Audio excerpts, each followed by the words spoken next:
Hey, Usha, your mic is on. And I'm going to go ahead and hit record and everything, if that's all right, Usha. Yes, that's fine. Thank you.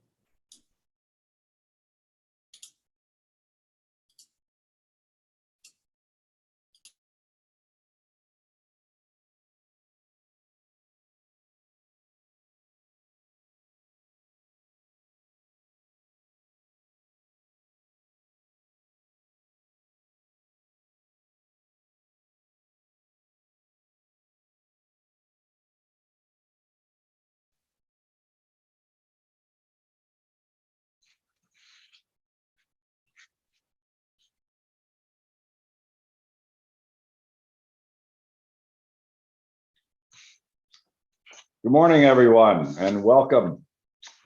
This is beginning to be like a series. We're back together. Thank you all for joining us for this hearing on the Amtrak Gulf Coast proceeding. Briefly, by way of introduction, Amtrak has filed an application with the board under 49 USC 24308E, and it's important to specify this we're proceeding under. It's a case of first impression, which we're all quite conscious of. Amtrak is seeking an order requiring CSX and Norfolk Southern to allow Amtrak to operate 2 round-trip intercity passenger trains per day over the rail lines of CSX and NS between New Orleans and Mobile. We've had discovery in this case, and we received numerous filings already, including evidence and argument by Amtrak, CSX, NS, and the Port of Mobile. Early next month, we will have a formal hearing on the record involving those 4 parties. The primary purpose of today's session is for interested persons other than the 4 parties to the case to provide comments. We expect that this phase will continue through tomorrow morning, after which it will be followed by a pre-hearing conference with the 4 parties and their attorneys to discuss the arrangements for the hearing on the record. I'd like to thank those appearing for their participation today and tomorrow, and for their efforts to prepare for this hearing. I'd also like to say a special thank you to our IT folks, Matt Cross, and other board staff who have worked so hard to make sure we can have another successful virtual hearing. Before we begin, I will cover a few brief procedural and technical matters. First, as always, please silence your cell phones. Turn off your cameras and mute yourselves in Zoom. Witnesses will be called in panels. When your panel is called, please turn your camera on and keep it on during the duration of the panel. When you are presenting, a timer will appear counting down your allotted time. When that timer reaches 0, your time will have expired, and we will ask you to conclude your remarks.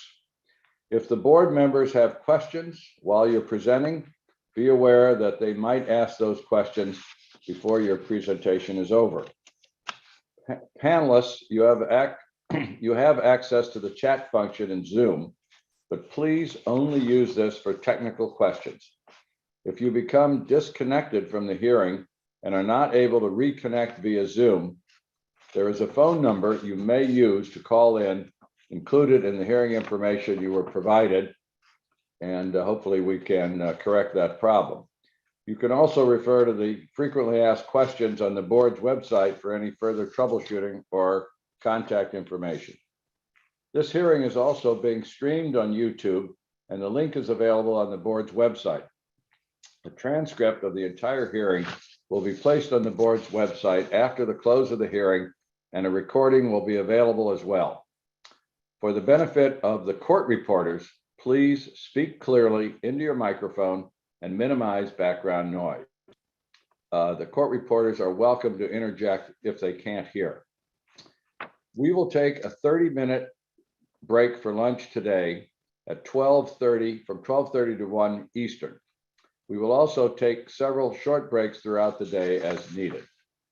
One final note to the 4 parties in this case. That is the Amtrak, CSX, NS, and the Port. The schedule of appearances we issued last Friday anticipated only a short response by the parties to the comments presented today and tomorrow morning when all of the panelists are finished. However, keep in mind, parties, that you will have plenty of time during the formal hearing to present your cases, and you may not need much time to respond to any of the public commenters tomorrow. Therefore, in the interest of efficiency, I ask you to listen to the speakers and think about what you really need to respond to tomorrow. After all of the public comments, we will have a short break, after which you can tell us how much time you think you really need tomorrow morning and what you think you need to respond to that you can't effectively cover in the hearing on the record.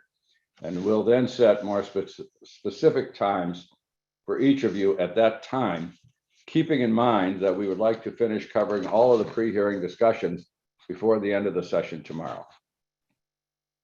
In the interest of time, my four colleagues on the board, Michelle Schultz, our vice chairman, Robert Primus, Patrick Fuchs, and our newest member, Karen Hedlund, have all opted not to give any opening remarks. And with that, I would like to call on our first speaker, Senator Roger Wicker, ranking member of the Senate Committee on Commerce, Science, and Transportation. Senator Wicker needs no introduction, except to say that without his determination and dogged leadership on this issue, we would undoubtedly not be here today. So with that, Senator Wicker. Thank you, Mr. Chairman, and I assume you can hear me.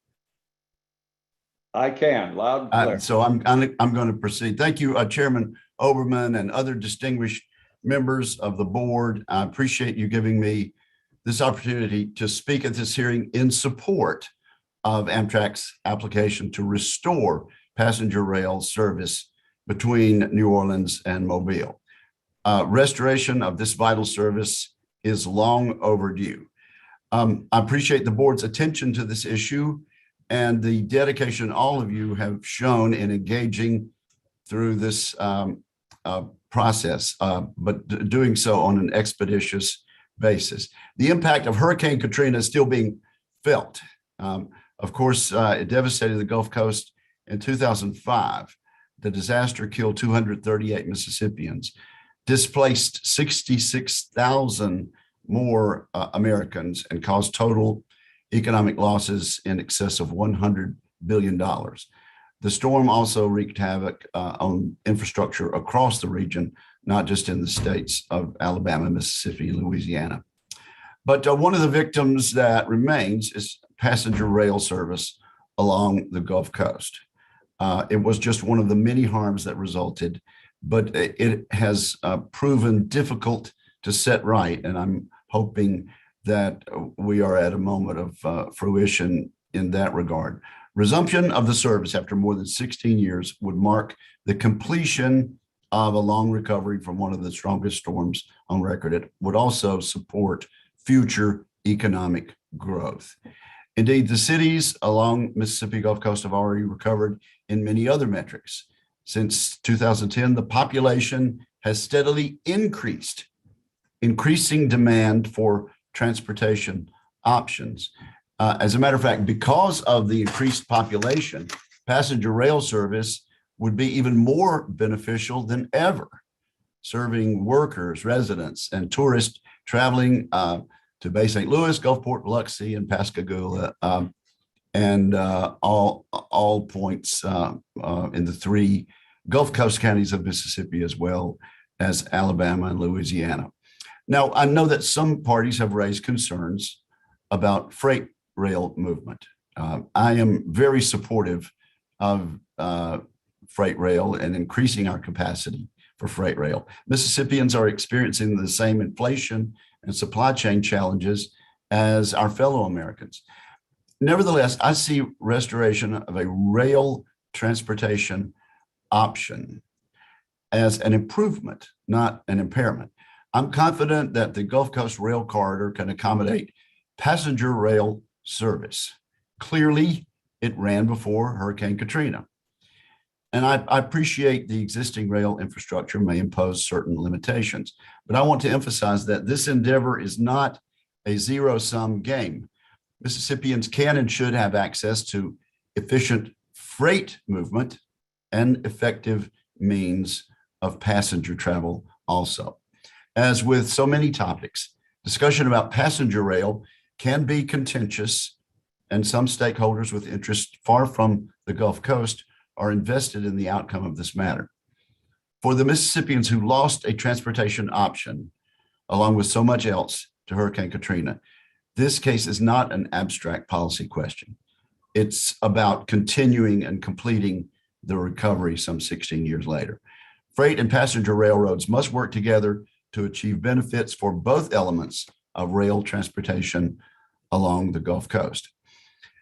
I recognize that the parties to this proceeding have already devoted a lot of time and energy to restoring this service, and I appreciate those efforts. Given that history, however, the time has come for a formal decision allowing for restoration of Gulf Coast passenger rail service as soon as possible.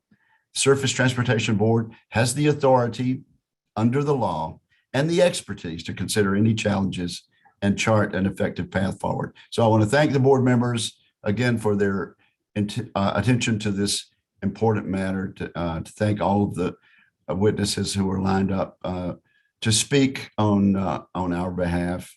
And it's my hope that we can all end up collaborating together to deliver effective passenger rail service to the Gulf Coast.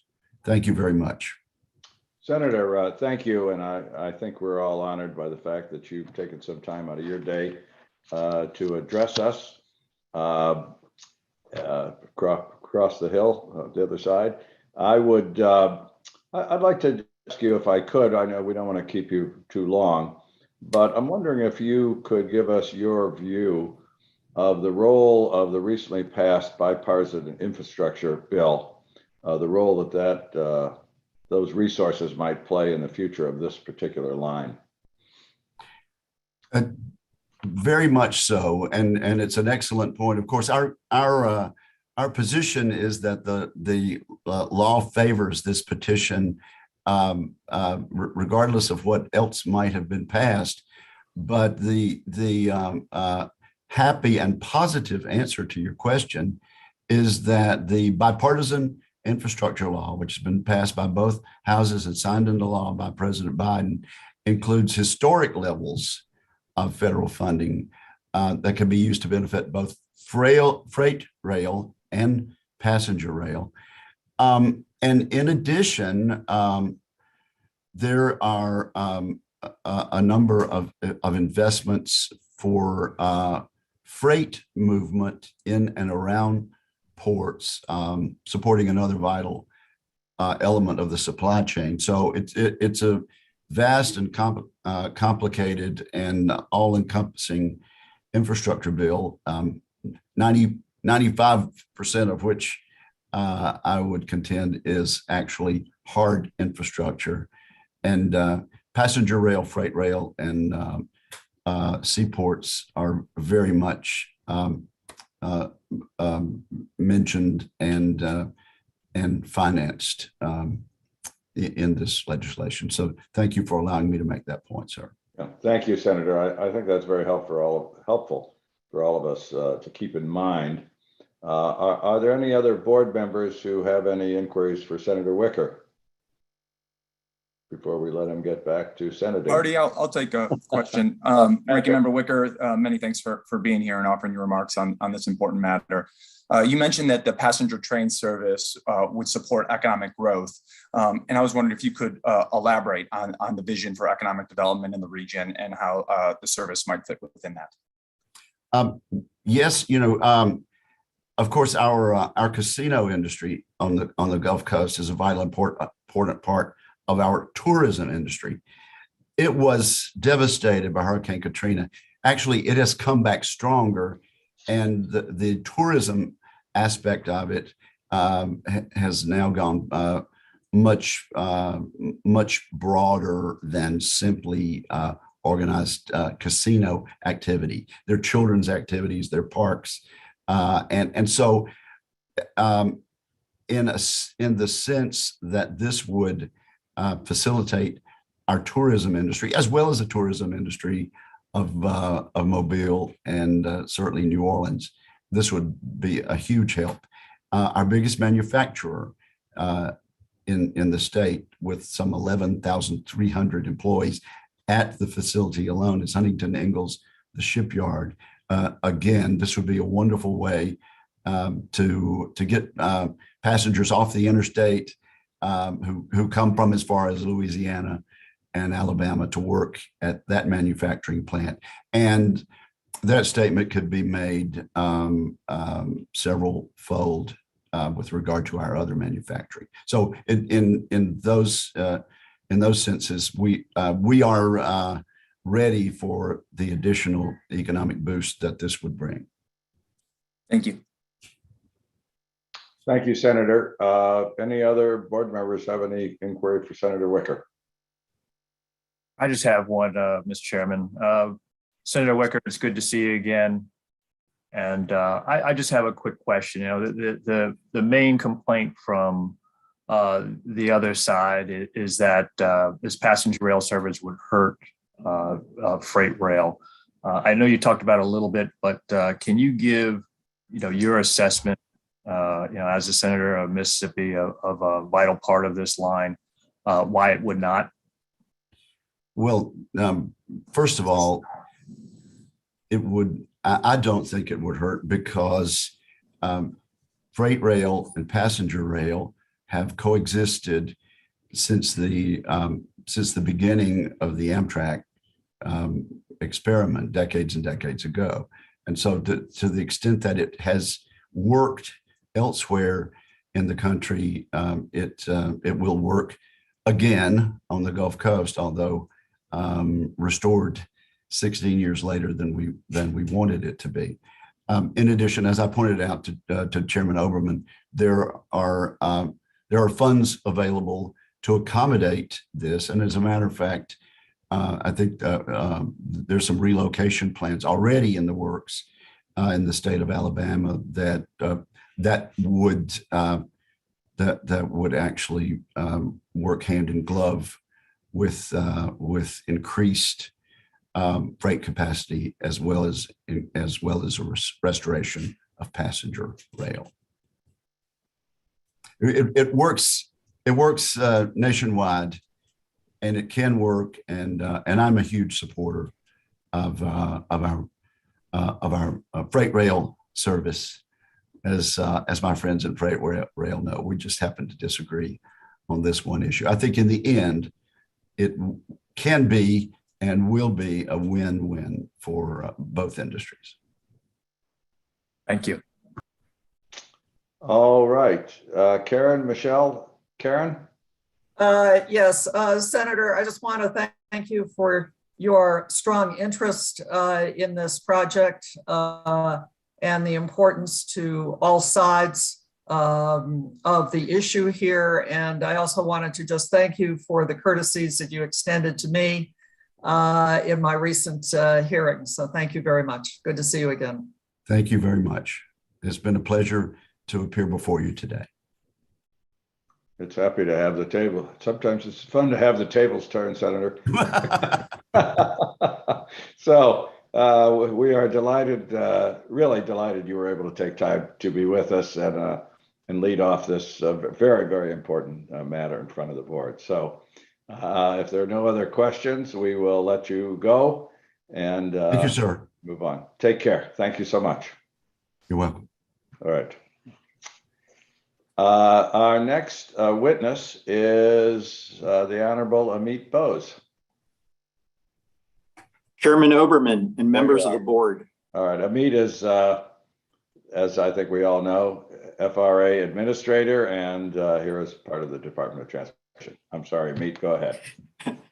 Thanks, Chairman Oberman. Chairman Oberman and members of the board, thank you for the opportunity to appear here today. My name is Amit Bose, and I am administrator of the Federal Railroad Administration and operating administration of the United States Department of Transportation. I'm pleased to offer these remarks on behalf of DOT and FRA. We appreciate the board's consideration of Amtrak's application to restart passenger service along the Gulf Coast by adding 2 daily round-trip trains between Mobile, Alabama, and New Orleans. In DOT's view, the board's decision here will have far-reaching implications beyond the Gulf Coast. The outcome of this proceeding will be pivotal to the future development of intercity passenger rail in this country. We believe it's imperative that the board use its authority to ensure that host railroads fulfill their fundamental statutory obligations to allow the expansion and improvement of intercity passenger rail services.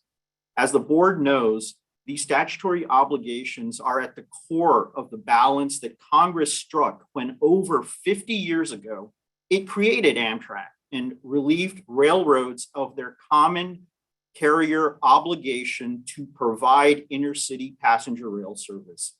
It is the American public that suffers when these services are held up. Here, the Gulf Coast region has been without Amtrak service for nearly 2 decades. In this case, service delayed is service denied. As to our interests in this case, as you know, DOT is charged by statute with promoting transportation policies and programs that contribute to providing fast, safe, efficient, and convenient transportation, consistent with the public interest. DOT and FRA have participated in numerous proceedings before the board involving matters of rail policy affecting both passenger and freight rail policy. In doing so, we have consistently considered the interests of all affected parties, including host railroads, shippers, Amtrak, other passenger service providers, and the public. We have been particularly active in this proceeding, filing comments with the board at an early stage to urge the board to decide Amtrak's petition on the merits, as well as a more recent amicus submission providing additional views. Consistent with our previous submissions, I believe it is necessary at the outset to highlight the importance that Congress and the Biden-Harris administration have placed on the expansion and enhancement of passenger rail service in this country. As we explained in our previous comments to the board, the 2021 passage of the Infrastructure Investment and Jobs Act, also known as the Bipartisan Infrastructure Law, reaffirms the importance of passenger rail and provides unprecedented funding and authority to maintain, improve, and expand intercity passenger rail service throughout the United States. In total, the Bipartisan Infrastructure Law provides $58 billion in dedicated advanced appropriations for passenger rail. Congress also reimagined the federal state partnership grant program by, among other things, expanding program eligibility to projects expanding or establishing new intercity passenger rail services beyond the Northeast Corridor. The overwhelming majority of services that would benefit are those that operate over host railroad-owned infrastructure, like the bipartisan law created a new corridor identification and development program to guide future intercity passenger rail developments throughout the country. The law also calls on FRA to complete a major study to evaluate the restoration of daily Amtrak long-distance services that have been discontinued or that occur on a non-daily basis, all of which operated over infrastructure owned by host railroads. The Bipartisan Infrastructure Law's expansive vision for intercity passenger rail development rests largely on the ability to introduce, improve, and restore passenger rail services that operate over host railroads. Without that ability, Congress's vision cannot become reality. The host railroads here, CSX and Norfolk Southern, have argued that Amtrak's 2 regularly scheduled daily round-trip trains will not unreasonably impair freight transportation, but will cause near catastrophic consequences, at least without over $400 million in additional capital improvements to their infrastructure. I would like to take this opportunity to highlight some key points for you. We respectfully ask the board to take these points into account, establishing a framework to govern cases of this kind, which will embody Congress's intent and we hope will help encourage cooperative solutions in future cases. First, in DOT's view, host railroads in this proceeding have not met their statutorily mandated burden of demonstrating that reintroducing the Gulf Coast passenger service would unreasonably impair freight transportation. As the board is directed to consider in conducting a hearing under the governing statute 49 USC 24308E, the concept of impair unreasonably must be a meaningful one. Neither this language nor the other terms of section 24308 indicate that Congress intended for passenger rail service to simply accommodate freight railroad operations or growth plans for freight service. That approach turns the statute on its head. Congress established a preference for passenger rail operations over host railroad lines. In that passenger rail service, the presumption is, in fact, that passenger service will operate. This case involving the proposed addition of 2 daily round-trip trains helps illustrate the point. The board's decision should ensure that freight railroads cannot effectively crowd out passenger service by claiming that it conflicts with their existing or planned railroad operations. That is not what was meant by unreasonable impairment. Second, the host railroads have not presented a transparent analysis of what, if any, challenges may arise from Amtrak's proposed operation. In doing so, they have deprived the board of a clear-eyed view of railroad operations. DOT believes that any operations analysis used to assess the operational effects of changes to intercity passenger rail services, or which is used to identify capital improvements required to support such changes, must be conducted in an appropriately transparent manner.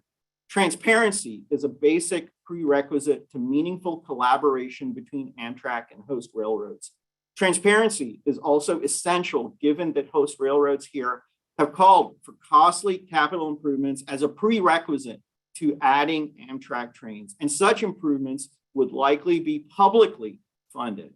The public has a right to know why such improvements are being made. They are necessary, how much they cost, and what other options may have been considered. In DOT's view, these considerations are even more pronounced in cases like this one, where the publicly funded capital improvements would be made to privately owned and controlled infrastructure. Third, while the board should give appropriate confidentiality protection to proprietary commercial information regarding the railroad's operations and customers, in FRA's view, the operational analysis can be conducted based on information that steers well clear of data that would compromise the commercial interests of either host railroads or shippers. In fact, railroads in the past have voluntarily participated in collaborative passenger rail efforts with FRA and Amtrak involve both sharing of these same types of information and their publication in public reports to Congress. FRA believes it would be beneficial for the board to clearly establish the need for transparency and operations analysis undertaken as part of passenger rail development efforts, and to address the types of information that would need to be openly shared to achieve that required transparency. These types of information are captured succinctly in the August 3rd, 2020 letter sent by Amtrak to the host railroads, in which Amtrak addresses the minimum data requirements associated with FRA's grant that funded the 2020 Gulf Coast RTC study. FRA stands ready to assist the board in determining the types of information that would need to be shared from our perspective as the federal agency that would likely provide funding for capital improvements that may be identified as necessary to support a change in passenger rail operations over a host railroad. Finally, DOT appreciates the board's willingness to act expeditiously in this case, as reaching a prompt resolution is in the interest of the public. DOT is concerned with the vitality of the rail network as a whole. Both freight and passenger service are critically important, and we have no interest in undermining freight operations or impeding the efficient movement of goods. Quite to the contrary, we are taking numerous steps to help improve supply chains and fluidity throughout America's rail network and other modes of transportation. However, the people of the Gulf Coast have been without Amtrak service since Hurricane Katrina. That is too long.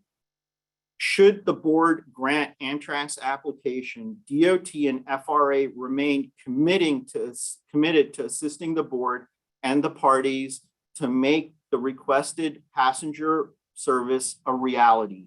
FRA would closely monitor the startup of the operation of the passenger service, and we are fully prepared to both provide technical assistance should any operational challenges arise and to report regularly to the board on the status of these efforts. On behalf of the Department of Transportation and the Federal Railroad Administration, thank you again for the opportunity to address the board and for your consideration of our submissions in this important proceeding. Amit, thank you very much for that very thorough presentation. Are there any questions for Amit before we let him get back to running the department the way he's supposed to be? All right. Thank you much, Amit. Much appreciated. Thank you.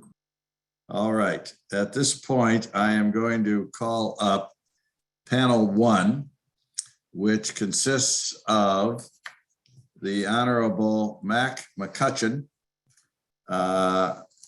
and the Honorable Chris Elliott, Honorable David Sessions, Honorable Chip Brown, and the Honorable Shane Stringer. And if Speaker Mccutcheon is available, he can begin. Thank you, Chairman Overman. Can you hear me? I can hear you loud and clear. All right, thank you. And the members for the opportunity to be able to speak to you today. We are in session here in Alabama, and we send you a warm Alabama welcome. Thank you for the opportunity to speak on this issue. Of course, as said, my name is Mac Mccutcheon. I am Speaker of the House for the Alabama House of Representatives. And as Speaker in the Alabama House of Representatives, we have worked very hard over the years to improve our economy so that we create an environment where people can live, work, and do business. The work is not always straightforward, and those of us elected to office have an obligation to review the facts and consider all sides of the debate as we help our state move forward.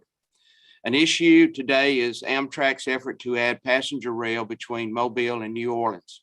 And let me just say a personal note, I have been on Amtrak with my family. We enjoy traveling by Amtrak. We have a service that runs now from Birmingham to New Orleans. But some of my concerns is not necessarily against Amtrak, but it's for the infrastructure that Amtrak will be using in this route from Mobile to New Orleans. My opposition is rooted in 4 primary concerns. The first concern is I believe that the additional traffic that will be created by these passenger trains will have a significant negative impact on the existing freight rail service upon which our state economy depends. Second, I do not believe that the process to date has been thoroughly and fully understood to the impact of the Port of Mobile, the freight rail, and to identify necessary infrastructure to address that impact. And third, and related to the process, I am concerned about the long-term cost that our state could be on the hook for with this current proposal. And lastly, I do not believe that this is the right time to voluntarily introduce dynamics that threaten to add to a serious supply chain which challenges our country now. On the question of the impact on existing freight rail, my position is simple. What else we do, we should do no harm. This is the same principle that guides medical professionals and countless other well-meaning public servants. Whatever our ambitions or our biases, One of our primary roles is to ensure that no steps we take create problems where problems did previously exist or problems didn't previously exist. Alabama's freight railroads are among the best in the nation. Exemplary service they provide and has helped to attract some of the world's largest companies to Alabama. And to day-to-day work, they do move freight from its point of origin. As you know, in the Port of Mobile, we've been working very hard to widen the channel to allow more access for larger ships. Our business is booming there in the port. And because of that, the rail service and the infrastructure for that rail service is put in a situation where there is a lot of goods moving back and forth. And we want to make sure that that rail service and that infrastructure supporting it is satisfactory. Amtrak wants to run its passenger service on the same rail lines that serve the Port of Mobile. This will slow down service, create bottlenecks, and undermine the foundation that has been so important, not to just our state, but to private companies that have selected Alabama as their base of operation over the years, especially with the imports that will be coming in through our port. Regarding the rigor of the process to date, I believe that a shift to something as fundamental as our interconnected transportation infrastructure deserves the highest possible level of scrutiny. There again, let's make sure that we have all the facts and we have done our planning and there are funds available to provide the infrastructure needed to add this service. Any decision made must be backed by evidence. And I do not believe Amtrak has been sufficiently and thorough in the modeling of the simulation needed to understand the impact of its additional rail service on the freight rail. Moreover, I believe more study is needed to determine whether there is enough consumer demand to justify the service. Assumptions may be made utilizing in the past have almost certainly been impacted by factors as declining ridership amid the pandemic, and such must be updated to reflect the new environment. We have seen this with the service that we have now through the Birmingham, New Orleans route. Additionally, this service that Amtrak is proposing would create a new state-supported passenger route, which we would be on the hook for financially and support. Our state has told Amtrak that unless there is federal funding made available to build out the infrastructure necessary to minimize the impacts of our port and the businesses that rely on them, the state of Alabama is not willing to proceed. Unfortunately, those concerns have yet to be fully resolved and remain among the items that need to be settled before we can discuss supporting this proposal. Finally, it strikes me as undeniable that whatever your interest in passenger rail, now is simply not the time to proceed. The nation's supply chain is facing fundamental challenges to a degree that we have not seen in decades. Those challenges are throughout the economy, adding to the very real pressures created by inflation and other economic stressors. Charging forward with a new passenger service before, and I emphasize this, before we have addressed all the items that need to be talked about, I feel like is short-sighted. The good news is that we have time to get this right, or at least should be. Any immediate urgency in expanding the passenger service needs to be fully vetted. I ask the board to recognize this fact and to take time. We have to build a more detailed understanding of what we stand to gain. And again, Mr. Chairman, thank you for allowing me to speak and share some of my concerns. Thank you, Mr. Speaker. Two things. First of all, I really appreciate that Alabama warm welcome for those of us sitting here in Chicago. Yes, sir. Yes, sir. Just one question. Right in the early part of your remarks, and I don't think I caught it, you said something that you were concerned about. There hadn't been transparency or openness to the port. or something along those lines. Could you elaborate on what you were concerned about there at the beginning? Sure. It was the infrastructure and the growth of the port. The fact that we have been working to open up the port. My concern is not so much transparency. I feel like this board has a responsibility, and from what I understand about the board, you've got some good members there that will do their homework. But I want to make sure that we understand, with the industry that we have here in Alabama, the expansion of the port, let's make sure that we pay attention to that and look at all of the facts on the table. I'm not a expert in the railway system, but I have done a little bit of homework in talking with the railway systems, knowing what we're trying to bring in through imports and exports that we have in the state. And I know right now that our existing railway system is under stress. We do not have adequate railway system to take on the new growth that we're going to experience. I wanted to be clear, because I would be concerned if somehow the port did not feel that it was, and we'll hear from the port, of course, yes, sir, had access to us and to the process. As you probably know, we granted the port's motion for leave to intervene as a party, and they will have the opportunity to present evidence. yes, So sir. I wanted to make sure that there wasn't any shortage in that area, and perhaps I just misheard the way you said it. So thank you very much. Yes, sir. All right, any other questions? Karen? Mr. Speaker, I have a question. You talked about the importance of the future growth of the Port of Mobile. Is it your position that Amtrak and its funding partners should pay not only for any additional infrastructure that may be needed to accommodate traffic today going in and out of the port, but that they, rather than the railroads, the host railroads, should pay for infrastructure that is needed in the future to accommodate the growth? Yes, ma'am. And I think at the end of the day, is that when we look at the overall infrastructure, let's just go to the platforms of the service for customers. There's got to be a lot of work done on just the platform and the passenger service to get on and off of the trains.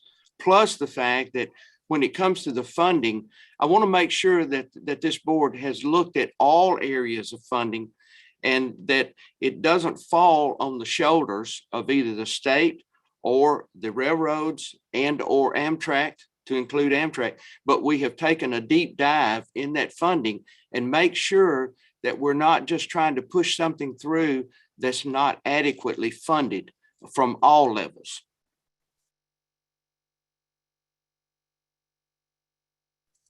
Thank you. Yes, ma'am. Thank you, Mr. Speaker. Any other questions for the speaker?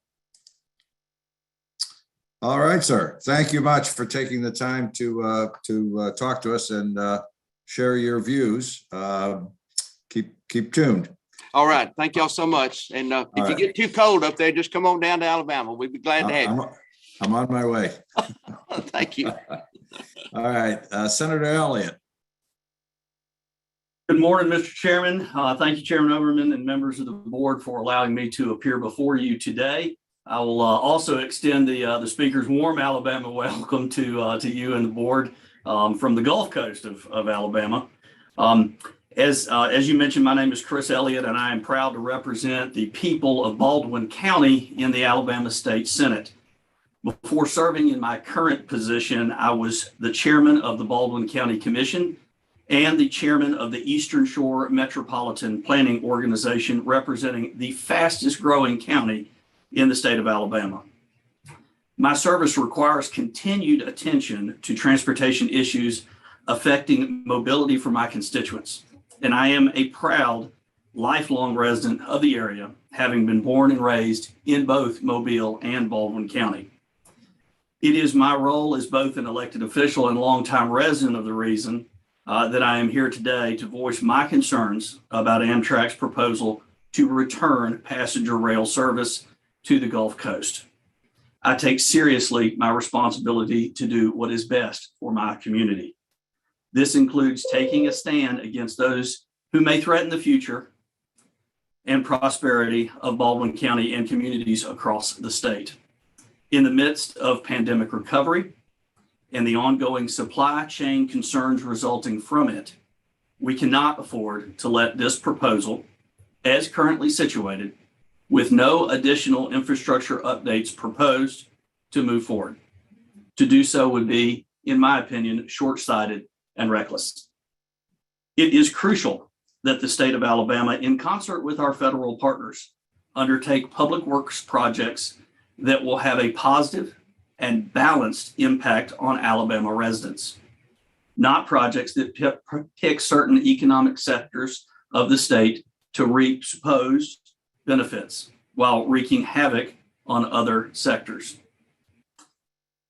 While Amtrak has been quick to highlight the stops along the Gulf Coast that may see some increased tourist traffic, their proposal is intent on overlooking the impact to freight rail and specifically to the Port of Mobile, along with the resulting increased congestion and blocked crossings for those communities along the route.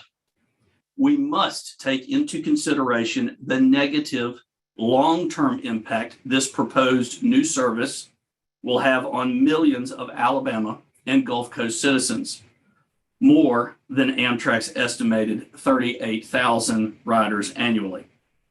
Additionally, with supply chain issues still looming over us due to the pandemic, bringing in new passenger rail service without making the needed infrastructure investments to support it will most certainly create further disruption.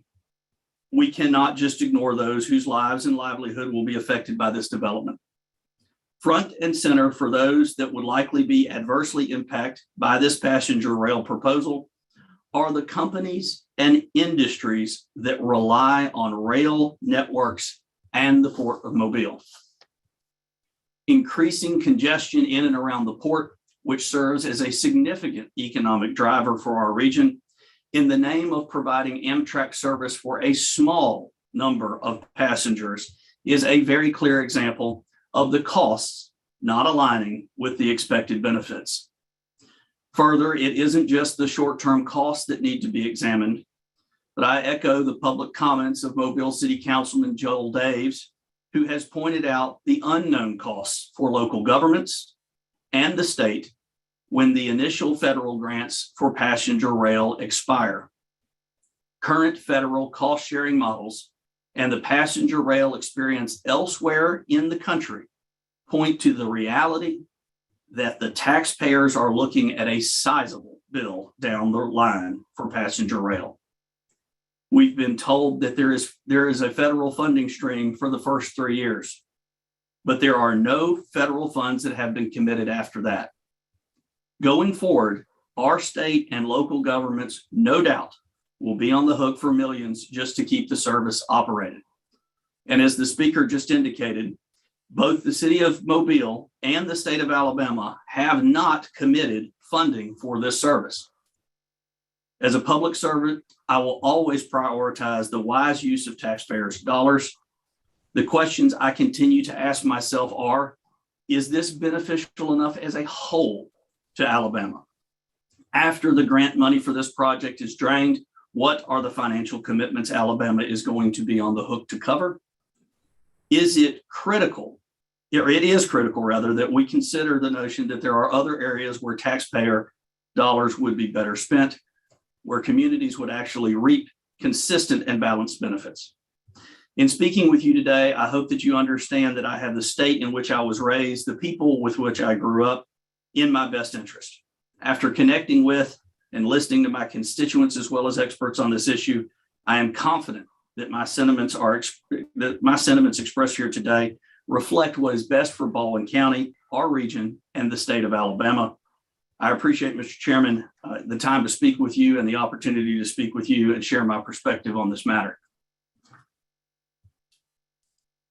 Thank you very much, Senator. I just would like to be clear. You indicated early that you were opposed to the passenger service without the expenditures for the necessary infrastructure.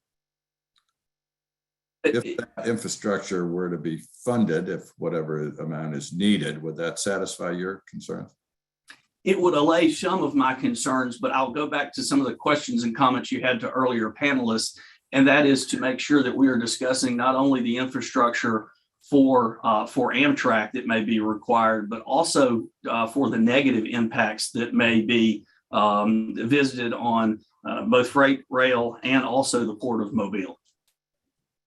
And I was I'm a little unclear when not familiar with the point you've made about grant money expiring in 3 years. Are you referring to potential grant funds for infrastructure improvement expiring, or what were you referring to? My understanding in the initial phases of this proposal was that the state was asked to participate in an initial 3-year program that was providing funding for this program. But then after that there was no committed federal funding or funding source to the ongoing program itself. And is that grant money for the studying and building of infrastructure, or for operations, to your understanding? For operations, Mr. Chairman. Okay. I just wanted to be clear. I wasn't sure I was following there, but that's very helpful. All right. Well, thank you very much, Senator. Are there any questions from any other board members? All right. Hearing none, we'll let you go. Much appreciate your time. Actually, we do ask the panels, if you can, to stay with us, but if you have to get it back to legislating, you won't offend us. Thank you very much. Senator Sessions I wasn't sure if Senator Sessions was here yet. And if he is not able to be here now, we will certainly try to accommodate him later. Representative Brown.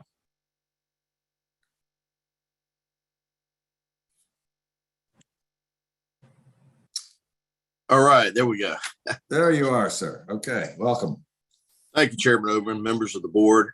I am Chip Brown. I proudly represent Alabama's 105th district in the Alabama State House of Representatives. During my time in the legislature, a majority of which took place during the pandemic, I've done my best to continue to connect with the community and engage with constituents.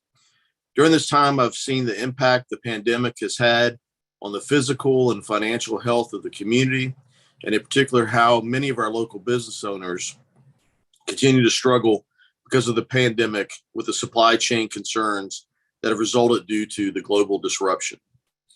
I'm here today as both an elected representative and a concerned Alabamian to voice my concerns about Amtrak's current proposal to bring passenger rail service back to the Gulf Coast. Let me be clear at the outset, I'm not opposed to passenger rail. I understand the benefits it can bring to a region if done correctly. However, I feel that Amtrak's current proposal to reinstitute passenger service from New Orleans to Mobile will only exacerbate many of the challenges we face, particularly with the supply chain, as we recover from the pandemic. I know those listening today are not unfamiliar with the impact supply chain distress has had across the country. It certainly hasn't been easy and is something we are all still digging out of. I'm concerned about the Amtrak proposal could exacerbate this challenge, particularly for the Port of Mobile.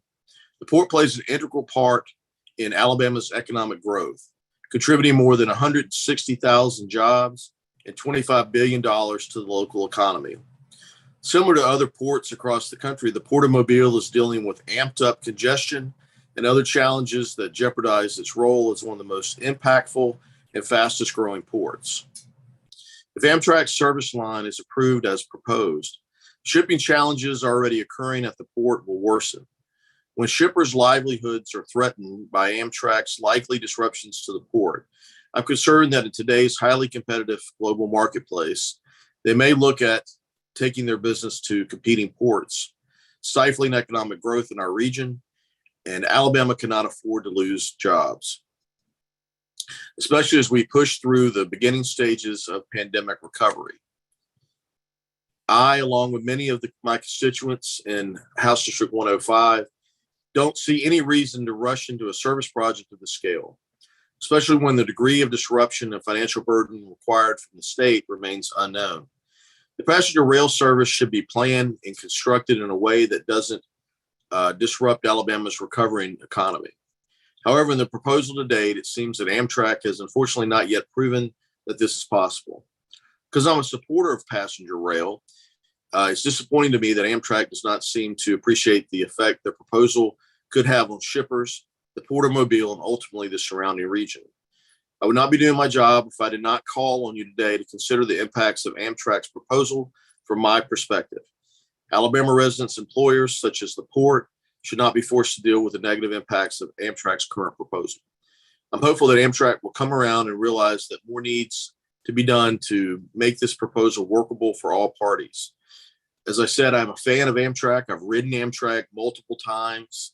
I enjoy passenger rail. I would like to bring passenger rail back to the Gulf Coast, but I think this proposal at the current time needs to go back to the table and be worked on. Thank you for allowing me the time to speak with you today on an issue that is important to me and the people I represent here in South Mobile County and the state of Alabama. Thank you very much, Representative Brown. Appreciate your taking time to be with us. Are there any questions for Representative Brown? All righty. Thank you very much, sir. Yes, sir. Thank you. Y'all have a good day. You too. And finally, Representative Stringer.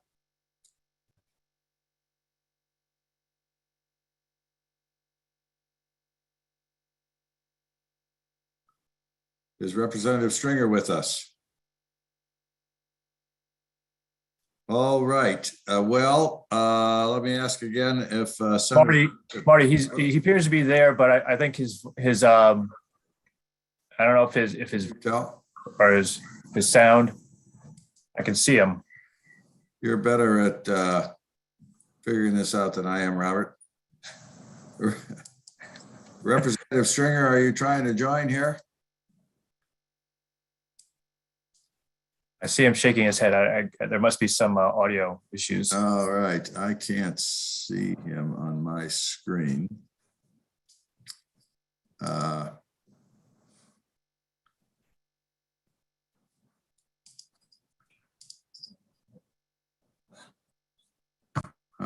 do not see him. Can you, Representative Stringer, if you are with us, can you send us a chat message to tell us where you are?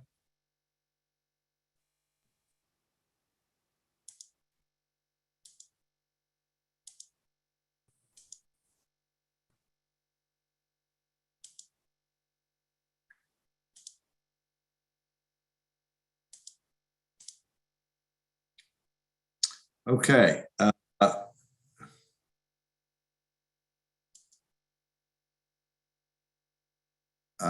Representative Stringer, let me make a suggestion that if you can, I can see you there. If you can hear us, would you nod your head? You can, but we can't hear you.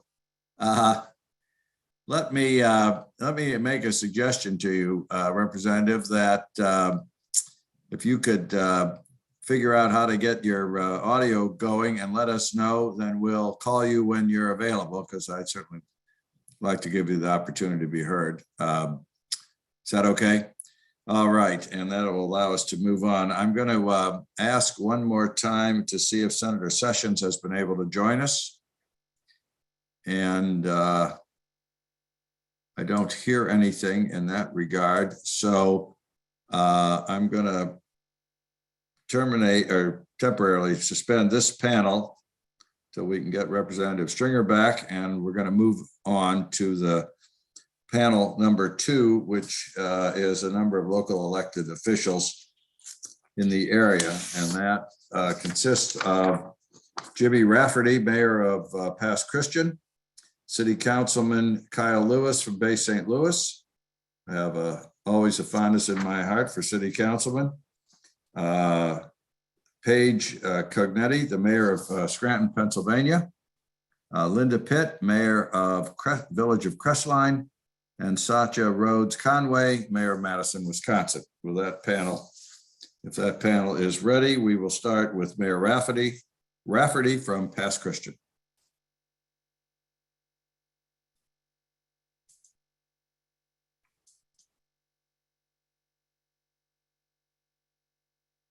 Well, I hope we aren't having another audio glitch here.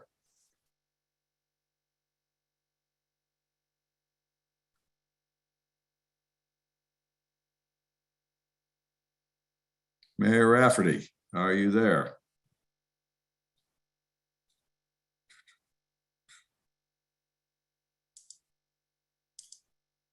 He is not here, Marty.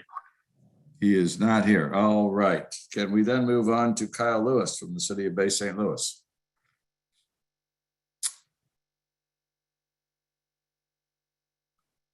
And any of the folks who are not able somehow to join now, we will try to accommodate all of them if they can be contacted later, because they've all indicated an interest in speaking.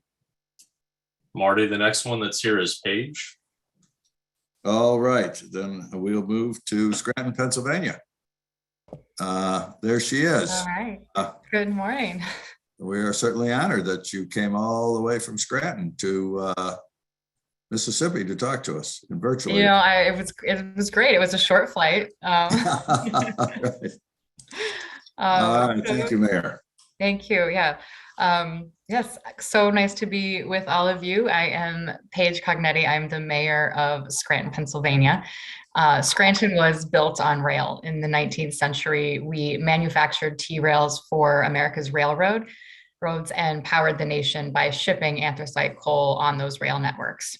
I'd like to also add that my house here that I'm in, we are on an old coal mine. We are built literally on coal mines here in Scranton, and we powered the nation through that coal on the rails that we built here. But I'm not actually originally from here. I'm from Portland, Oregon. As kids, we loved taking Amtrak to Seattle, which was the next major metro area. And in 2005, in fact, just days before Hurricane Katrina, I moved to Washington, D.C. I loved the access from DC to all of the other major cities in the Northeast. For years, I lived in DC, Philly, New York, and Boston, and traveled between. And when in 2016, when I moved to Scranton to finally settle down with my now husband, I have missed that rail access. And I'm sure the people of New Orleans and Mobile miss their rail access as well. Scranton is only 100 miles from New York and Philadelphia, but we've struggled to connect our economies more fully since our passenger rail link was cut in 1970. We're built on rail, but ironically, we've spent the last 50 years, half a century, trying to get our passenger rail back. We know in Scranton that passenger rail opens opportunities and it connects economies. Here in Scranton, we have a lower cost of living. We have ski resorts just 10 minutes from our downtown. Right here in Scranton, we have 5 colleges and universities that offer diverse degrees. And we've seen in these last 2 years that people desire to live in a community like ours. They've moved from Philly or New York or New Jersey to come to a community like Scranton. But in order to continue this migration and continue to connect these economies and build opportunity, we need to maintain those transportation options to the major metropolitan areas. Passenger rail is about opportunity for regional economies. It's about families looking for a higher quality of life. It's about building a sustainable infrastructure for the future. We'll keep fighting here in northeastern Pennsylvania to reestablish our own passenger rail corridor to New York, and we'll stand up for other communities that need to get their lines back up as well. Hurricane Katrina, and for me, that was when I moved to the East Coast. It feels like yesterday. And here in Scranton, 1970 doesn't feel far away at all. But time does fly by, as does opportunity for generations of Americans. We need to connect, not disconnect.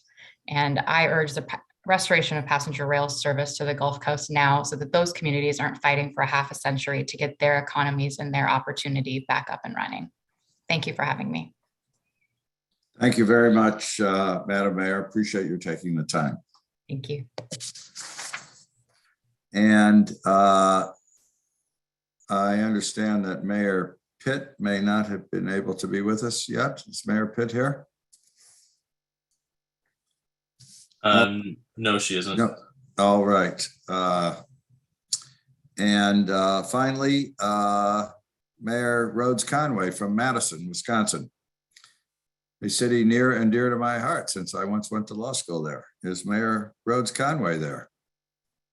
I will also say near and dear to Patrick's heart since he got his education there. Mayor Rhodes Conway, Good morning, everyone. there you are. Welcome. Thank you for bearing with the technology. Not a problem. We're all And thank you all for making the technology possible. I really appreciate it. I appreciate the opportunity to speak to you today. And let me start by thanking you all for your service. My name is Satya Rhodes Conway. I'm the mayor of Madison, Wisconsin. And I'm here today to advocate for greater passenger rail service to all of America's cities. The Surface Transportation Board's decision on whether service can be restored on the Sunset Limited line will have profound impacts, not just in the Southeast, but on communities throughout the country. The result of this decision will set precedent, determining whether or not freight operators have the right to refuse passenger rail service. And a bad decision in this case could make it impossible to bring passenger rail to Madison, which is why I'm here today. One of the rationales outlined for the reduction of the Sunset Limited service is that the service would, quote, unreasonably impair, end quote, freight operations. Now, believe me, I understand the importance of freight rail networks, especially now at a time when supply chain issues and trucking shortages are plaguing our economy. And yet, the importance of investing in passenger rail, a greener connective tissue linking cities across the nation, cannot be ignored. This vision can only truly be achieved by ensuring that Amtrak has access to freight rail lines, as outlined in laws that are already on the books. For communities like Madison, the ability to establish passenger service could be unreasonably impaired if freight operators are given the broad ability to block passenger rail implementation. Further, granting this ability would directly undermine Amtrak's right to use any rail line in the US, which was specifically granted when Amtrak was created to relieve freight operators of their obligation to provide passenger service. Madison, like many other communities across the country, currently lacks passenger rail access. Our closest station is over 30 miles away. This discourages travelers from using rail and increases individual automobile use at a time when the nation and our city are working diligently to reduce greenhouse gas emissions and fight climate change. In an effort to bring passenger rail service directly to the city, Madison recently obligated funding to plan for passenger rail service implementation. The demand for this service is prevalent in Madison. Residents, our neighboring cities, and the many people who visit Madison for business, government, and leisure travel all would benefit from direct Amtrak service to Madison. And I have to say, there's been some coverage in the media recently about the prospect of Amtrak coming to Madison. People literally stop me on the street and tell me how excited they are that we might get passenger rail here in Madison. And we are in the Amtrak Connect US vision. However, our ability to implement Amtrak service here could be imperiled by the precedent set in this decision. I'm sure you all know that historic amounts of funding have been allocated for passenger rail service and related infrastructure investments. The Bipartisan Infrastructure Law provides billions of dollars in funding for rail planning, capital improvements, and service expansion. Here in Madison, we're working to leverage the federal funding that's available now for new Amtrak service, which will not only provide the foundation for passenger service, but significantly improve the safety and efficiency of freight operations in our region. We anticipate, if our efforts are successful, that we would be able to do things like targeted double tracking for passing, refurbishment or replacement of deficient bridge structures between Milwaukee and Madison, improvements to curve radii and slopes of existing track to improve speed and safety of operation, and improvements to rail crossings, helping to protect rail operators and riders, pedestrians, bikers, and autos. But we can only realize these improvements and gain passenger service in our city if Amtrak is allowed to operate on freight rail corridors. Rejecting Amtrak's request to establish the Sunset Limited Line will set a precedent that freight rail operators can reject passenger rail on their corridors. Please do not set that precedent today. For the future of our environment, our economy, and our communities, please uphold Amtrak's ability to operate passenger rail service on any freight corridor. Thank you again for your service and your time today. Thank you for making remote testimony possible. And thank you for listening to my words. Mayor, thank you very much for that very thoughtful presentation. Are there any questions from any of the board members? Thank you very much. I will only close that, having spent 3 of my best years there, I understand what you're saying. And what Patrick and I and you will all understand is you should go out and have a Plaza Burger on us. Well, thank you very much. I will do just that. All right. Take care. So we are now moving to the next panel. And excuse me, one thing. This is Mayor Jimmy Rafferty from Mccutcheon on the Mississippi Gulf Coast. You're with us. Oh, yes. My apologies. I was frozen off a little earlier. How was everyone I'm today? glad you're here, Mayor Rafferty. Go for it. Great, thank you. Well, I'm mayor of Mccutcheon, which is right on the Mississippi Gulf Coast, and I wanted to let everyone know that I'm fully supportive of the Amtrak service from New Orleans to Mobile. The extension of this passenger rail service between these two cities will mean a lot to the Mississippi Gulf Coast and a lot to the city of Mccutcheon. When I was young, they had a train station here in Mccutcheon, and I used to ride the train to New Orleans, and that meant a lot to this community. And I think if we have this Amtrak service, it will mean a lot to New Orleans, to Mobile, and to every city on the Gulf Coast. And just, I want to thank you all for, giving me the time to be able to express my desire that hopefully we can bring passenger rail service back to the Mississippi Gulf Coast. Thank you very much, Mayor Rafferty. Glad you were able to join us. Much appreciated. And I understand that Mayor Pitt has now been able to join us as well from Village of Crestline. Is that right?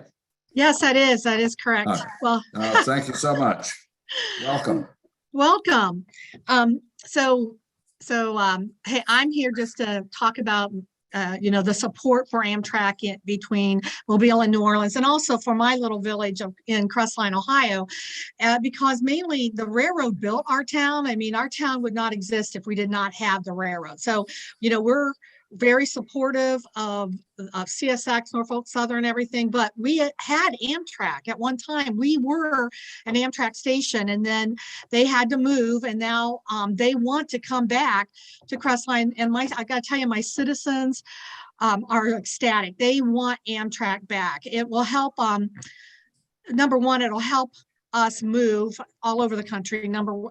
We have athletic teams up in Cleveland, Ohio, and the north-south corridor that they're looking to build is our people in Crestline and the surrounding area can just jump on the train and hit a major league, whether it be basketball, baseball, football up in Cleveland, or head south and, pick up the Bengals or the Reds, and then of course OSU.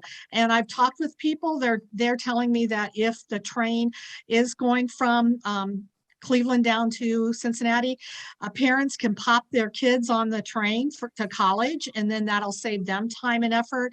It'll also, and safety, going down to their respective colleges. And the traffic for, two things, the traffic is congested in the big cities, and the people from the rural areas really don't like to travel via a car because of that, but they would gladly travel via the train. The other thing is that we see here is that economic development for for Midtown, small towns like my own. And we're looking at economic development. We're revitalizing our downtown. And this, we have businesses coming in and they ask us Do we have Adora? We say yes. Do we have the Amtrak? So people are looking for that Amtrak, and we already know that businesses will come to Crestline for that.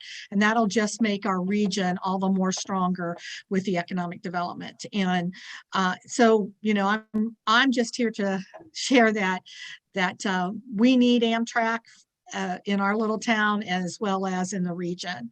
And I think I got that all. The other thing is that with the COVID virus, a lot of people are working from home, and businesses are allowing their people to stay home.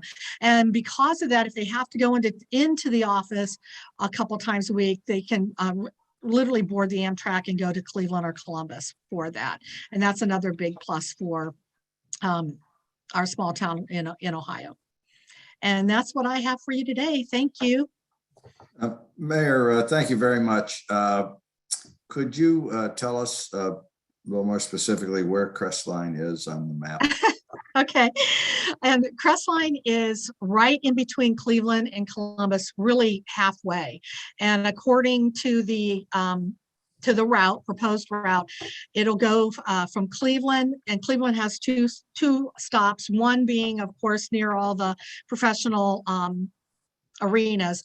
And then the second stop is the Cleveland Airport, which I really like because I work from home and I do travel, and I could just board the train and hit the airport without having to worry about the 13 inches of snow I got last week when I flew out to Miami. So it would just make it a lot more easier. And if you know of Mansfield, we are 15 miles to the west of Mansfield.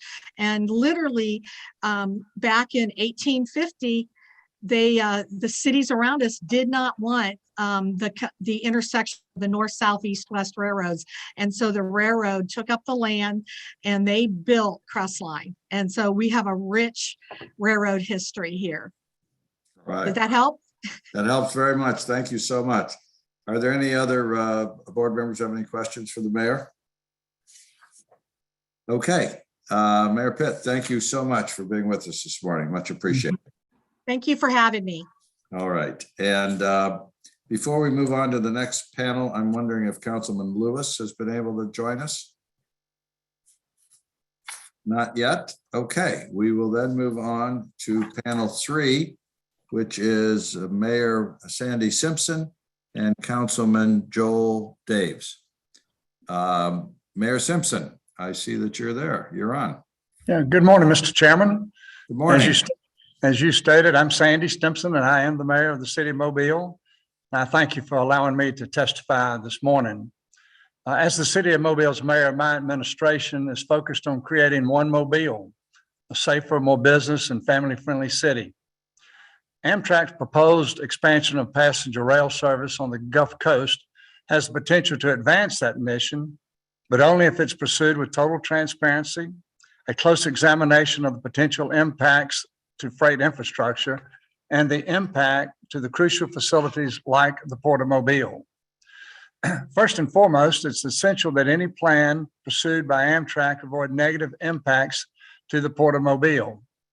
The port is the economic heart of our city and this region. It supports nearly 161,000 jobs, moves more than 58 million tons of cargo annually, and generates close to 26.8 billion in annual economic output.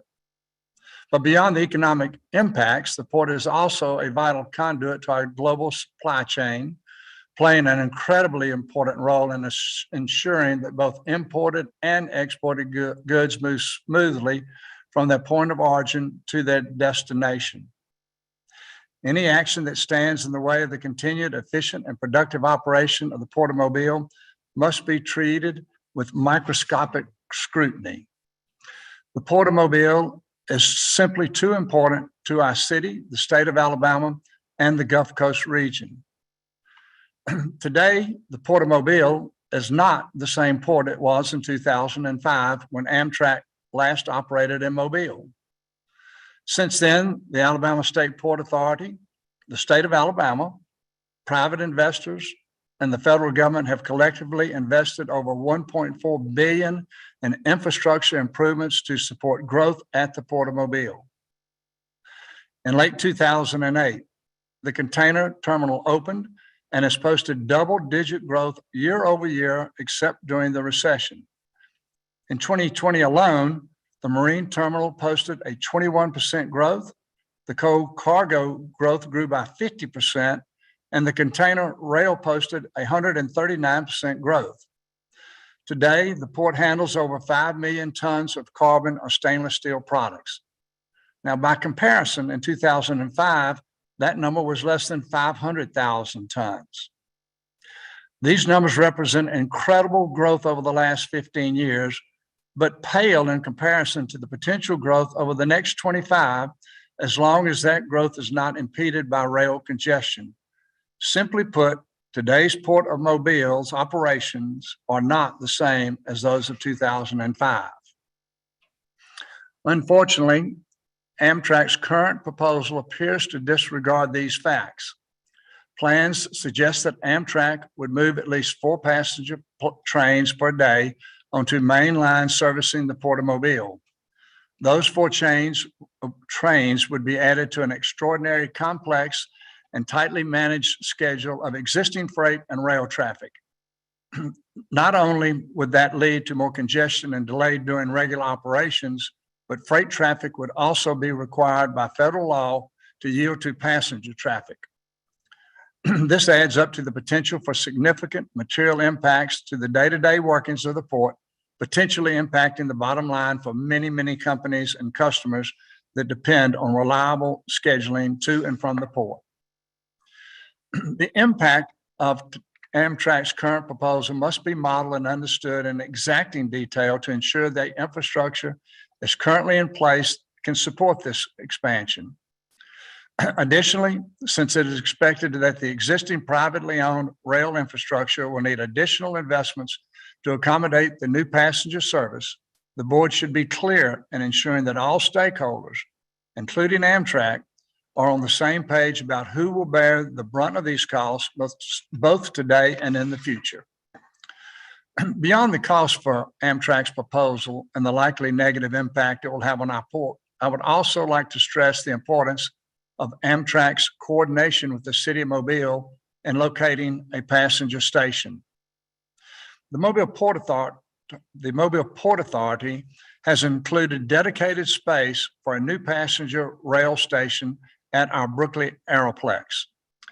It is the location for a passenger terminal in Mobile that will cause the least disruption to the port and will help to ensure connectivity with our commercial aviation partners.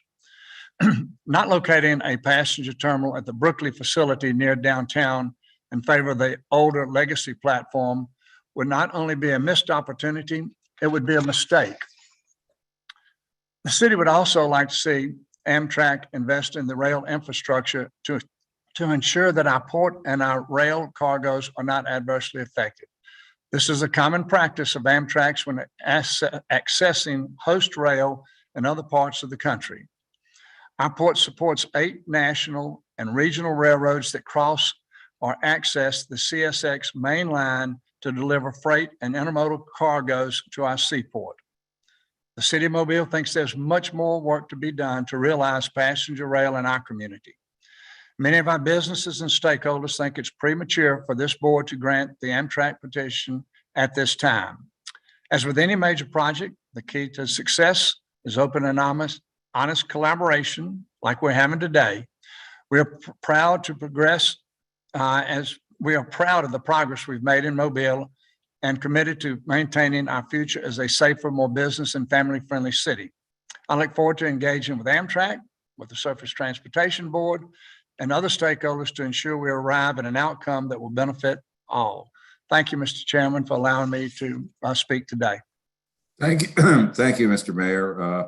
Certainly the City of Mobile needs to be heard from, and we appreciate the mayor, the personification of the city to be here.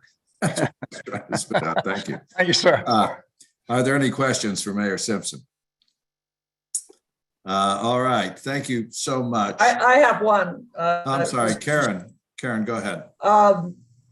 Mayor Simpson, is it true that if you wanted to fly from Mobile to New Orleans, you have to go through Atlanta? Yes, ma'am. unfortunately, but we're getting ready to change that. We're getting ready to move the airport from the west regional part of the city to downtown Mobile.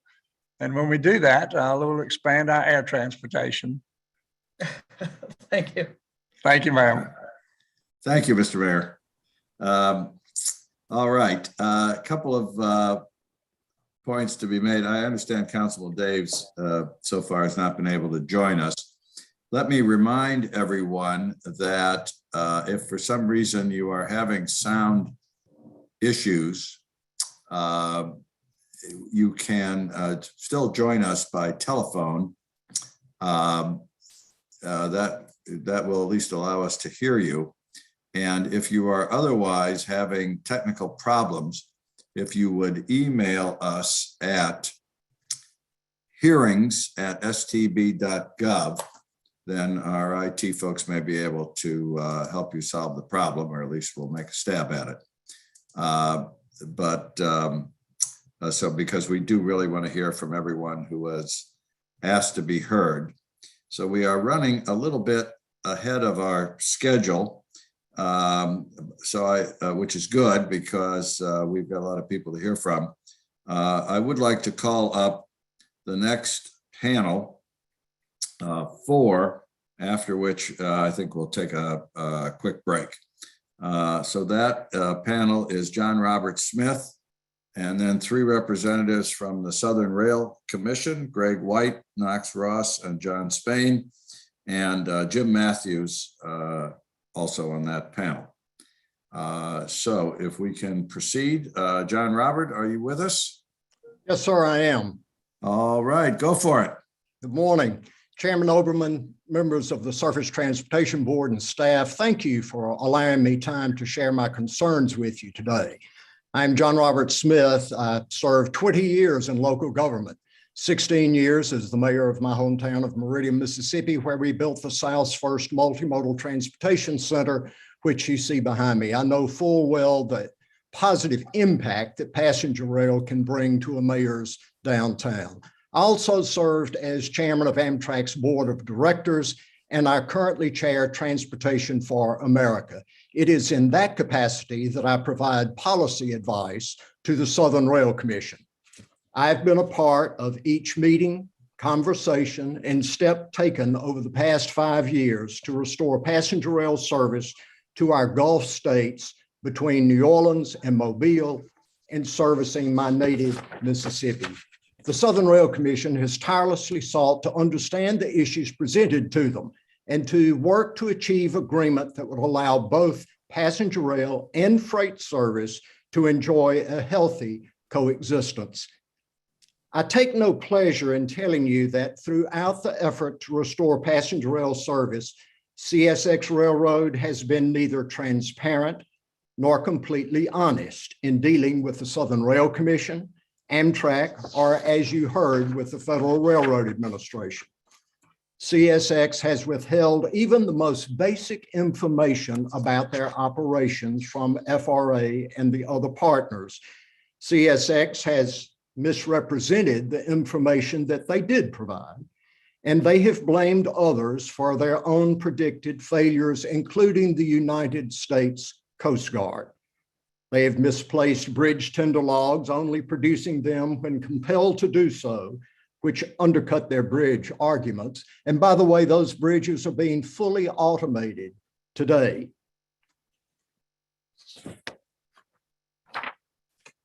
CSX grossly inflated their infrastructure costs, providing no supporting documentation or transparency to FRA or others.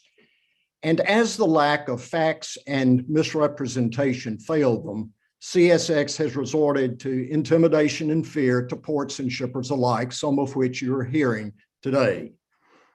I believe this has all been an effort by CSX to kill any additional passenger rail service along the Gulf by a torturous delay. Death by delay must not become the order of the day, for to do so would extinguish any aspiration for expanded passenger rail to connect our country and its people. The Southern Rail Commission stands ready with $66 million to invest in freight right-of-way if necessary.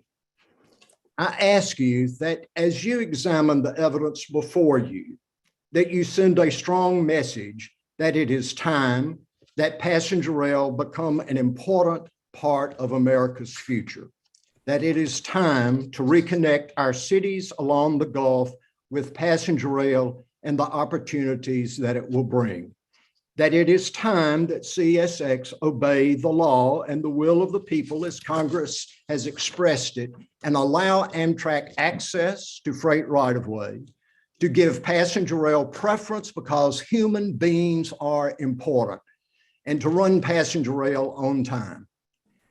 It is also time for CSX to seek only the infrastructure improvements needed to facilitate this passenger rail. That is the law, and the American taxpayers deserve nothing less. Thank you.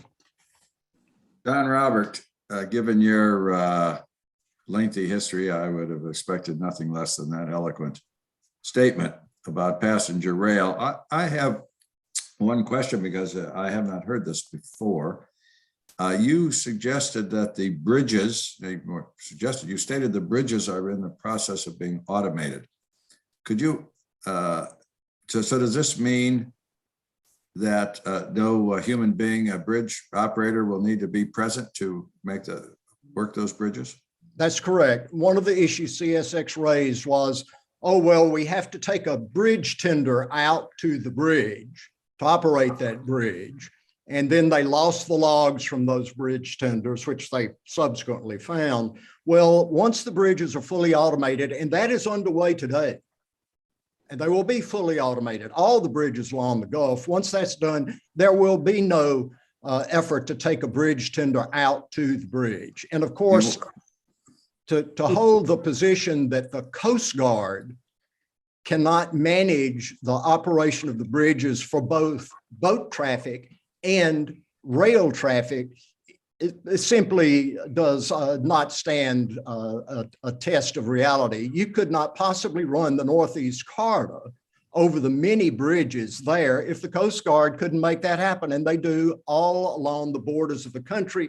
And in fact, the Commandant has committed to keep bridges in a position that will facilitate passenger rail. Who is doing the automating? Is the railroad doing that or the government? I understand it's a private contractor automating the bridges for the railroad. And do you have any knowledge about when those projects will be done, at least for the bridges on the proposed line? I'm told that all but 3 bridges will be done this year and that the remaining 3 will be done immediately following.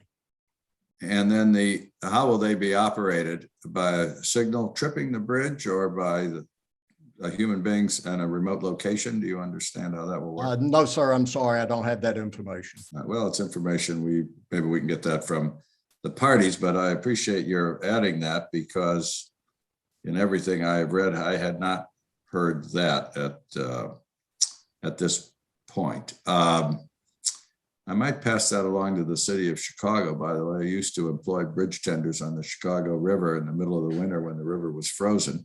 We always used to wonder about that.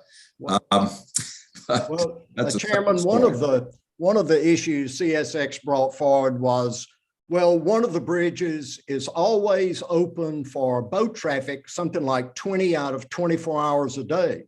But when you examined the bridge tender logs, you found that the bridge was left open because there was so little freight traffic, it was simply easier to leave the bridge open for boats and close it just when the freight train came by.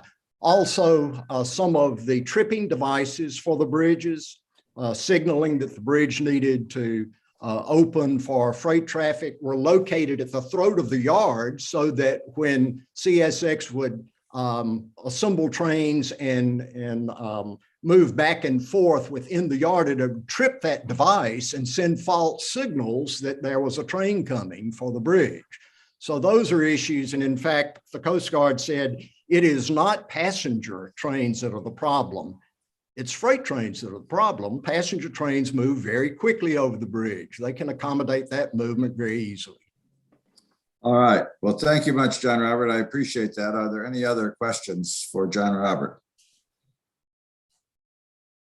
Mr. Chairman, this is City Councilman Joel Daves in Mobile. I just wanted to let you know I was available when you want me. You know what?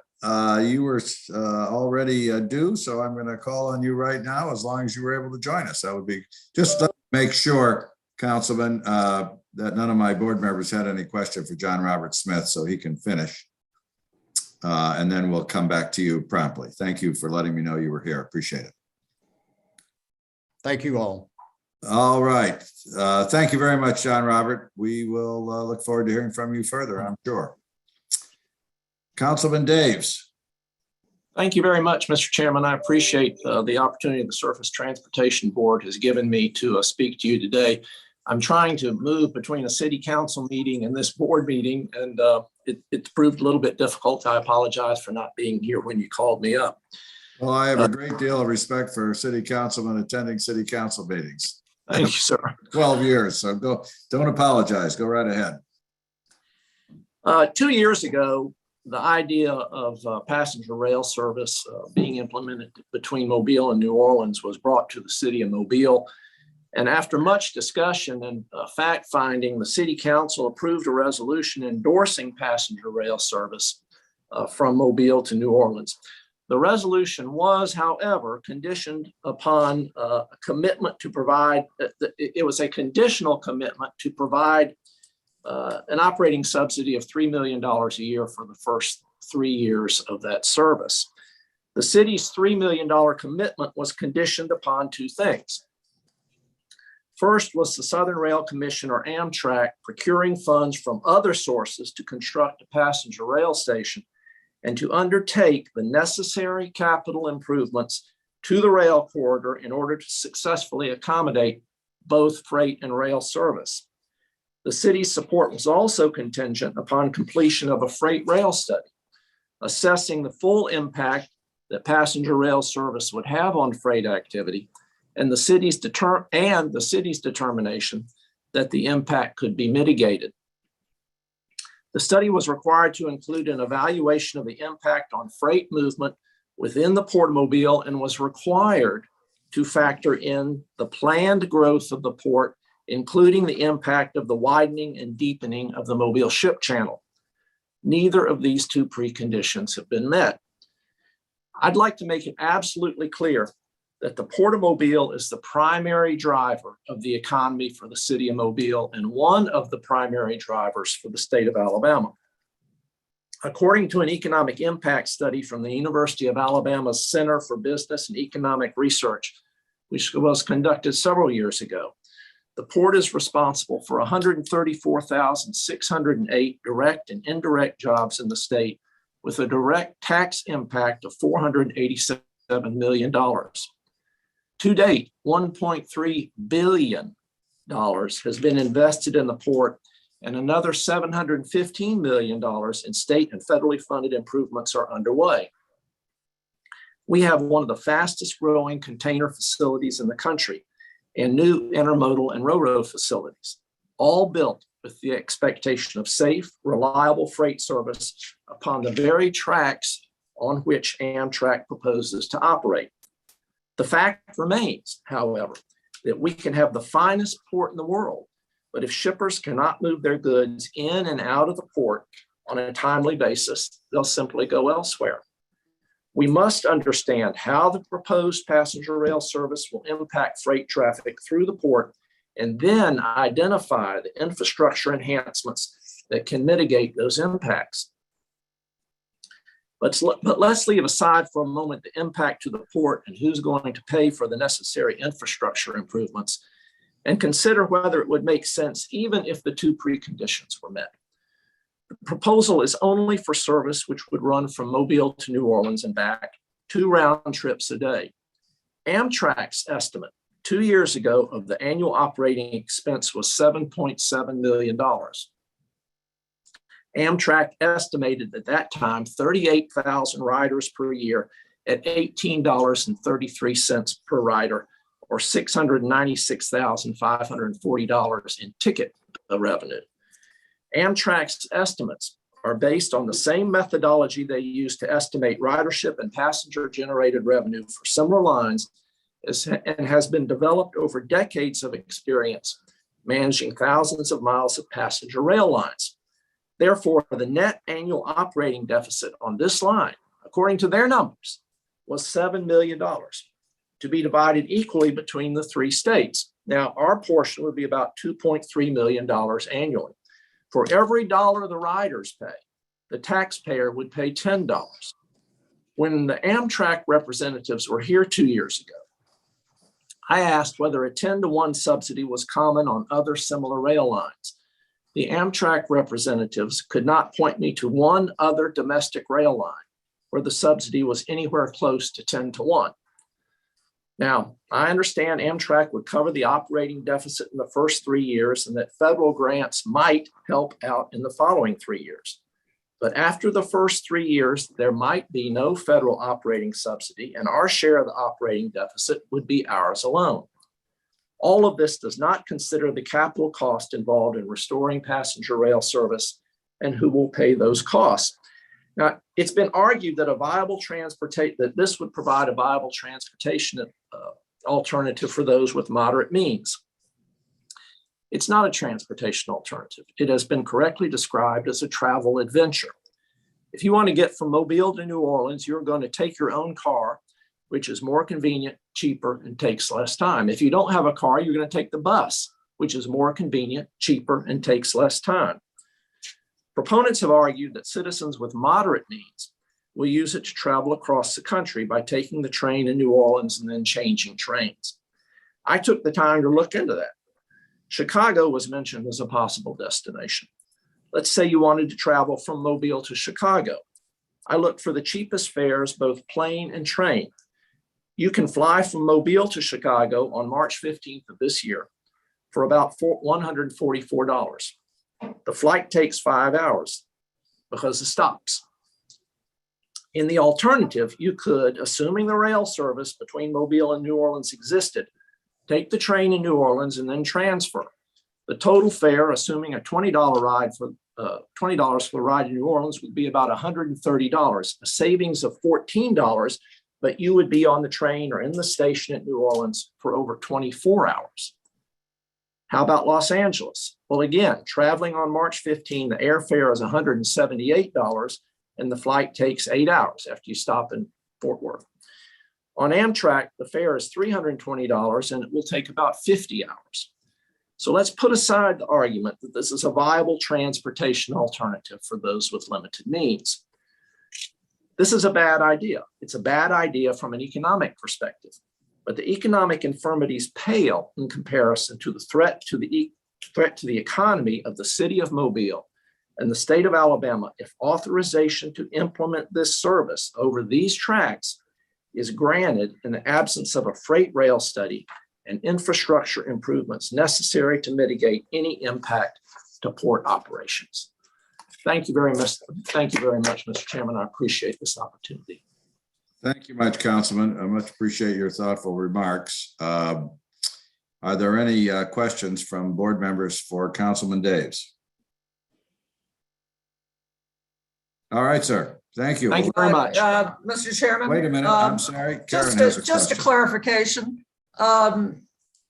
Councilman, I think you make brought out some very good points on the economics and your concerns about paying subsidy costs in the future. But is it your understanding that if we entered an order permitting Amtrak to access the rail line between New Orleans and Mobile, that would not force Mobile to pay anything, that the financing and funding of this is a totally separate matter? Well, I'm not sure I understand the question.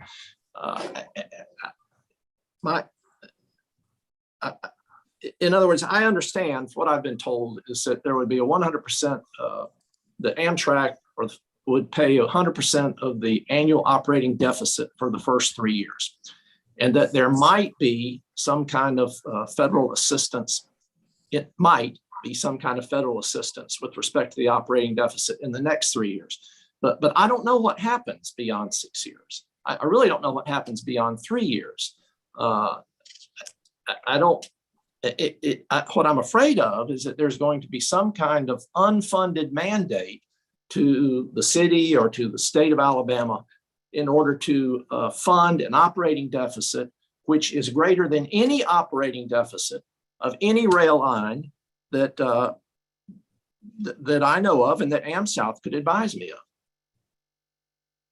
I mean, that Amtrak could advise me of.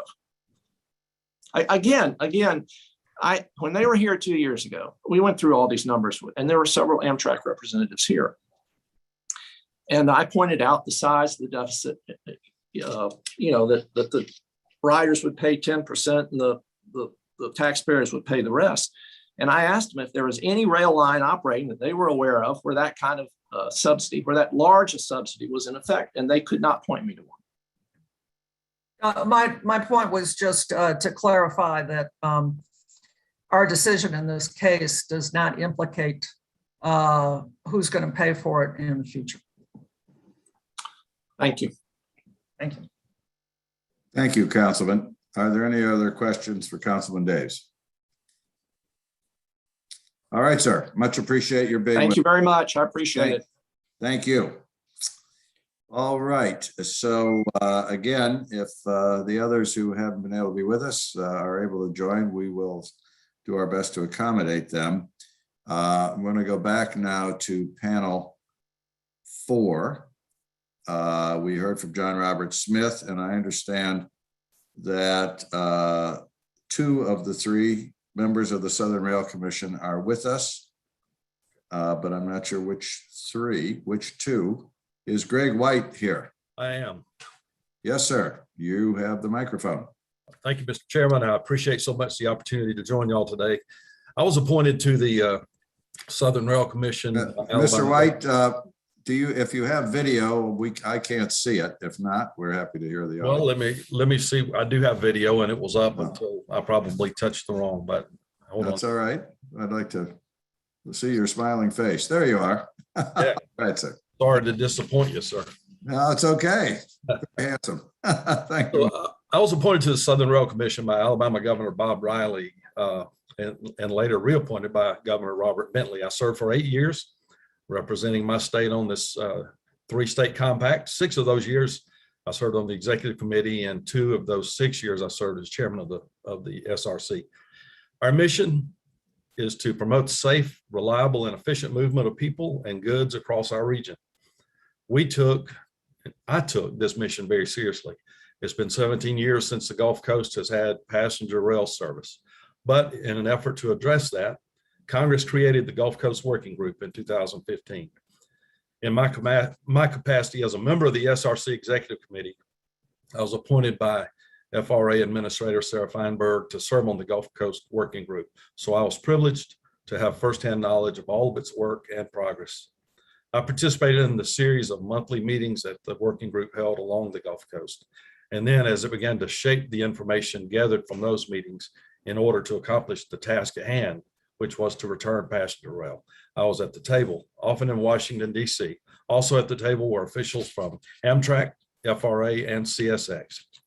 I was involved in an untold number of conversations with stakeholders along the Gulf Coast, elected officials, community leaders, business leaders. We also had private and public conversations with CSX, the Port of Mobile, Amtrak, and others.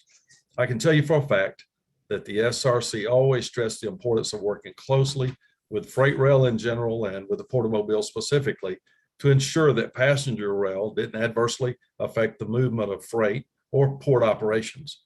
And CSX engaged in discussions throughout this process of what improvements they felt were needed to accommodate passenger rail service on their lines. Then they delivered their engineering study of the upgrades that they wanted to make if they were to move forward with passenger rail service. It had a price tag of $2.3 billion if service extended from New Orleans at that time to Orlando. Then FRA and Amtrak requested a list of the projects needed. And CSX replied they, quote, did not have it. Although federal funds paid for their study, they declared it to be a proprietary and therefore they refused to share it. I'm a CPA by profession. The numbers are important to me, and it's unusual to come up with an estimate without the data to back it up. And CSX didn't provide the data. I'll tell you that over the next several weeks following that report, we met often with officials from CSX.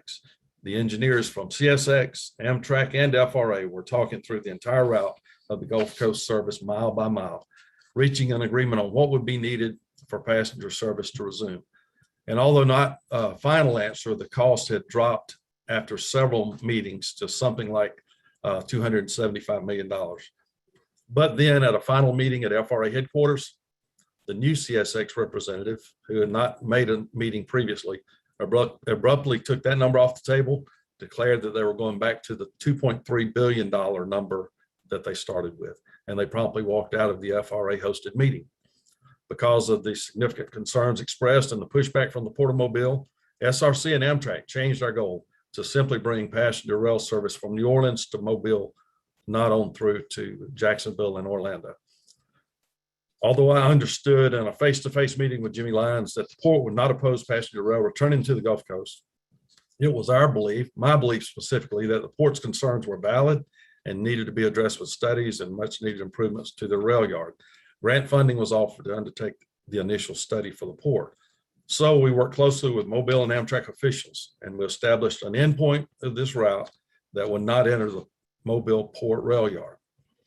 But much like when the original $2.3 billion price tag was placed on the table by CSX, that seemed to turn the heads of every professional in the room, I might add. And much like when CSX walked out of the final meeting at FRA headquarters by withdrawing their concurrence with an amount of 300 million or less and declaring they were back at the 2.3 billion. And similar to how they responded to the Coast Guard's change of protocol to address what CSX had communicated to be one of their most significant concerns, the drawbridges. We were now seeing what appears to be delaying tactics by CSX, using straw man arguments about port concerns that are simply an attempt to kill passenger rail along the Gulf Coast. If CSX had negotiated in good faith over the last few years, I would have confidence in them now. But as someone who's at the table at every stop and engaged in numerous telephone conversations through the early Gulf Coast Working Group years, I have to say that I'm convinced we're being stonewalled again. The message I got from the public across this region is they desire a return of this method of transportation. I believe the SRC is right in their mission. They have operated in good faith every step of the way. We can't allow unsupported, unreasonable demands by CSX to overturn long-established law, and in doing so, veto passenger rail that is supported by the people and by the leadership of the Coastal South. I join those before me in saying that we're concerned about impact on the port, but I think that the proposal to move forward is on time, timely, and is necessary for our region to continue to grow. Thank you for allowing me to share my perspective today. Chairman White, thank you much for being here. Yes, sir. Without asking you to get into great detail, was there ever to your understanding, a specific proposal aimed at just alleviating what the port is now claiming are its concerns? There were many discussions. I know when we sat with FRA, CSX engineers at CSX headquarters, actually in Washington, later at FRA headquarters, there was talk about movement through the Port of Mobile, what might be required to add capacity there, which of course should help the 4 trains a day if we went beyond Mobile, but it would also help the freight movement within the port. But again, in the end, the decision was made to limit the movement to the city of Mobile, whether that's the downtown station that CSX has continued to advocate for, or the station at Brookley Field that the mayor mentioned, which I think is a great option. I'm sorry, would you say the last part again? I got distracted. There was discussion here in Mobile about whether to bring the Amtrak to the downtown station, the old station, which is approaching the Port of Mobile, or to take it to Brookley Field, which is the new airport downtown. And either of those options are on the table. CSX advocates for downtown. The mayor mentioned his interest in Brookley Field as the as the station for Amtrak. Either of those stay clear of the Port of Mobile. All right, sir. Thank you very much. That's very helpful. I appreciate the enlightenment, and I appreciate your dedication to this project. Obviously, it's going on. You're a persistent man. Absolutely. Thank you all so much. All right. Are there any questions for Chairman White? All right, sir. Thank you very much. Yes, sir. Is Chairman Ross with us?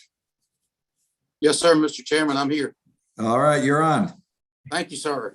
Good morning, Mr. Chairman. Good morning to the board. I'm Knox Ross. I'm the current chairman of the Southern Rail Commission, and I represent the state of Mississippi. I have served on the commission for over 10 years and was involved with the Gulf Coast Working Group since its inception and remain actively involved in restoring Gulf Coast service at the present time.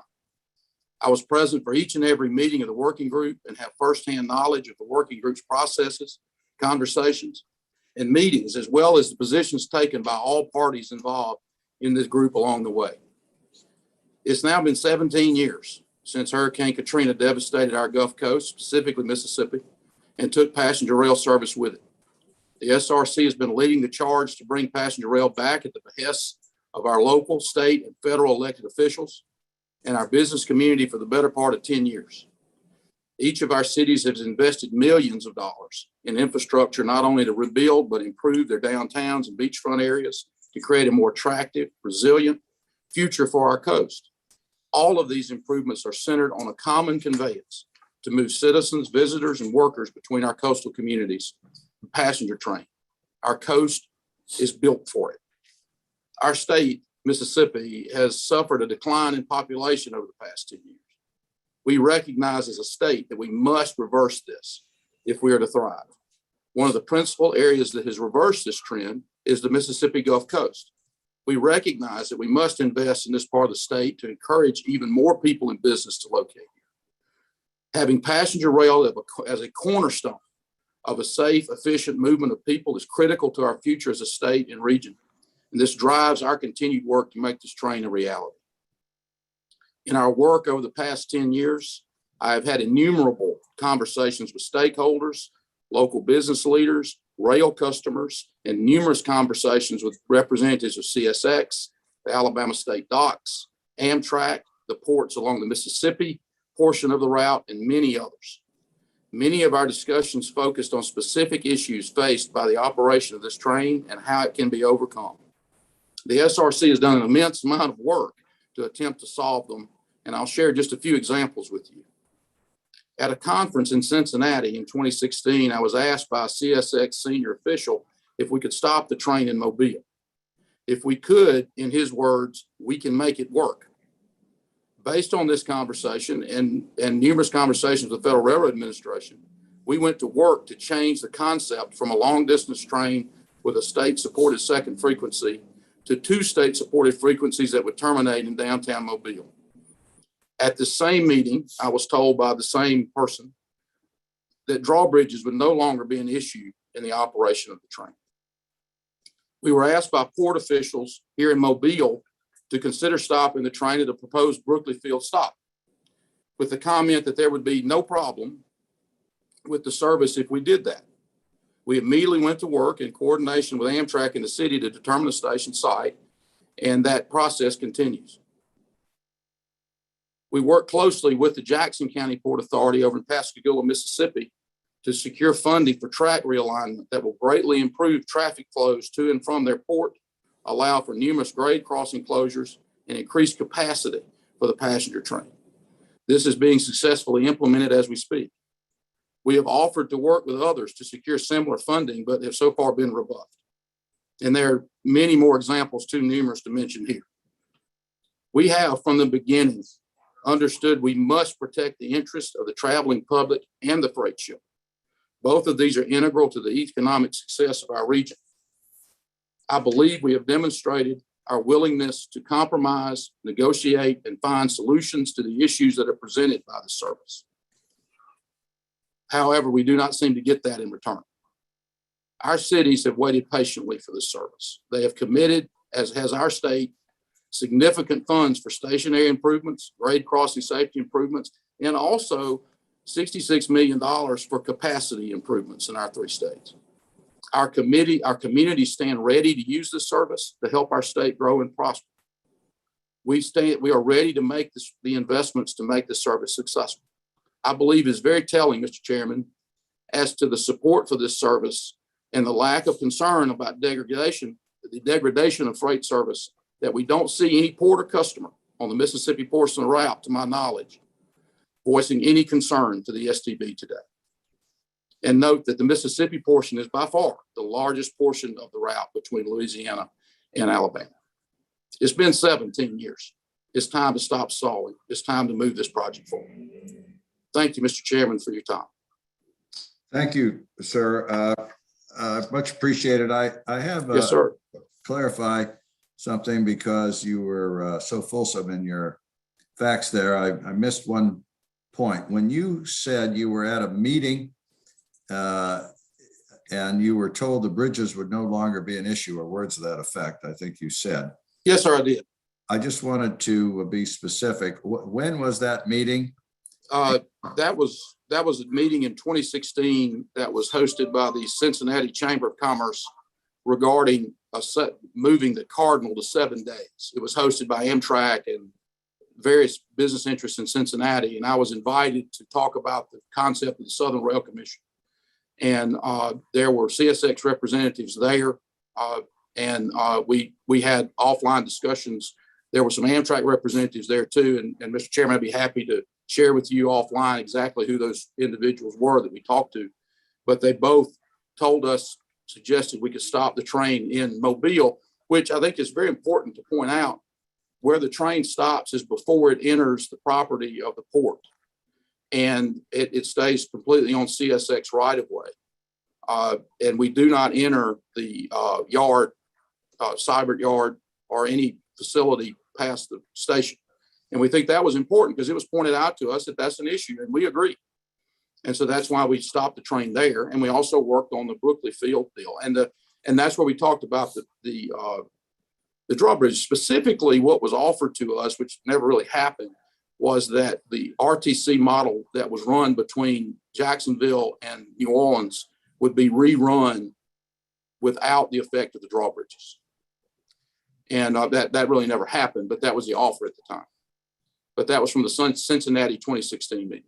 All right. So when the person said the bridges would no longer be a problem, were they talking about the automation that we heard about here a little earlier? No, sir. We knew nothing of the automation at that time, and that's been, 6 years ago. So that may not have been in the plan then. All right.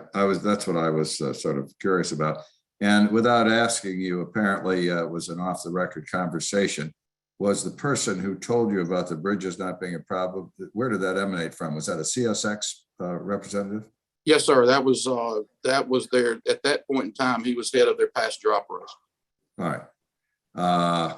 Okay. I was just curious about the source of that information. I don't think, because this is a public hearing, that it would be appropriate to take any. And I appreciate the sensitivity and yes, sir.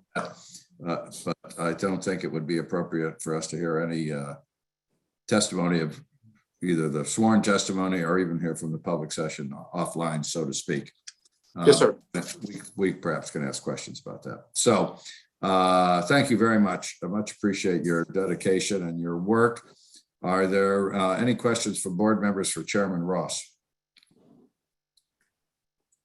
Okay, thank you very much, sir. Appreciate it. Thank you, Mr. Chairman. Do I understand Vice Chairman Spain may not be present at the moment? I'm with you, Mr. Chairman. You are here. Okay. Yes, thank you. And good morning to you and the members of the board. My name is John Spain. I'm the current Vice Chairman of the Southern Rail Commission. And so you are now hearing from the 3 members of the Executive Committee of the Southern Rail Commission that have been involved on this project for the last 10 years. I've been involved with the Gulf Coast Working Group since its inception and remain actively involved in restoring Gulf Coast service to its previous service. I've heard firsthand knowledge of the Gulf Coast Working Group's process, conversations, and meetings, as well as the positions taken by all the parties involved in the group along the way. It's been long enough since the Gulf Coast has had passenger rail service in our region, and it's been years since the Gulf Coast Working Group was actually started. The group, as you know, which was led by the Federal Railroad Administration and stood up by the Congress of the United States and tasked with identifying the infrastructure improvements needed to begin service again. Southern Rail Commission has been a part of that since its inception. I've had a number of conversations with stakeholders, elected officials, as well as community and business leaders across the nation. This also includes private and public conversations with CSX, the Port of Mobile, Amtrak, and others. I will not attempt to once again belabor the points made by my colleagues earlier from the Southern Rail Commission that have already been made to this hearing. Restoring passenger rail service along the coast will bring major economic dollars to New Orleans and the Mississippi and Alabama Gulf Coast. Not only will passenger rail restoration be a business and tourist connection, it will also allow for a life safety issue for evacuation relief.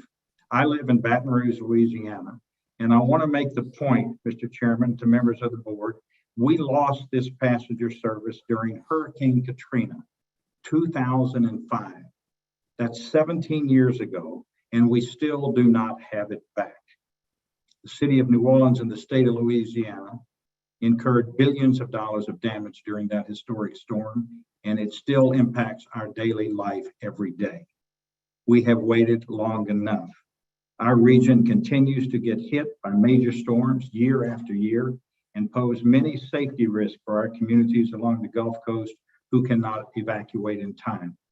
Part of the planning by the Southern Rail Commission is to recognize that passenger service can provide evacuation to bring our people out of harm's way, both further east and eventually through a proposed passenger service link between New Orleans and Baton Rouge. By using trains instead of putting people in the Superdome as we did in 2005, we can take our people out of harm's way to places of safety.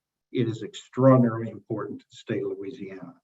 This service will continue to serve as not only a regular passenger service, but can provide that evacuation relief that we need. Our governors, our elected officials have spoken. They have put up money. We are at a place where we have been talking about this for over 10 years. We have talked about the impact on the port and addressed those issues. We've listened and been in the offices of CSX and had numerous conversations and agreed on how we would move forward. Our states have actually pledged money, and the federal government has pledged $33 million. The money is there. The discussions have taken place. We have listened. We would now ask your consideration to let this service start again.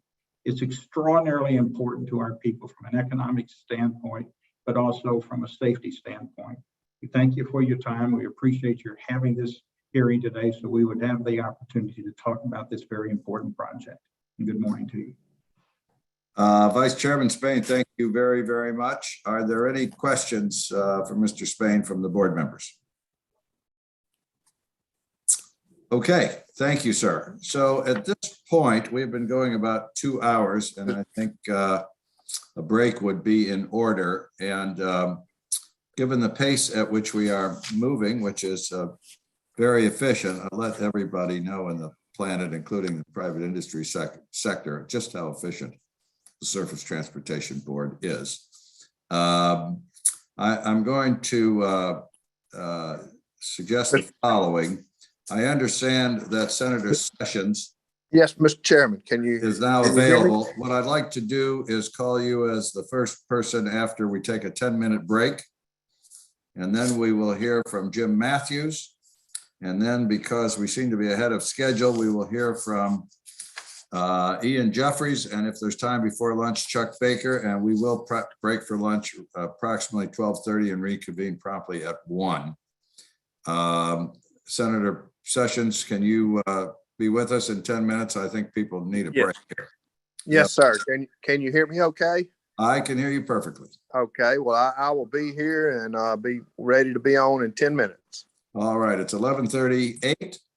We will come back promptly at 11:48 and proceed until roughly 12:30 with the next witnesses I just listed. Thank you all very much. Thank you.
All right, we are back in session and we are joined by Senator David Sessions, Alabama. Senator Sessions. Good morning. Thank you for allowing me to testify. As you said, my name is David Sessions. I represent. Can you turn on your video for us, Senator Sessions? I can. I was trying to spare y'all. Well, we'll suffer through it. Okay. There you are. All right. Okay. Thank you, sir. Good. All right. Well, like I said, Senate District 35, southwest corner of the county in Mobile. And I serve on the Agriculture and Forestry Committee as the vice chairman. I serve on the Energy and Transportation Committee and Tourism Committees, to name a couple more. I also serve on the Joint Transportation Committee, that's House and Senate Joint Transportation oversight, the basically latest gas tax proposal that we passed. My work, I focus on key industries that's important to my economy and my home district. Agriculture, seafood production is there, a lot of chemical manufacturing, aggregate materials, retail distribution. We have one of the 6 Walmart International Distribution Centers in my district that serves the entire Southeast United States. Most of the employers in my district rely on cargo and carrier activity that comes and goes from the port of Mobile. One of the sports 2-ship channels is in my district, and that's solely relying upon CSX to move the raw materials, fertilized chemicals, and all the goods that they move in and out of the port. In all scenarios, shippers, they have to cross or transit the CSX corridor, and that's where Amtrak proposes to place their new service and its station. Honestly, I would love to see, passenger rail. It's a important thing to move people up and down and across the country, I believe, in mass transit. But unfortunately, this area is so reliant on the services of CSX and the jobs in my district. We have so many jobs, over 40,000 jobs generated by the port, with a $3.5 billion impact. The total seaport generates over 160,000 jobs. That's all up and down the state. It's a huge impact. And, both my constituents and I are concerned that our port and our rail service could be harmed if this is allowed to go through without some further study. I think Amtrak proposes 4 trains during daylight hours. And, majority of this track that runs through my district is a single track, and it has insufficient sidings. If these passenger trains take priority over transit, the CSX system during an incredibly high traffic period for freight, that's detrimental to the movement of freight at a time when we know that the shipping and the trucking and all that is at a very, very fragile moment, with the supply chains just being stretched to the max. This will be another issue that will create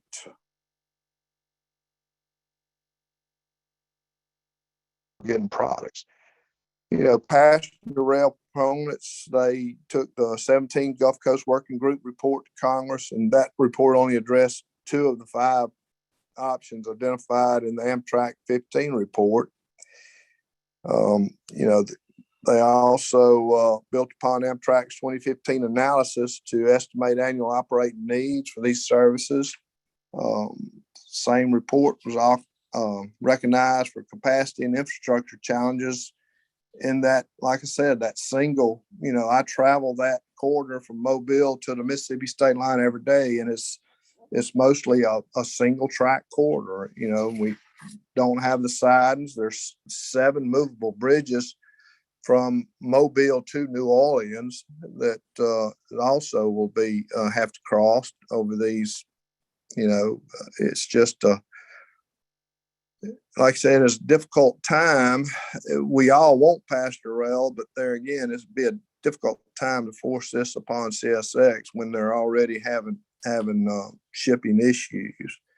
And, you know, for these reasons, I asked the board to deny this petition at this time. You know, I feel like they need to commit to a new and complete freight rail study, includes both the Alabama State Port Authority terminal railway utilization of the CSX mainline corridor, and considers newly added stops in Mississippi and fully considers the existing infrastructure, which includes those 7 drawbridges over the authorized waterways, and prior to negotiating access to CSX's system. You know, they need to factor in the effect that will be to the Port of Mobile. They're dramatically increasing their rail dependent volumes. Commit to locating the Mobile passenger rail station to the new international airport terminal at the downtown complex instead of where they have it proposed as right now. And commit to mitigating infrastructure investments, ensure freight and the intermodal rail movements aren't degraded. And I certainly appreciate the time the committee has taken, and I appreciate you allowing me the flexibility. And I will be soon leaving you, going to a meeting, and thank you very much. Senator Sessions, thank you so much. And we were delighted you were able to accommodate us and get back so we could hear from you. Are there any questions for Senator Sessions? All right, sir. Thank you much. We will now get back to panel 4 and hear from Jim Matthews, President, CEO of the Rail Passengers Association. Jim, are you with us? I am here. Good morning, sir. Good morning. Chair Oberman, Vice Chair Schultz, members of the board, we're very grateful for the opportunity to appear here to share the voices of America's many millions of passengers as you consider this incredibly important matter. Now, this morning, those passengers are frustrated. They're frustrated that host railroads insist on flipping the burden of proof on its head to require Amtrak to prove that its service won't harm operations, especially when Congress intended that it is up to host railroads to demonstrate unreasonable impairment. They're frustrated that host railroads, having produced what even DOT considers an insufficient operational analysis, have instead turned to breathless PR and unverifiable cost claims to burden any new service with so much gold plate that it's doomed to fail. They're frustrated that host railroads continue to mislead the public and shippers alike, that Amtrak is refusing to pay for needed infrastructure improvements, when the reality is that millions of dollars in public funds have already been identified and committed to support these investments, and that Amtrak has already offered to pay for certain improvements. They're frustrated that host railroads continue to ignore the terms of the grand bargain they struck with the American taxpayer to create Amtrak in 1971, in which we've agreed for each of the past 50 years to pay public money to relieve the hosts of their common carrier responsibilities in exchange for access to their tracks for a reasonable fee. They're frustrated that after 6 years of working alongside stakeholders and producing endless studies, host railroads refuse to recognize the Gulf Coast Working Group's analysis and conclusions, instead commissioning yet another separate study intended to undermine the group's work, and then walking away from even that effort as that study's deadline date came and went. Punctuated by bad faith arguments, misleading public relations campaigns, petty withdrawals of cooperation, and wholesale rejection of the consistently expressed will of Congress, the 16-year history of this dispute over restarting passenger service in the Gulf Coast clearly illustrates that this is about much more than 150 miles between New Orleans and Mobile. While I can only speculate on the host railroad's motives, the practical reality is that this would stop any American passenger rail expansion in its tracks. Last November, some 50 years of patient advocacy secured a record $66 billion for long overdue investment in our skeletal passenger rail network. This will improve the lives of more than 100 million Americans and produce long-term and long-lasting benefits of tens of billions of dollars every year. Host railroads now appear desperate to stop it. Years of stonewalling is costing the US taxpayer millions and depriving Alabama, Mississippi, and Louisiana of potentially billions of dollars in economic benefits. Some of the poorest communities in America exist in these states, and it is a particular cruelty that these underserved areas are once again having to do without in the service of a cynical opposition to progress and improved well-being. Here at the association, our team estimates socioeconomic benefits using a model we co-developed with the University of Southern Mississippi that is similar to, but expands upon, the modeling performed by USM's Trent Lott Center on behalf of the Southern Rail Commission. Our analysis is in complete accord with USM's 2018 Gulf Coast findings. In addition to tens of millions of dollars injected into the three states' economies over a 4-year construction period, operating 2 daily Amtrak trains could generate anywhere from $120 million to as much as $1 billion every single year for the Gulf, in the form of jobs, increased tourism, and even higher tax receipts at the state, local, and tribal level. Even the most pessimistic scenario would generate close to $13 million a year for Alabama alone. This is genuine, meaningful improvement in the lives and livelihoods of thousands of people who live, work, and raise their families in these states. Now, the newly passed infrastructure bill expands this kind of investment to many dozens of communities nationwide, including investments targeting what Congress calls traditionally underserved communities and areas of persistent poverty.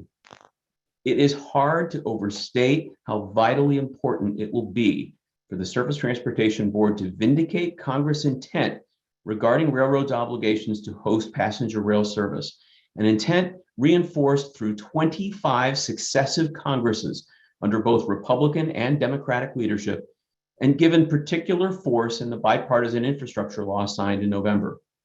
The American people, acting through their elected representatives in Congress, have consistently voted for 50 years to approve spending taxpayer funds in this way, upholding their end of 1971's grand bargain. They've done this because they recognize there are significant and compelling public interest in supporting regular passenger rail service to places where the private sector cannot profitably provide it. In exchange, the American taxpayer deserves good faith negotiations and fully transparent assessments of the costs and burdens that will be imposed. The overriding principle at play is Amtrak's legal right to access freight railroad tracks for a fair and reasonable cost. Now, at one time, CSX said it would take $2.3 billion to accommodate 2 daily trains, and warned that even that amount might not create a railroad fluid enough to satisfy the new 80% customer OTP standard for passenger service. Well, that was neither reasonable nor fair. In fact, it was indefensible. Today's figure is around $440 million. But even that is a far cry from the $66 million that the Southern Rail Commission says it will take to get this service started. This kind of disparity calls into question not only CSX's estimate, but the methodology and the motive in producing it. Furthermore, host railroads continue to invoke a competition-sensitive privilege as a way to sidestep giving stakeholders straight answers about the challenges that this project may pose. Government agencies, Amtrak, and others are willing to pay their share so long as it's defensible and transparent. But for the moment, host railroads claim that to even discuss the number of train movements would compromise their shippers' business secrets. Now, this is curious considering that this information is readily available to anyone with a lawn chair and the patience to count. Our association has many experienced railroaders among its membership, some with decades of experience in operations and planning, and many who physically keep an eye on the railroad every day. Based on what they've conveyed to me, CSX is apparently operating only about 4 through freights on the Mobile to New Orleans line, with a couple of other shorter local freights serving trackside industry. The through trains are about 200 cars long. They don't fit in any of the existing intermediate sidings between Mobile and Mccutcheon. And apart from the very time-consuming and largely impractical step of splitting a train between 2 sidings, only one of these 15,000-foot trains can operate over the rail line at a time. With a running time of 5 to 6 hours between Mobile and New Orleans, CSX can only operate 4 of these a day. That's 800 cars each day. Now, before, in prior operations, fully utilizing capacity with multiple sidings, all dispatcher controlled, you could potentially operate 16 daily 110-car freight trains. That's 1,600 cars. As a result of the long train strategy with no corresponding capacity investment, CSX has artificially and needlessly capped the Mobile-New Orleans line capacity at 800 cars a day, and that cap prevents any strategy to grow the business. And now CSX is holding the new Gulf Coast passenger service hostage, demanding that Amtrak fix what CSX broke and replace the capacity CSX just unilaterally made unusable by operating freight trains longer than sidings on the New Orleans to Mobile route. This should not be a prerequisite for the start of rail passenger service. There are other options, as DOT alluded in its amicus brief before this board. This modest Gulf Coast restoration is something that many thousands of local residents want and many millions of Americans need. It will produce an overall return on taxpayers' equity of many times what will be invested to produce it. There is no real public evidence that operation of this service would unreasonably impair CSX or NS operations, and what little evidence the host railroads have produced has been insufficient and unverifiable. Congress has spent millions of dollars over the years to advance this project, and after nearly 2 decades, the Gulf Coast's economies and the tax-paying public deserve to see it move forward. And Amtrak has a long-standing legal right to access host railroad infrastructure for appropriate payment, supported over many years and through multiple iterations of rail-related law and regulation by Congress and policymakers alike. On behalf of millions of Americans who stand to benefit and tens of thousands of citizens of Alabama, Mississippi, and Louisiana who patiently waited their turn, the Rail Passengers Association very respectfully asks the Surface Transportation Board this morning to, 1, vindicate congressional intent to build passenger rail policy around a presumption of shared use public-private investment in infrastructure. 2, affirm Amtrak's longstanding statutory right to access host railroad infrastructure under reasonably negotiated terms and compensation. 3, order restoration of the Gulf Coast passenger rail service without hindrance or delay. 4, hold host railroads accountable for transparency, insisting that as beneficiaries of ongoing support in the form of relief from common carrier obligations, host railroads must not withhold important non-proprietary or non-competition sensitive information around passenger rail needs. And 5, maintain board oversight and vigilance over cost assessments and claims on all sides to ensure that any additional examination of the need for capital investments, operational changes, or any other measures happens quickly and in the fullest possible view of the public. I'd like to thank the board for its attention this morning and to applaud its leadership in proactively seeking public input on this vital service. Now, I'm happy to take any questions, and my staff and I, as always, remain ready to supply any additional information that the board or staff may request. Thank you. Jim, thank you much for that very thorough presentation. You referred to a study that the Rail Passenger Association commissioned. Is that right? We perform independent assessments of socioeconomic benefits, and we did this as well. And is that publicly available, or did you publish that? We did not. We've published many other studies. We've not published that one. We probably will shortly. All right, and that, of course, has not been filed with the board in any comments you made. Not yet, sir. Yeah, okay. I just wondered about it. We have to be very careful about our record in this case because it is a hearing on the record, which has its own legal requirements. And so I just wanted to just be specific about where that information is for all concerned. So everybody has the same starting point. Anyway, that was just the one thing I wanted to clear up. Any questions from any board members? All right, well, Jim, thank you. And thank you for all the work that the Rail Passenger Association does in this area. I'm a strong believer in public advocacy groups to get their points across, and you do a very good job at it. So we appreciate it. Thank you very much, Mr. Chairman. Thank you, members of the board. All right. Thank you. So speaking of public advocacy groups, I don't think Ian would mind being described that way. And that would lead us to call up Ian Jeffries, who is CEO of the Association of American Railroads. Ian, are you with us? I am. Good morning. I think it's good morning, good afternoon. Excuse me. Good morning in Chicago, I suppose. Yes, still morning. Good morning in America. Right. There we go.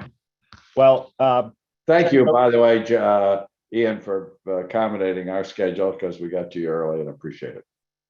early's quite okay with me. No problem at all. Chairman Oberman, Vice Chairman Schultz, members of the board, on behalf of the Class 1 Freight Railroad host members of the Association of American Railroads, thank you for the opportunity to testify today. I want to be clear from the outset that while I am here on behalf of our 6 Class 1 freight host railroads, AAR takes no position on the merits of this particular dispute, nor will AAR advocate in support of any specific party. Rather, I plan to comment on the important policy principles that should guide the board in resolving any disputes involving new or expanded passenger rail service. As this case is one of first impression, what the board decides here will set a precedent for the industry going forward. As you know, America is connected by the most efficient, affordable, and environmentally responsible freight rail system in the world, a system overwhelmingly built and maintained by the freight railroads themselves. This system provides the foundation for most passenger rail as well. While Amtrak owns approximately 730 route miles, primarily in the Northeast Corridor, which account for about 40% of Amtrak's total ridership, nearly all of the remaining 97% of Amtrak's nearly 22,000 mile system consists of tracks owned and maintained by freight railroads. Freight railroads also furnish other essential services to Amtrak, including train dispatching, emergency repairs, and station maintenance. We believe that America can and should have both safe, effective passenger railroads and a safe, productive freight rail system. Mutual success for passenger and freight railroads requires collaboration and recognition of the challenges that railroads face, especially as it pertains to new or expanded passenger rail service. In our view, litigation should always be a last resort, as most host railroad and Amtrak's disputes are, and we expect they will continue to be, resolved informally.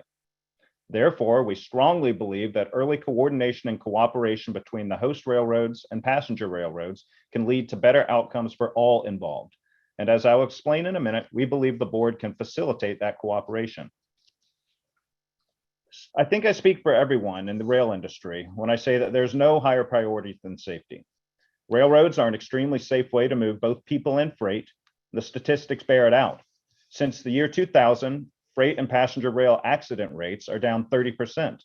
Importantly, the rail employee injury rate for both freight and passenger rail in 2020 was at an all-time low. While not satisfied, we are proud of these statistics. With our dedicated employees, we work hard to constantly improve safety. And this is important not only to the railroads, but to the communities and towns in which we operate. Therefore, as the board considers starting or expanding a passenger rail service, it is essential that it account for any impacts of such service on the safety of both passenger and freight rail transportation. And if there are any infrastructure upgrades or improvements that are necessary to meet safety standards, such as PTC, for example, those should be required prior to the commencement of any service. Doing so will advance the unified effort towards improved safety of all parties.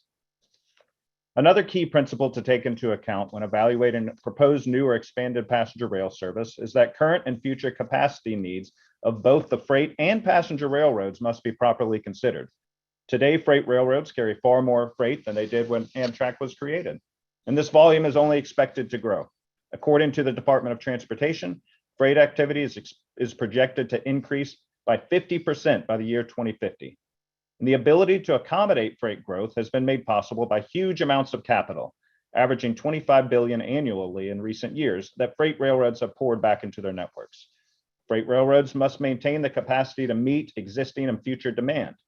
Planning for new or expanded passenger service on freight host lines, therefore, must account for future demand in both freight and passenger traffic. And to that end, as parties explore the expansion and addition of passenger rail service, it is important that all involved in those discussions are essentially negotiating in the same language or using the same units of measurement.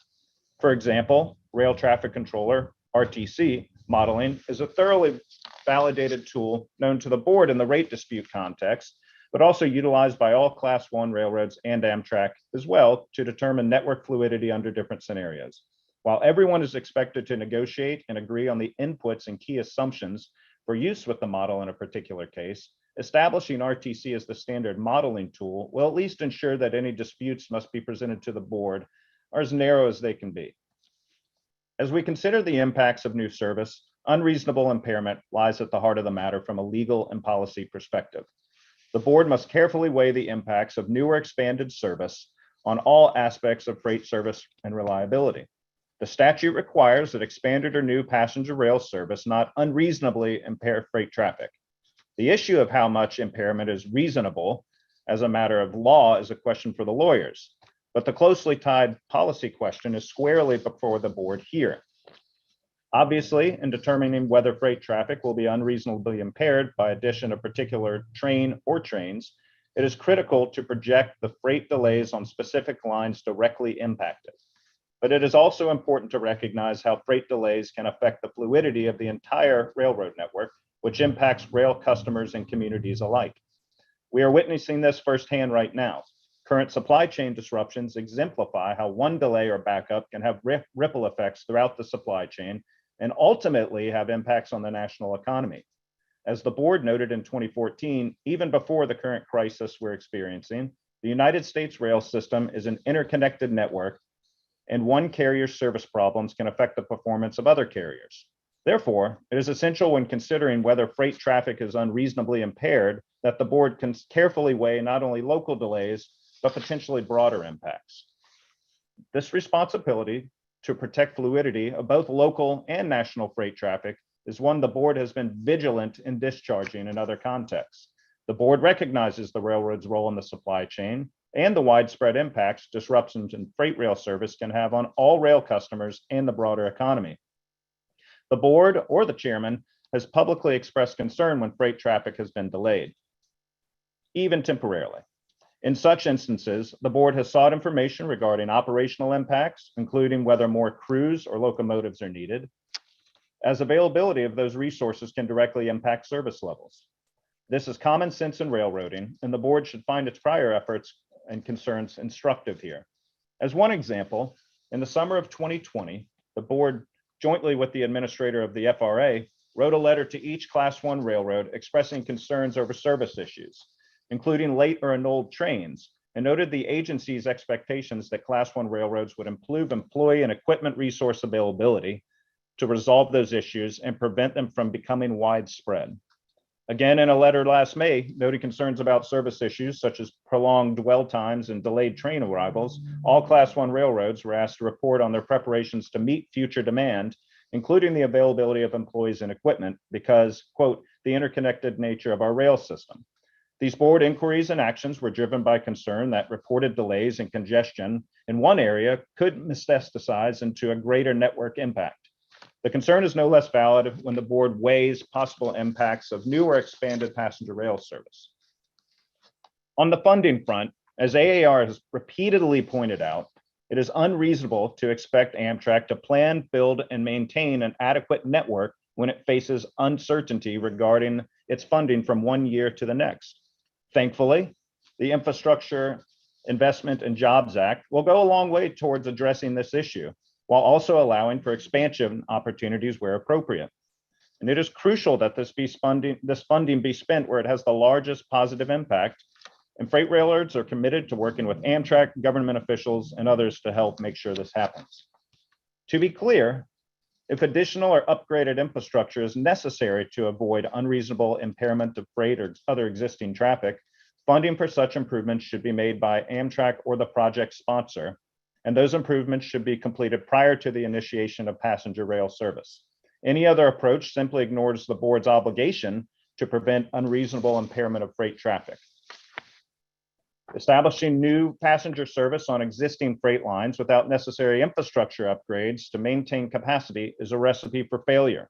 This is especially true given FRA's new customer on-time performance metric. Poor operational performance of a new Amtrak train on overcrowded lines would both hinder freight performance and ultimately harm the success of the new passenger service and result in a situation where nobody wins. The board should not order new or expanded passenger rail service before infrastructure needed to host that service is in place.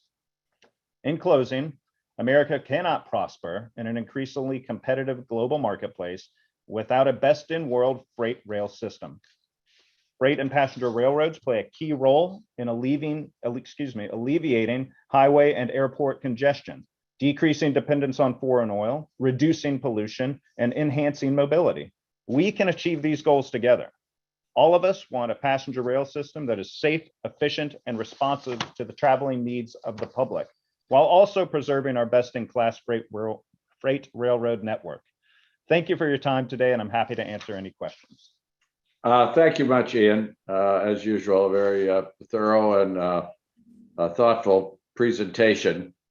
And I appreciate your reference to all the correspondence I have generated since I've been chairman. I would note, by the way, without getting sidetracked on this hearing, that not all of my wishes and hopes from those letters in terms of improving service problems have come true yet for all of our class ones. But one can continue to hope. I do want to ask one thing, and I was a little confused by at the very beginning of your presentation. Excuse me, you referenced that you were speaking on behalf of the 6 Class 1 railroads, and I wondered if you were having a Freudian moment about the boards actually approving the pending merger so that there will only be 6, or if you were actually only speaking for 6 of the 7 today. I was speaking for the 6 that currently host Amtrak service. All right. So no Freudian slip there. All right. Well, I just thought it should be clear because the phrase 6 Class 1 railroads is not yet on the right. public lexicon and may never be. I don't mean to prejudge it one way or the other. All right, just to make that clear. So Karen Hedlund has a question for you. Thank you, Ian. Thank you for your very thoughtful comments, as always.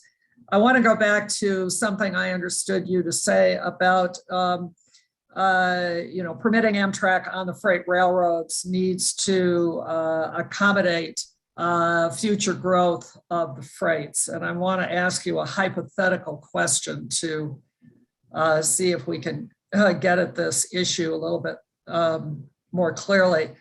Let's assume that there are no capacity requirements. There's plenty of capacity for Amtrak to run an additional train on a particular Class 1 railroad. But that railroad then grows 50% over the next 20 years. Is it your position that Amtrak should pay for some portion of the additional capacity needed to accommodate those additional freight trains? So I think speaking from a higher level, railroads make investments to meet not only today's capacity demands, but future capacity demands as well, because investing in a railroad is if you're growing capacity, that's a 50+ year financial commitment you're making. And when establishing a new passenger service, I think it's important that you set those expectations early, whether or not that requires infrastructure investment from Amtrak or from the project sponsor is a project specific question. I'll say in general, and I think the thesis, my overarching thesis for why I thought it was important to be here today is that, we see countless projects around the country that come to fruition in a positive way. And those generally occur when all interested stakeholders have the opportunity to sit around the table, agree on a mutually desirable outcome, agree what the required resources are to bring to the table, and agree who's going to bring those resources. And we see that work successfully, I won't say every day, but very frequently around the country. And at the end of the day, it is all about that early communication, coordination, and agreed upon outcomes. And so without getting to the specifics of a particular project where traffic flows may change, I just think it's important that we all keep that in mind, and knowing that those investments that are made today are made for long-term commitments. Thank you. Mm-hmm. All right, does anybody else have a question for Ian? All right, Ian, thank you very much. Much appreciated. Thank you. All right, have a good rest of your day. Hope to see you soon. Likewise. All righty. Chuck Baker. American Short Line and Regional Railroad Association. Hello, Mr. Chairman. Good afternoon here. Good morning to you. Hello, Chuck. My name is Chuck Baker. I'm the president of the American Short Line and Regional Railroad Association. We are the nonprofit trade association representing the interests of approximately 500 short line railroads. As you all know, short lines operate about 50,000 miles of track, or about 30% of the national freight network.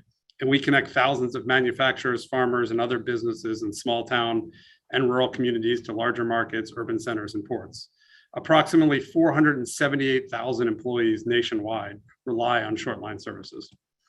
Our railroads are small businesses that maintain rail service over tens of thousands of miles of light density lines throughout the country that in many cases were candidates for abandonment by their former owners. Short lines hustle, scrap, and fight for every customer and every carload so that they can keep those services going, and they take their responsibility to those customers and their communities very seriously. On today's topic, I will state right up front that neither the Short Line Association nor any of our short line railroad members are opposed to passenger rail service in general, nor to Gulf Coast passenger rail service specifically. In fact, some of our members successfully host passenger rail services today, and there are many, many more who would eagerly welcome collaborative conversations with Amtrak and states about potentially hosting new or expanded services. The establishment of new passenger routes or improvements to existing routes in general is a perfectly reasonable objective, and we are well aware of the longstanding interest in restored Gulf Coast service among many leaders, perhaps nobody more prominently than the esteemed Senator Wicker, whom we hold in the absolute highest regard, who did a nice job this morning. However, it is imperative that the STB require any passenger rail service provider proposing to start new service on freight-owned infrastructure to address potential impacts to the national freight rail system before allowing the service to start.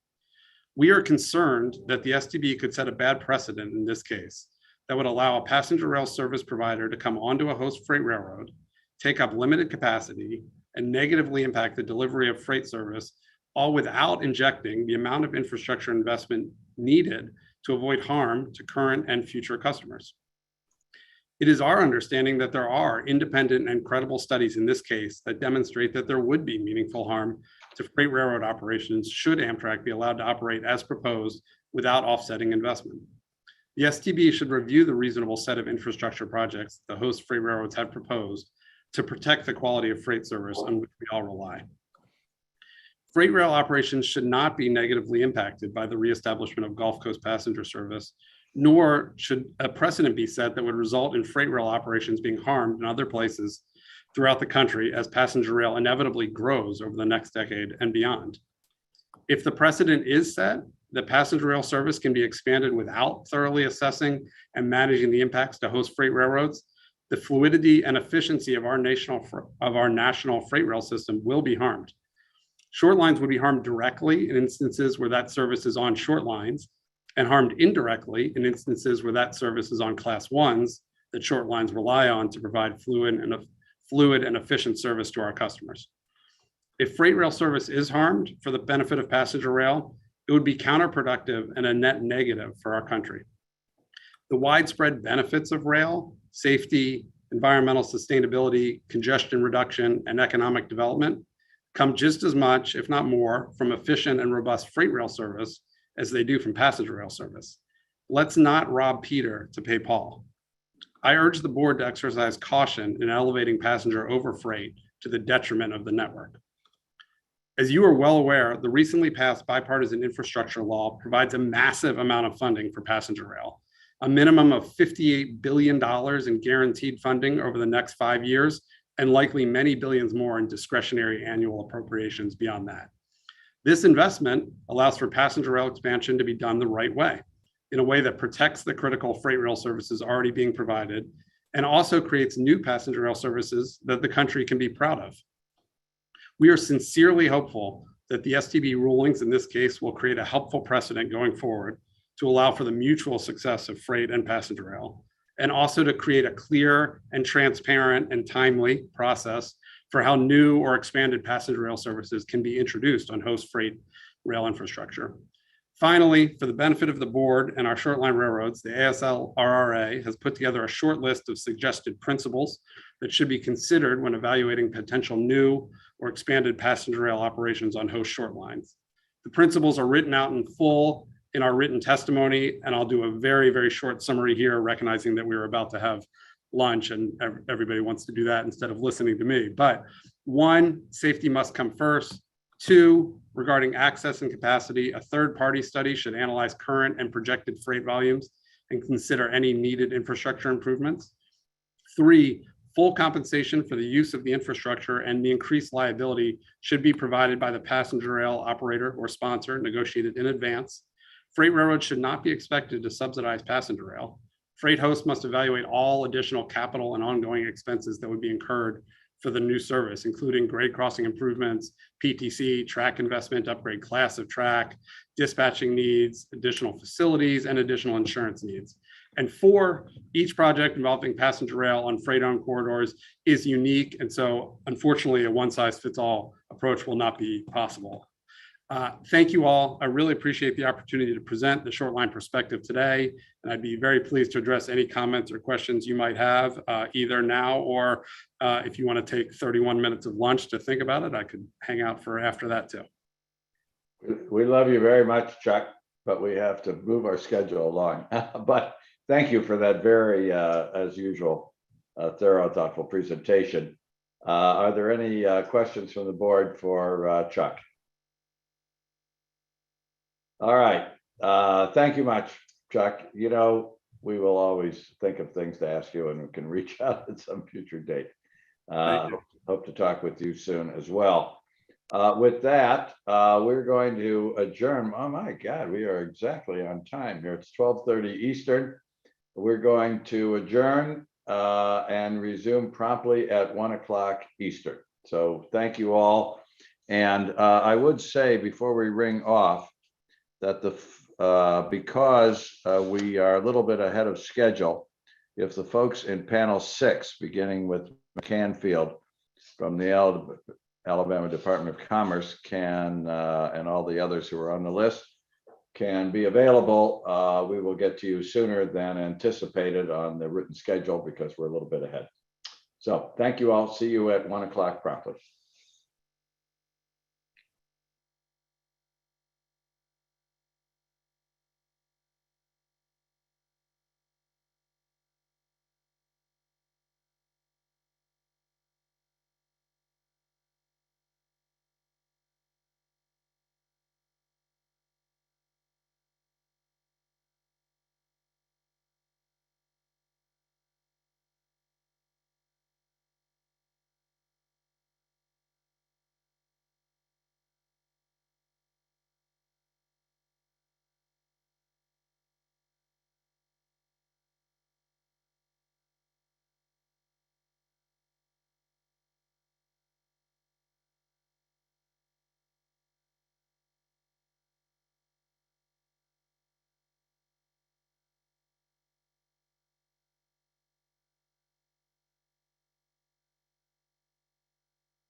work that time.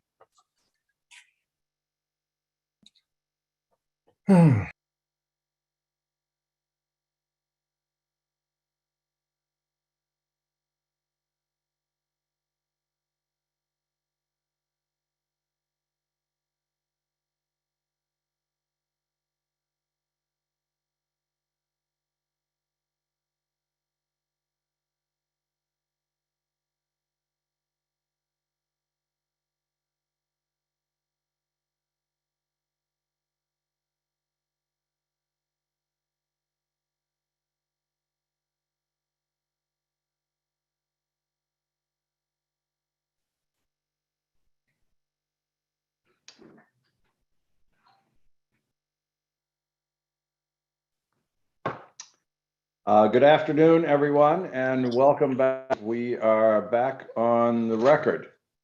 And I am happy to say that we are joined now by a very special witness, the Honorable Representative Peter Dazio, who is Chair of the House Committee on Transportation and Infrastructure, a person well known, I think, to everybody involved in our industry and probably at this hearing. And I'm delighted, Congressman DeFazio, you were able to be with us, and the floor is yours. Thanks, Chair Oberman, Vice Chair Schultz, and members of the board. Thanks for holding this very important and timely hearing today. I know there's quite a number of people who have signed up to testify. You're going to have a long couple of days, but hopefully this will get finally some resolution on these issues. I'm here obviously to support Amtrak's petition to restart service along the Gulf Coast. A cooperative relationship between freight and Amtrak is essential on this route and elsewhere in America to give Americans more opportunities to access meaningful intercity passenger rail.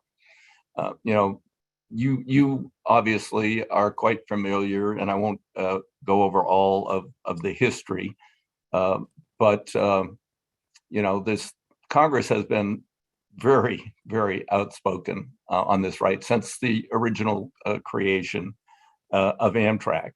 Now, I've seen through the years, obviously Congress has drastically underfunded Amtrak, and we are now on a new path with Amtrak with the IIJA legislation, which was signed into law a few months ago.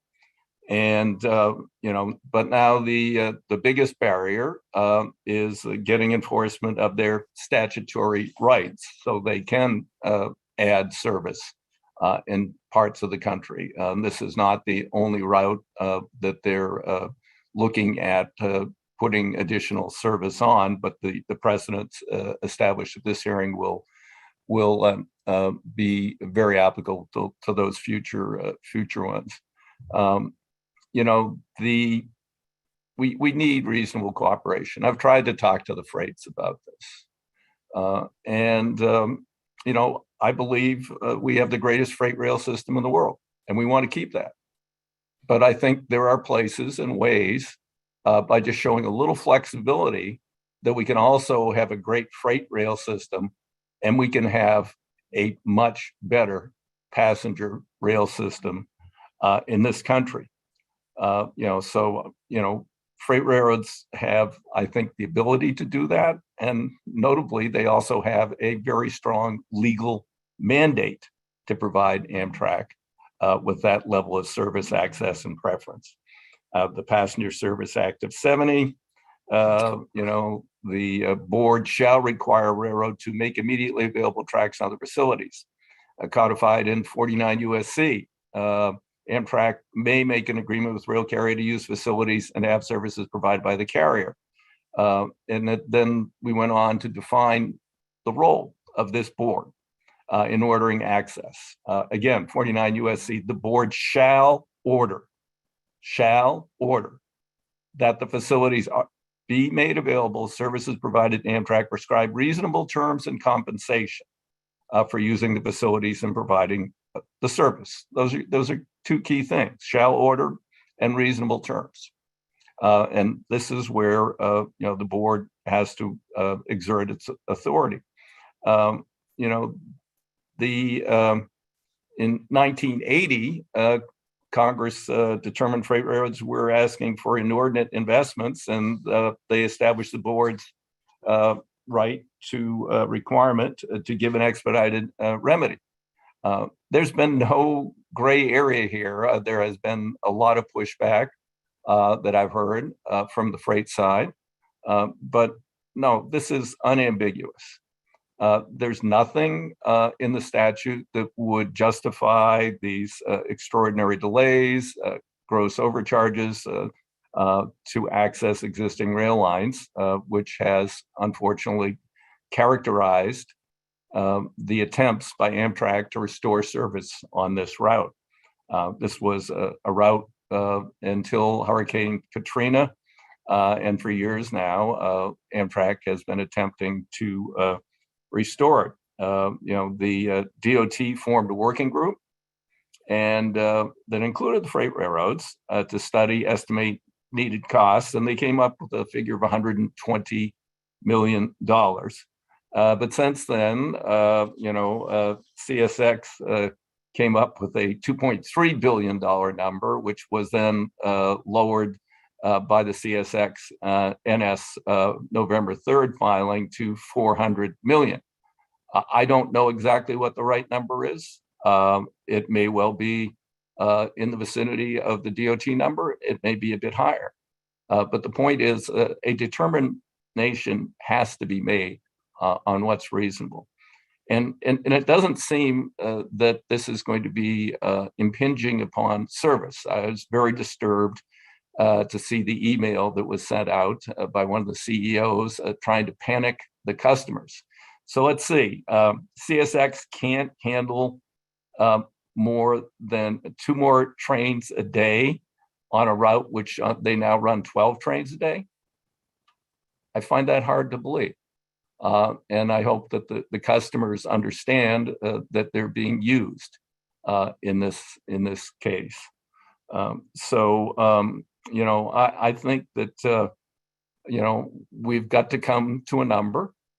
There is money available, as I said earlier, in the IIJA, and the board is going to have to play a key role in determining the proper number that we can get the access, restore the service. You will make a determination whether this would unreasonably impair, and if it does impair, what are the reasonable terms of compensation? We need to know, in order to move forward with the other investments in the IIJA, the Congress, this was written by Republicans, by the way, and Joe Manchin and Kristen Sinema, not by me. It would have been stronger and different, and there would have been more money. But this was written by Republicans, and they want to see these investments. It's bipartisan bill, and we can't make the investments if every time Amtrak wants to look at a new route, it's going to take years and involve having to go to the STB every time. We can send a message now. The right is going to be enforced. Be reasonable. Sit down. Talk with Amtrak.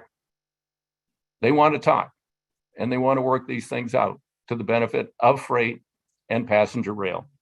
So I thank you again for having me here to testify. I look forward to any questions you might have. Congressman, thank you so much for taking time to be here. Among other things, I have been practicing law for a long time, and I don't think ever have gotten to hear from the person who actually writes the laws about how we should apply them. That is a great advantage. And your insight is second to none. So I really greatly appreciate it. I think you were thorough. I don't have any specific questions, but other board members might. Chairman DeFazio, it's good to see you. I want to thank you personally. You've been a good friend and supporter for many years. I'm sorry to hear that you're going to be departing Congress, but I know it's for greener pastures. So congratulations on that. And I just want to echo what Chairman Oberman said. I do appreciate your comments, and it's very important to hear from someone who's been so involved in the process. Not just Amtrak, but transportation overall and rail transportation. And I'd like for you, if you could also just to, again, you talked about how it was written. If you had a chance to write it, would have been stronger and different. Talk about how important passenger rail is to you, and that this is just not a one-off and just about more of the importance to the country. Well, I'll give a parochial example. Oregon. We have Amtrak. I got the Metalgo train set in Washington. Oregon had one. Washington has a couple. Although they're capable of 120 miles an hour. Now, generally, freight track isn't set up for those sorts of speeds, but they could reasonably go 50, 60, 70 miles an hour. It's 110 miles from Eugene, Oregon to Portland, Oregon. And on a good day, it takes Amtrak 3 hours to get there. I-5 is at capacity, and expanding I-5 would be phenomenally expensive. A lot of bridges would have to be removed or modified dramatically. And there are many people who would take the train to Portland if, let's just say, it took, on a really good day on I-5, you'll get there in your car in 2 hours. If we could dependably get to Portland in 2 hours, 2 hours 15, even 2 hours and a half, but the 3 hours is a good day. A lot of days, the delays are even longer. That discourages people from using the train as a viable alternative. So Oregon has a program called Connect Oregon. They went to UP and said, hey, we really want to improve the times to Portland. And so they came up with a deal where the state put up money to build a mile-long siding with the idea that we would speed, Amtrak with the freights giving the right of preference. Unfortunately now, UP, this whole thing, this PSR started by the now deceased former head of CSX, has been, getting longer and longer and longer trains. So now the trains are too long to fit in the sidings that the state agreed to build to help facilitate. So that's where the board is going to, be involved on these sorts of things. And so it's incredibly important. And there are many other, Amtrak is looking with all this money that they've gotten through this legislation at other corridors around the country, joining new city pairs with decent service. It doesn't have to be high speed, and it's never going to be high speed if you're sharing right away, but it could be reasonable speed and reasonable preference. And it's also, a great way to help. Freight rail is great in terms of avoiding carbon pollution compared to trucking. But passenger rail, likewise, is great in avoiding the carbon pollution in terms of single occupancy vehicles, or certainly, and airplanes, if they do 400 or 500 mile routes. So it's really key. And the legislation that I had proposed in Invest, I told the freights a couple of years ago in a hearing, I said, look, get more reasonable, sit down and talk, or you're not going to like the result. And I would have legislated even stronger measures than we have here, had that bill not been written behind closed doors in the Senate. But there is plenty of authority here for the STB to act and to give us a decent passenger rail system, and still the best freight system in the world. Good to see you again, Robert. Thank you. All right. Thank you. Any other board members have a question for Congressman DeFazio? Michelle. Chairman DeFazio, first, thanks so much for your willingness to be here today and for all of your insightful comments. And I echo Chairman Oberman's thoughts exactly, that this is my first and only opportunity to actually. My question to you is, is whether you would be willing to speak to what you believe would be the necessary role of infrastructure in reinstituting passenger rail. Well, there are investments that are going to need to be made. I mean, first off, if you look at the Northeast Corridor, where the federal government does own a good deal of the right of way. I mean, the estimates between Washington and Boston, I think, are close to $40 billion of improvements are necessary.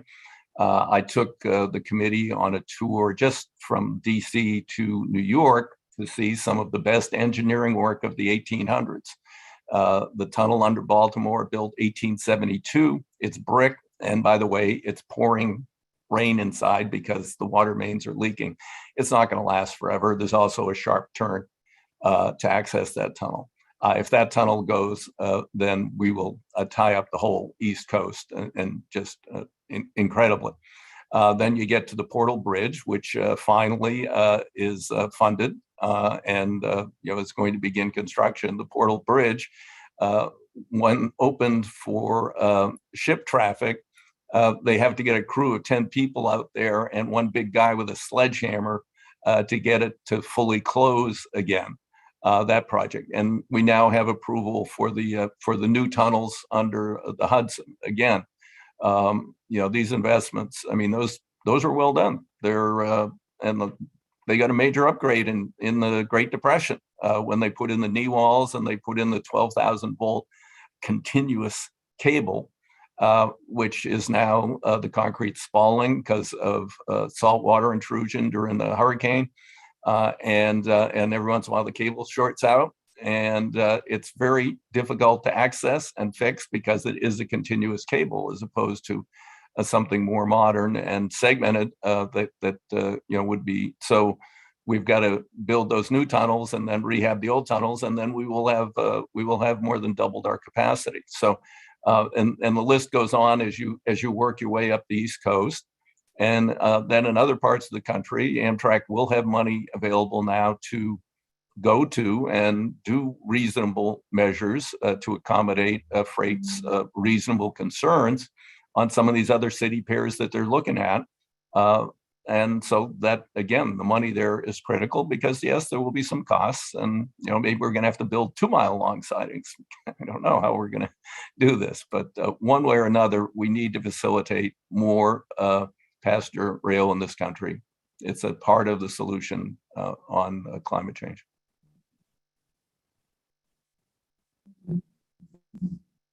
All right, thank you. Any other board members have questions for Congressman DeFazio? Mr. Chairman. Yes, Karen. Yes, thank you. Chairman DeFazio, just a brief on this board, which just started last month, that we will have an opportunity to take under consideration a proposal for a high-speed train that will connect Eugene, Portland, Seattle, and Vancouver, BC. That's a work in progress because the people in Seattle and Portland and Vancouver keep saying Portland to Vancouver. I remind them that I established that as a high-speed route in 1991, and it goes to Eugene, which would serve the second largest city, the state capital, and 2 major universities. So yes, I'm very hopeful that we're finally going to move ahead on that after how long is that? 31 years since I authorized it. Thanks, Karen. All right. Thank you very much, Congressman. And I will echo what Robert said. We're all going to miss you. I think you probably earned the right to move on. But between now and the time you leave, if you need me to return the favor of showing up in front of your committee to be grilled, I'm available, or any of us. So all right. I may take you up on that. All right. Thank you so much. I really much appreciate you taking time to be with us. Okay. Thank you all. All right, Congressman.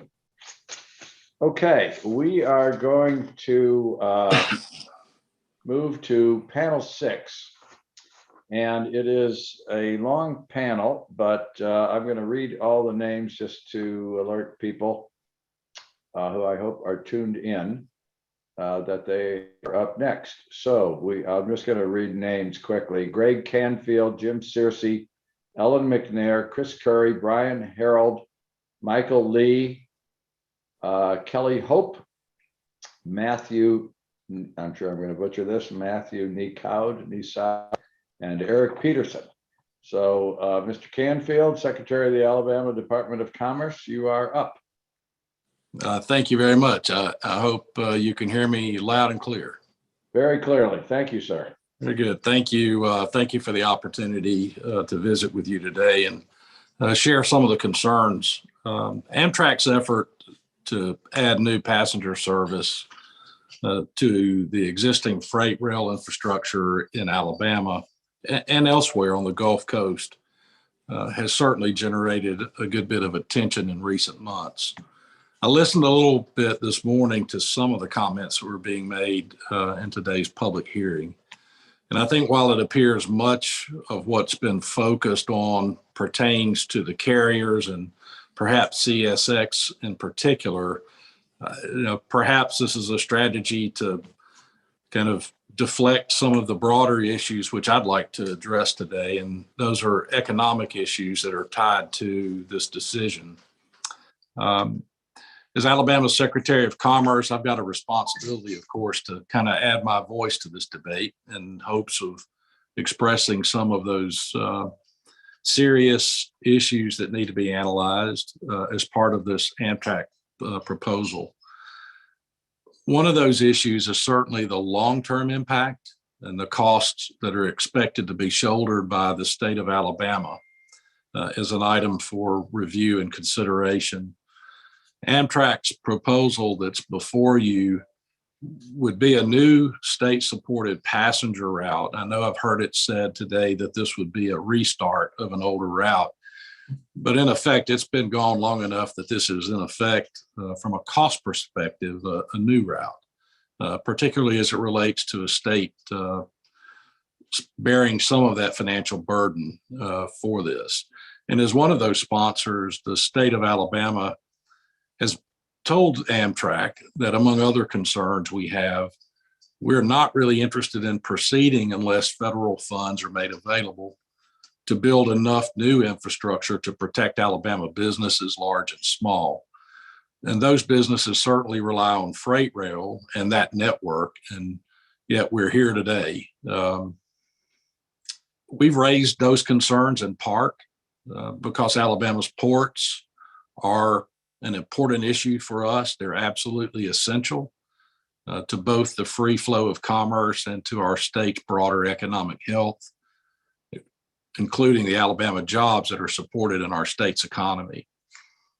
If we look at the Port of Mobile alone, it is responsible for almost $26.8 billion in economic value. It helps to support about 161,000 jobs each year. And this facility is handling about 58 million tons of cargo for importers and exporters each year. Alabama continues to partner with the port in support of its ongoing capital investments that are designed to accommodate our forecast of even greater volume in the years that are about to come, as made in Alabama products are exported to over 190 countries across the globe. The ports are really just one part of the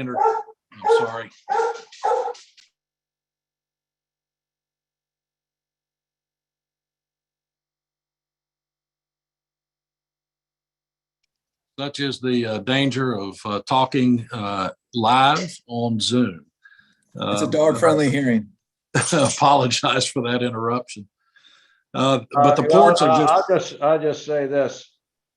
No aspersions on today's witnesses who've been great, but there have been some in the past who were not quite as articulate as that interloper. So that was helpful. Well, he is definitely articulate. So to kind of go back to the ports, that's just one part of our interconnected transportation infrastructure that help keep our state and probably our nation competitive. And I know there's been a lot of discussion about the marriage and the importance of passenger rail as well as freight rail and working in harmony. And I don't believe our argument is against passenger rail at the state. We believe Alabama is an attractive place to do business, and it's because our rails, our roads, our ports are all working together so well to enable companies of all sizes to take those goods that they're producing to market. We've had a lot of success attracting major manufacturers, like a number of companies and suppliers in the automotive industry. They've helped position our state as a major hub for increasingly high-tech industry, thanks in part to some of the strength of this system that I just outlined. Since my tenure, I've been doing this for about 10 and a half years. The state of Alabama, since 2011, has seen $60 billion in private sector capital investment that's led to the creation of over 170,000 new high-paying jobs for our state. With that backdrop, I must say that Amtrak's proposal is concerning because it appears highly likely to upset that delicate balance that makes our freight infrastructure so dependable and efficient. We're concerned that adding Amtrak's new passenger service to the rail lines that service our ports and the countless business interests that we have across the state, from the automotive industry to our coal producers and myriads of others in between, will fundamentally alter and adversely impact the timetables, the cost structure, operations, and other dynamics that companies have come to expect and depend on to do business in our state. Adding more traffic without making considerable investment in the expansion of the infrastructure to support that additional traffic is an obvious recipe, we think, for the degradation of service. This means longer delivery timelines, less dependable on-time service, and overall less efficiency in our system. We're all highly aware of the disruptions that we're currently experiencing in the supply chain and the impact it's having on everything from job layoffs, production stoppages, the highest rate of inflation experienced in 40 years, and other impacts. The direct impact on business and industry is clear, and we believe it includes higher costs, tighter margins, and worse. But the indirect impacts are equally concerning from my perspective as an official charged with helping to steward Alabama's economic landscape. I mentioned that Alabama has been successful in attracting and recruiting significant investment and the expansion from job creators in recent years. They are adding to a strong manufacturing base with companies like Honda, Mercedes-Benz, Boeing, Polaris, and so many others that are investing with growth in Alabama, in part because they know they can depend on a strong freight network and an efficiently operating port of Mobile. The additional expansion in our freight network, such as Montgomery's planned inland port facility, we believe is going to add to this growth, and it's going to underscore the important role with balancing the interest across our state to ensure stronger and better jobs for our state and the people in it. I am concerned that if Amtrak's proposal is accepted in its current form, the attractiveness of our business climate will erode. Companies choosing where to spend their capital will no longer consider Alabama a great choice. That will be because of the uncertainty on the transportation and logistics issue that could be impacted by this decision if it's made in favor of Amtrak without needed infrastructure improvements. I would suggest that Amtrak should actively engage with our stakeholders. This is a Gulf Coast impact issue. It is very important to our stakeholders in the state of Alabama that Amtrak be actively engaged outside of just the rail partners, but also understand what these impacts potentially are on the potential for job loss, as well as impacts on potential increases in inflation and other work stoppages associated with work stoppages from issues that deal with a logistic system that would not potentially work as it does today.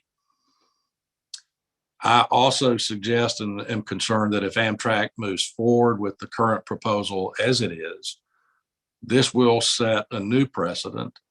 And that precedent would be that passenger rail service can be added without the necessary infrastructure upgrades that are needed to ensure the region's rail network can support this added traffic that Amtrak is seeking. That's a precedent that our economy really, we don't believe, can afford to be set. I appreciate the board's careful review of this proposal. I appreciate the opportunity to appear before you today. I know that this decision is not being taken lightly, and we certainly appreciate consideration of the broader issues that we feel are important to us in Alabama. So thank you. Thank you, Mr. Canfield. Appreciate your taking the time. Are there any questions for Mr. Canfield? All right, thank you much. Thank you. We will move to Jim Searcy, Executive Director of the Economic Development Association of Alabama. Thank you, Mr. Chairman and other members of the board. I am the Executive Director of the Economic Development Association of Alabama, EDAA. And EDAA is a membership-based organization. We've got approximately 500 members, and we represent the economic development professionals throughout the state of Alabama. Our members are committed to collaborating with EDA staff as well as our board of directors to cultivate a positive economic and policy landscape for Alabama. We engage in professional development of our members, but also have a very robust advocacy and legislative program or effort. And that is that capacity I'm speaking to y'all today. The Southeast is one of the fastest growing economies in the nation, and Alabama is centrally located within the emerging powerhouse. In recent years, we've been effective in capitalizing on our central location and strong transportation network, attracting billions in new investment from major manufacturers and high-profile companies, while also enabling small business to thrive. As important as it has been for us to have investment from large and medium-sized companies from outside the state, what is equally important is our ability to work and develop efforts to expand our existing industry. As most of y'all know, most of the jobs created come from expansion of existing operations. So what we attempt to do is encourage that initial investment, but also work diligently to ensure that they further deepen their roots here and further invest in their organizations and operations. This investment, this economic development success is due in large part to the fact that Alabama has much to offer the business community. Obviously, low operating costs, a strong workforce, unique geography, and a wealth of available sites. However, one of our most significant competitive advantages is our ready access to some of the best integrated freight infrastructure in the country. From ports to railroads to air and everything in between, companies in Alabama have what they need to get their products where they need to go. And that's a key factor in determining where capital will be invested. Invariably, when companies evaluate states or locations and sites within states, they're looking at workforce availability, but logistics always in the top three of what their concerns are and what their considerations are. So we think Alabama is well positioned to take advantage of that. As one of our state's most prominent advocates for ongoing economic development, EDAA and I closely monitor any potential policy shifts that stand to influence our viability as a site for future investment, either positively or negatively. Amtrak's proposal has the potential to add passenger service to freight railroads in Alabama and other Gulf states, has the potential to negatively impact the investment momentum and our economic development success we've experienced over the last few decades. And we want to ensure that Alabama continues to be successful in our economic development efforts. Freight rail is one of the pillars of the transportation infrastructure that makes Alabama an attractive place to invest. The railroads operated by companies like CSX serve as arteries that connect some of the world's most productive manufacturers, as well as smaller operations, to the markets they serve, either directly or through facilities like the Port of Mobile. Despite being one of the oldest means of transportation that exists in the U.S., rail is also among the most advanced, enabling companies to move freight more reliably, safely, efficiently, and affordably than any other method. This is particularly important in Alabama because we're a very rural state, with the exception of the 4 major metros. A lot of our economic growth and development has been in rural parts of the state, and it is incumbent upon Alabama's economic developers, as well as the state of Alabama, to make sure we create opportunities not just in our larger urban areas, but throughout our state, particularly in our rural areas. The strength of freight rail lies in its precision. Schedules that operate down to the minute mean shippers know what to expect, and those on the receiving end can expect an on-time delivery. This kind of dependability is worth its weight in gold to major companies whose efficiency has direct impact on its availability to prosper and to continue to grow and expand in the state. New passenger train service added without a truly collaborative process with these freight railroads would wreak havoc on the tight timelines and careful scheduling that make rail so powerful. Adding to these new routes without improving infrastructure in kind will have a negative impact on traffic and on-time delivery, while also creating more congestion and generally upsetting the free flow of goods. We're obviously not opposed to passenger rail traffic. As a matter of fact, tourism and travel is an important part of economic development, but we just feel that the collaboration is necessary to make sure this is done with a minimal amount of impact on our existing company and our ability to recruit new investment. Passenger trains on freight car lines work, but not without truly robust stakeholder engagement and transparency. Public reports indicated that Amtrak has been hesitant to join with other parties like the railroads, policymakers, companies that move goods via rail and through the ports, and other entities to ensure that concerns like these noted above are thoroughly remedied before the application is approved. Ours is the Surface Transportation Board to encourage Amtrak to engage in these necessary and productive discussions to address the concerns outlined and to ensure that any additional passenger rail service is not added without adequately protecting the interests of the countless stakeholders and those businesses in Alabama that stand to be impacted by the plan. I appreciate the opportunity to speak to y'all today, and if you have any questions, I'll be more than happy to try to answer. Thank you, Mr. Searcy. Are there any questions from the board members? Okay, thank you much. Thank you. All right. Next is Ellen McNair, who is the Senior Vice President of the Montgomery Area Chamber of Commerce. And let me just make one very mild observation. I do not like to artificially limit people, and I don't intend to, but I would like to remind all the speakers today that we have a very long list of speakers, and to do your best to adhere to the time set aside for you within reason, but I do not want to cut people off. With that, Ms. McNair. Yes, sir. Thank you so much for this opportunity, and I'll do my best to be extremely brief here. Take your time.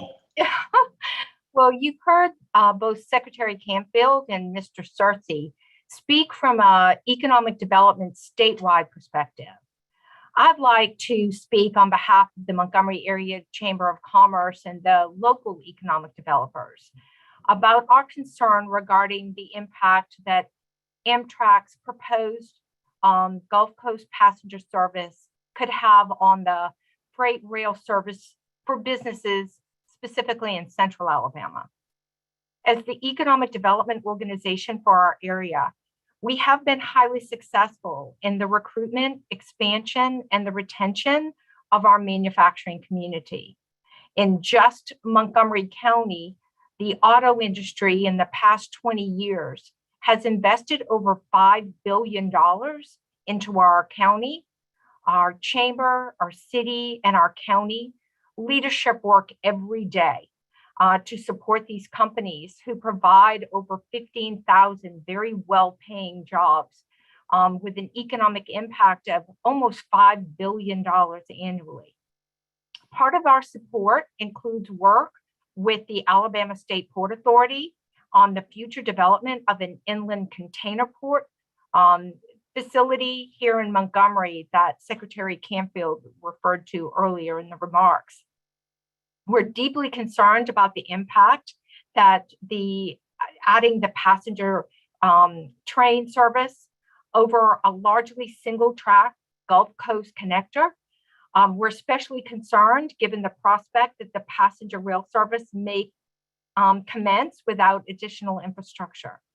It's our belief that without the proper study and the infrastructure improvements, freight service will be adversely impacted.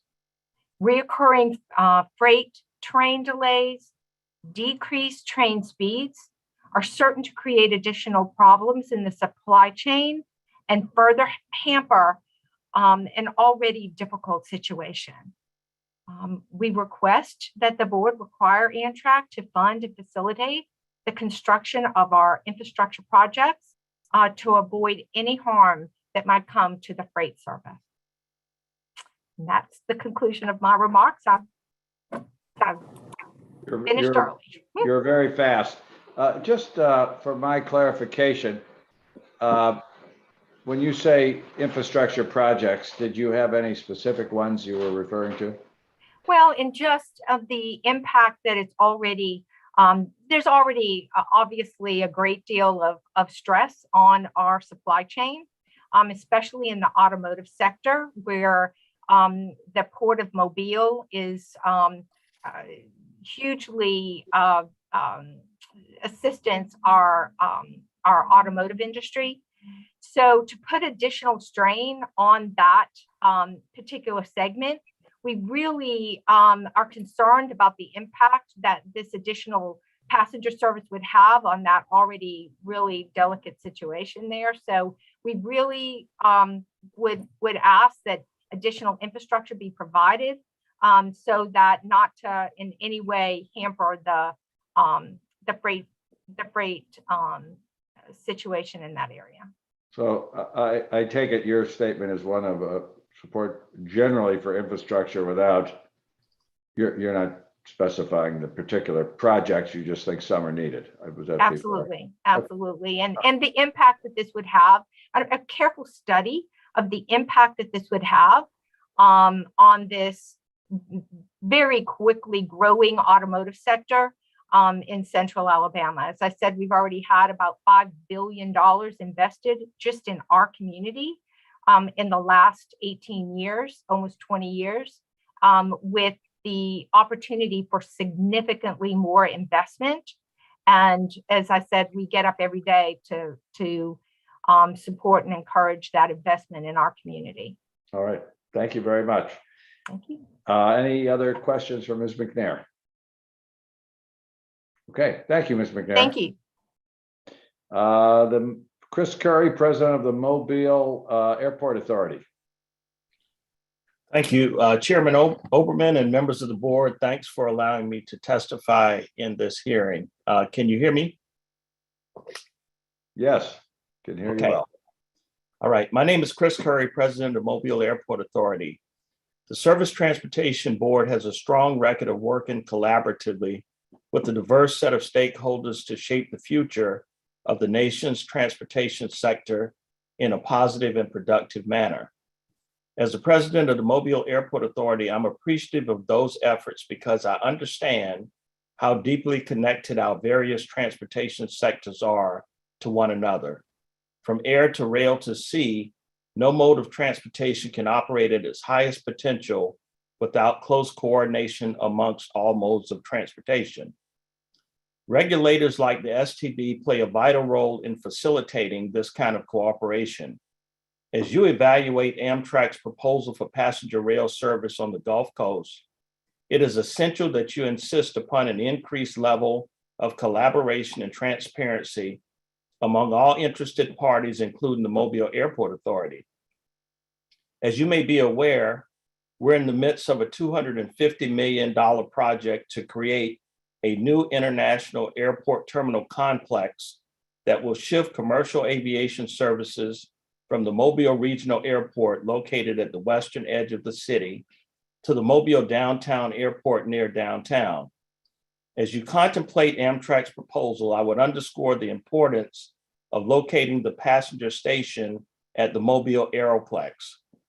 Within the airport's recently approved master plan, we've identified a location where a passenger rail platform or terminal can be built. The first time I saw the benefit of connecting rail service to an airport was at South Bend Airport in Indiana, home of Department of Transportation Secretary Buttigieg. That station connected passenger service provided by the South Shore Rail from Chicago to South Bend, the westernmost destinations.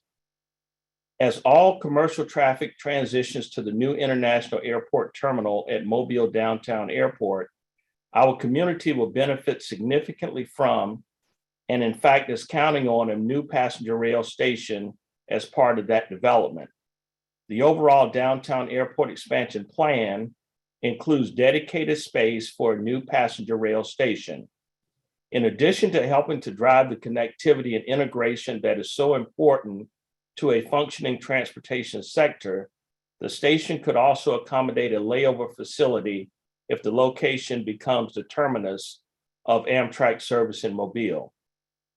Additionally, the Mobile Airport Authority and the Alabama State Port Authority are partners in a multimodal initiative to leverage the unique air, sea, rail, and highway served assets certainly located at the port in the downtown area. We've jointly applied for the Transportation Demonstration Program grant administered by the U.S. Department of Transportation. This program will leverage up to $100 million in development at the Mobile Downtown Airport and the port's container intermodal facilities to increase the efficiency of freight and passenger movements. This project will lead to improved business competitiveness throughout much of the U.S. by expanding intermodal and multimodal logistics options for shippers, manufacturers, and consumers. More than a nice to have, the location of the Amtrak station at Mobile Aeroplex, as opposed to the legacy platform in downtown Mobile, is essential to support this community's transportation initiatives and to the coexistence of passenger and freight rail without harming the Port of Mobile or Mobile Airport Authority. Mobile Mayor Sandy Stimpson and the Mobile Airport Authority are of one mind on this matter, and we encourage the board as well as Amtrak to ensure that their plans recognize the importance of this position as analysis and planning moves closer to a conclusion. At the end of the day, it's really about coordination. An Amtrak station at Mobile Aeroplex would be a major boost for passenger connectivity, would ease the strain on freight rail, and would help Mobile reach its greatest potential when it comes to the broad spectrum of transportation platforms. We believe that with an Amtrak station here, coupled with the airport and nearby interstates, it will make our entire complex and city more competitive in attracting additional businesses and visitors. That's good news for everyone, whether you're moving freight to the Port of Mobile, easing the movement of passengers from airplanes to trains and into our downtown, or as Amtrak is proposing, moving passengers across the Gulf to New Orleans.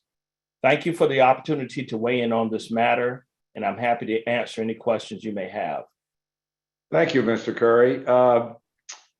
You may be interested to know that Patrick Fuchs and I and our staffs utilized your airport about 2.5 years ago, and we were impressed with it and appreciated it. We were on our way down for a field trip to explore another Alabama institution, the Olin plant in McIntosh.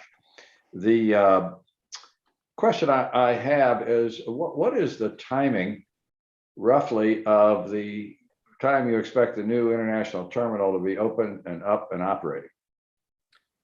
Thank you. The new terminal is scheduled to open the fall of 2024. We're on a very progressive schedule. We've hired a progressive design build team, and so fall of 2024. So if Amtrak were to start operating and serving Mobile prior to that time, and they built a station track where your terminal is going to be, what's there now? Where would passengers get it? What would they find when they got on and off the train? Well, even though the new international terminal is not open, we do have a low-cost terminal on the airport. So it is possible that we could have passenger service here before the international airport opens. So if they were to build a station or platform, we would arrange for transportation to move passengers between that station and the low-cost terminal. All right, so they wouldn't be getting off the train and stepping out into a vacuum someplace? No, they would not. All right, I just, I don't have a good picture in my mind. That's very helpful. All right, are there any other questions for Mr. Curry? I have one. Mr. Curry, have any studies been done as to how many persons would likely transfer at your airport from Amtrak to use the services of the airport and vice versa? I know this is something that airports around the country are looking at, and many of them are now benefiting from. Yeah, we have not done such a study. The only study that we have done was based on site selection. All right. Thank you very much. Any other questions? I have one real quick. Go ahead, Robert. Mr. Curry, was the idea of putting a passenger rail station or an Amtrak station at the international airport, was that something that was in the initial design, or was that added after the talks about, or the difficulties of Amtrak Gulf Coast coming back to the region? As we were going through the master plan study, which was approved last year, we were also well aware of the challenges associated with Amtrak consideration of putting a station downtown. And again, we work as a team with the city of Mobile and also with the port. And we've always thought of this downtown complex being a hub for transportation. It was only reasonable that we would look at an option for a station on this airport location. And just one follow-up, have you had conversations with Amtrak about that? We have. They've actually been in communication with the airport. There were several representatives here that went to look at the location and thought that the location itself and the land was a great place for a platform or station. Thank you. All right. Anyone else? Okay. Mr. Curry, thank you much. Very helpful testimony. Appreciate it. Thank you as well. Have a good day. You too, sir. All right. We will next hear from Brian Harold, Managing Director of the APM Terminals in Mobile. Thank you, Mr. Chairman, and members of the board for the opportunity to offer my comments today. My name is Brian Harold. I'm Managing Director of APM Terminals here in the Port of Mobile. It's this facility that maybe you can see behind me. Our facility is the sole gateway for containerized cargo in and out of the port. APM Terminals is the terminal operating arm of the AP Moller Maersk Group, which is the largest integrated container logistics company in the world, and we are one of the largest terminal operators in the world. We operate 76 major port facilities globally. I've been managing director in Mobile here for the past 11 years. And prior to that, I was director of our facility up in the Port of New York, New Jersey. And before that, I opened and operated an inland rail facility in Central Europe.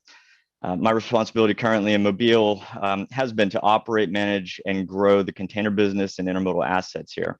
APM Terminals and the Alabama State Port Authority have partnered in developing both the marine facility that you see behind me and our intermodal rail transfer facility, which we've collectively invested $450 million to date. I'm here today to provide perspective from my area of expertise and hopefully provide you insight into the fluidity and functionality of this rail corridor should Amtrak be granted access. Our terminal opened in late 2008 at the height of the supply chain crisis, or at the height of the recession. Right? Container volumes have been growing tremendously since that time. In fact, the Port of Mobile has been identified by the Journal of Commerce during that time as the fastest growing port in all of North America, which we're very, very proud of. In many years since 2008, our growth has hit double digits, particularly over the past 5-6 years. It's just been growing like crazy. And much of the reason that Mobile has been attractive to shippers is due to the high demand for new gateways into the US market, right? As I'm sure you're aware, shippers tend to have habits, right? Tendencies.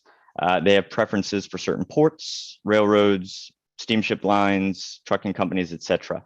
And the 2008 financial crisis, in a lot of ways, was a good time to open up a container terminal and a new gateway because shippers were forced to get outside their comfort zones and look for ways to diversify their portfolios, their supply chains, mitigate risk, and save money, right? So since that time, Mobile has really been emerging as what we would call, it's an emerging gateway in a mature market, right? Which is pretty rare.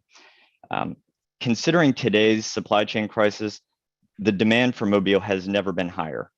Our connectivity to deep water, which is one of the deepest in the nation and going deeper, right? We're dredging from 45 feet to 50 feet, and that will be done here in the next few years. We have 5 Class 1 railroads, and we have 2 major US interstates, all capable of servicing shippers across North America. And this is all making Mobile attractive to shippers. To help illustrate that growth, there are currently 5 weekly vessel services that come into the US Gulf from Asia.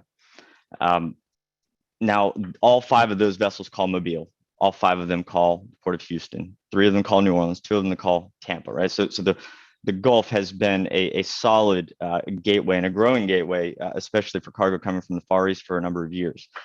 But if you just go back 5 years ago, we only had 1 vessel service, right? So that kind of illustrates how quickly it's going. That 1 vessel 5 years ago was a vessel that had a capacity of 4,000 TEU. Today, of the 5 vessels that call the Gulf weekly, they are averaging almost double that volume of that 1 vessel 5 years ago. And we're servicing vessels as big as 9,000 TEU. And the port here in Mobile is currently capable of servicing 14,000 TEU vessels, which can be supported by the expanded Panama Canal. And as the ship channel is dredged deeper, we'll be able to support the largest container vessels in the world, talking upwards of 20,000 TEU. And then in addition to the gateway, and an attribute to the gateway is that it has a very balanced trade, which is pretty abnormal in the US ports market, right? Especially where I came from in New York, where the vast majority of the cargo moving across those docks is laden import volume. Most boxes that are being loaded back are empty. But due to the rapid growth, our terminal has completed 2 expansions just in the last 5 years. And APM Terminals and the Port Authority are in negotiations to deliver a 4th expansion in the next 24 months. Concurrently, our intermodal rail facility, which opened in late 2016, has steadily increased its volumes. That growth exploded in 2020. So in calendar year 2021, just our container terminal grew 21% year over year. But the intermodal rail facility more than doubled its volumes, had 139% growth just last year.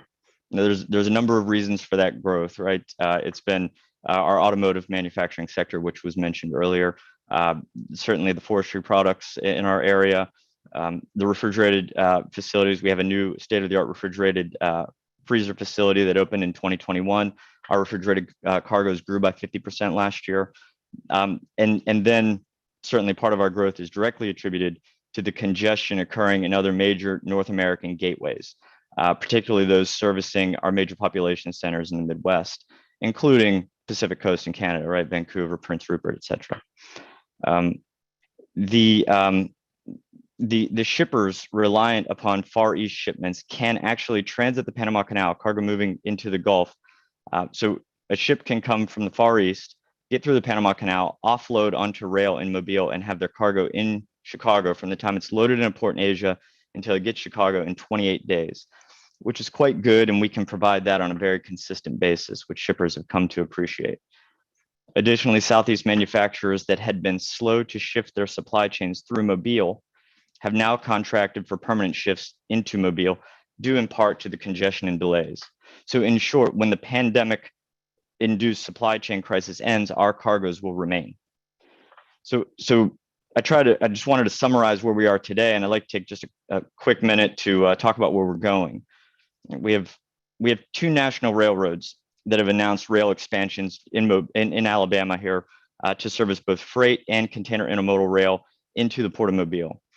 A new intermodal inland port is planned adjacent to that facility, to a facility in Montgomery, and investments are being made in the intermodal inland port in Birmingham to add capacity.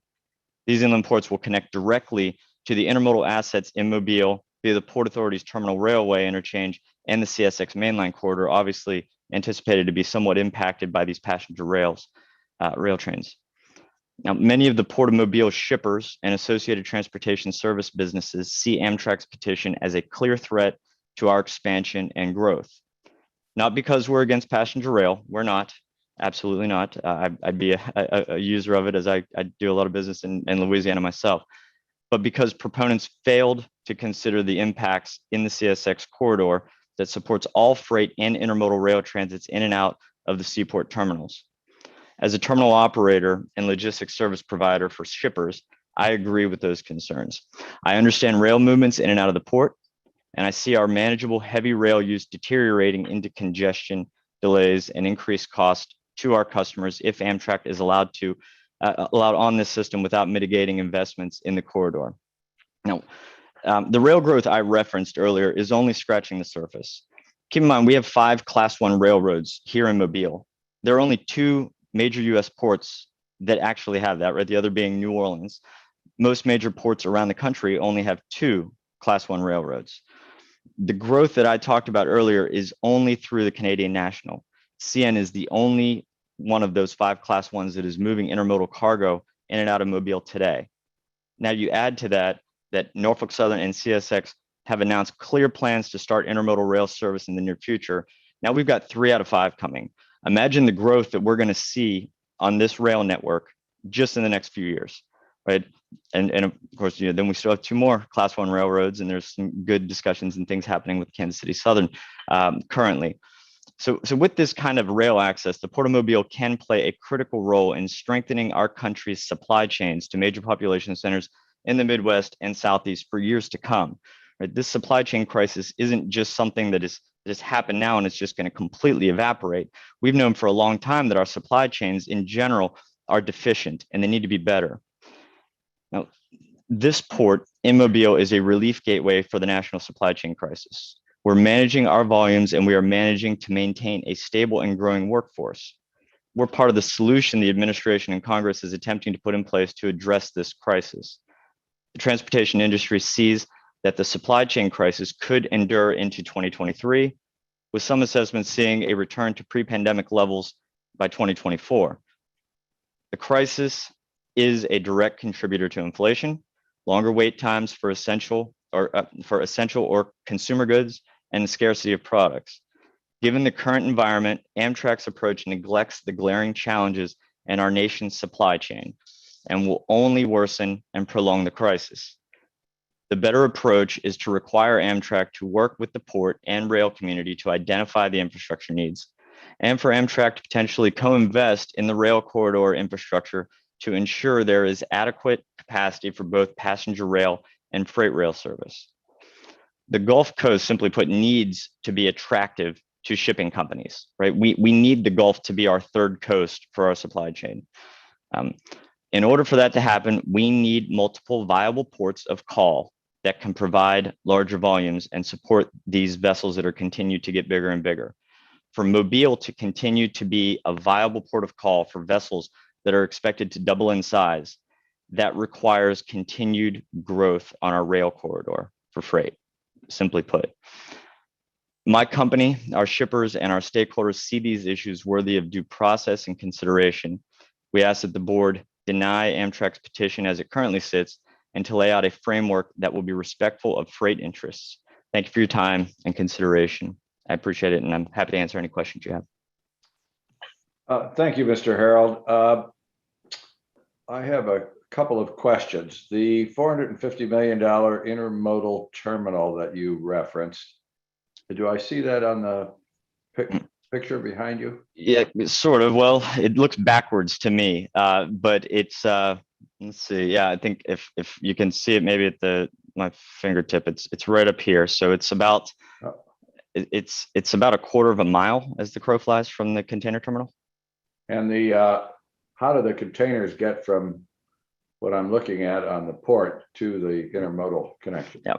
So APM Terminals operates both facilities. We transport cargo from the container terminal to that facility over the road currently with ILA union labor. That those trucks that's a transit of about 1 mile.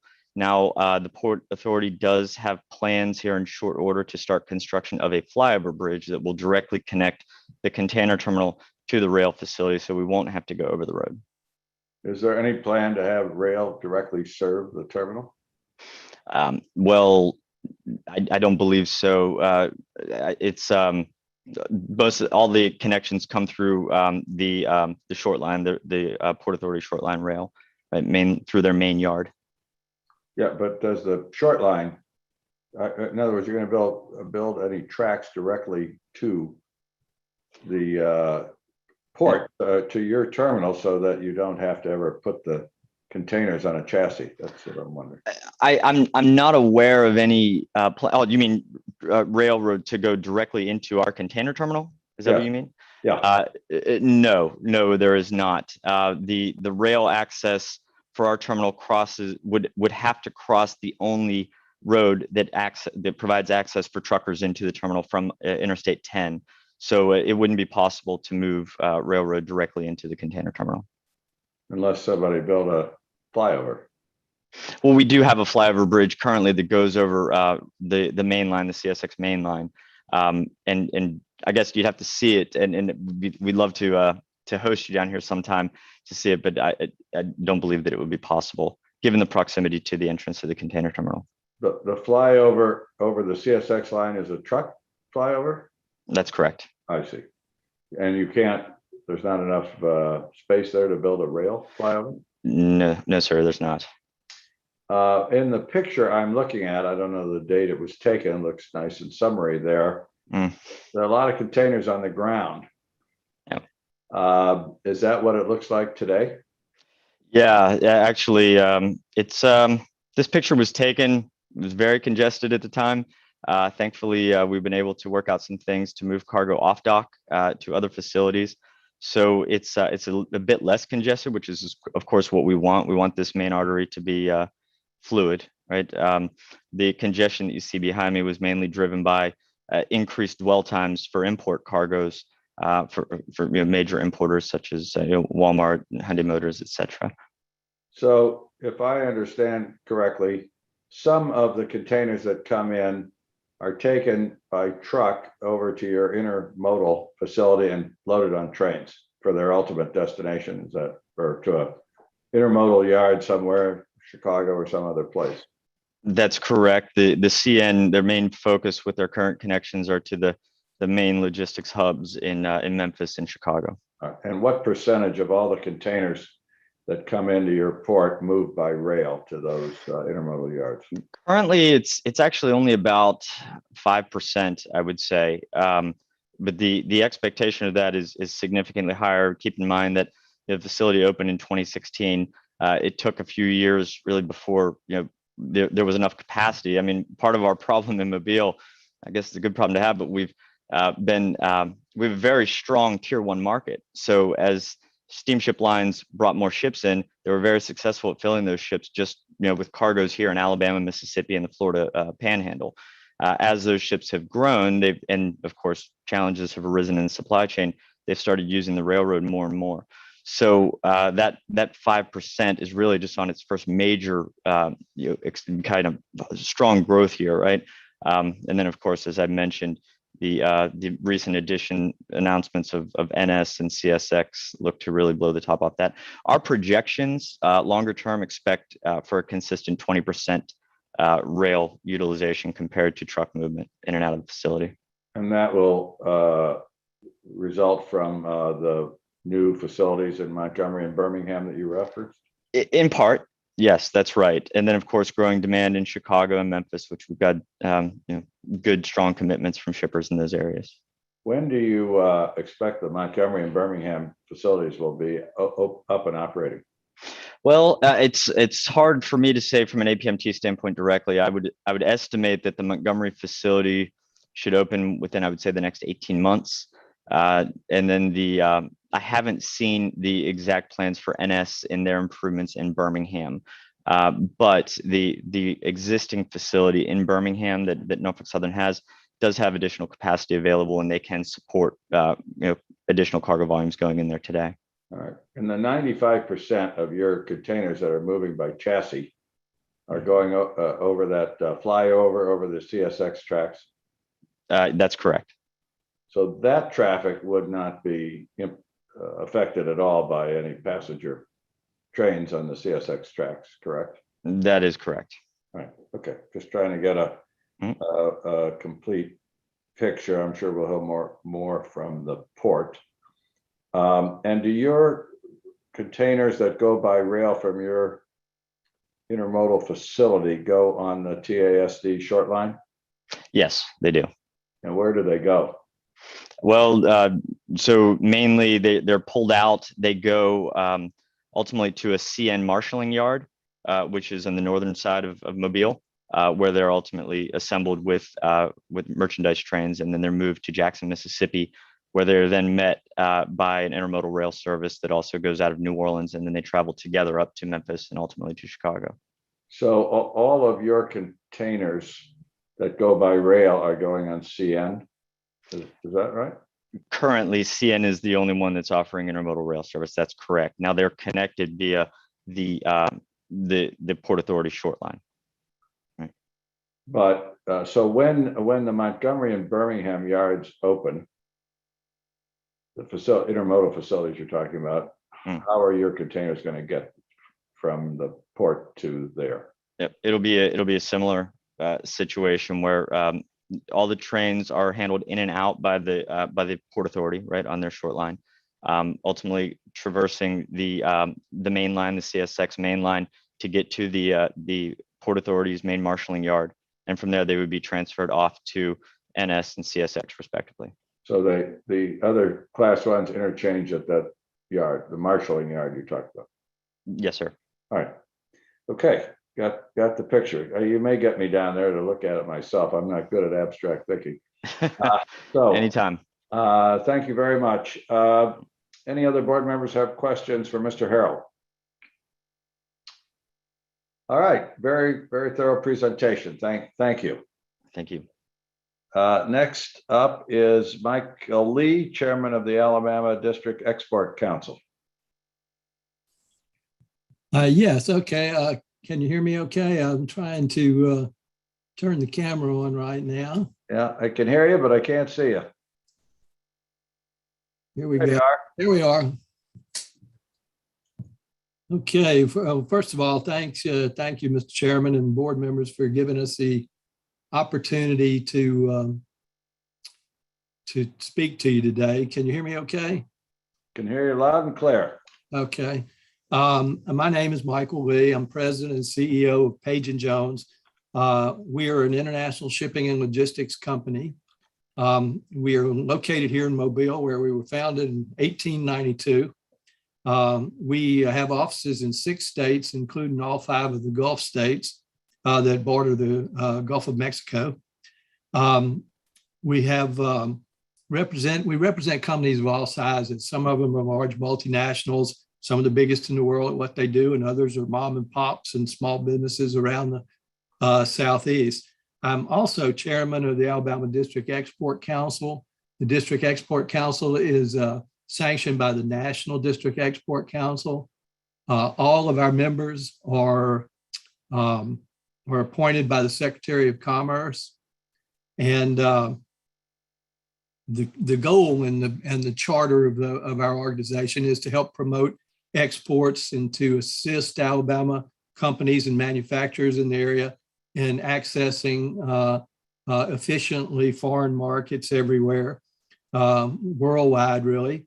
I'm also president of the Mobile Steamship Association. That's an association that represents steamship agents, stevedores, companies that represent the ship owners and cargo interests that use the port. You've heard about that, and I'm not going to go into a lot of detail. You've heard, very well the description of how the growth in manufacturing sector over the last decade or more in this area. The point I hope to make is that these manufacturers and the hundreds of thousands of jobs you've heard they represent statewide are responsible for a huge amount of export transactions and shipments worldwide. This is not only a critical part of their business model, but is a highly valued addition to the U.S. balance of payments. And that's the reason why these export councils were formed, to try to promote exports because of the importance it is to the U.S. economy.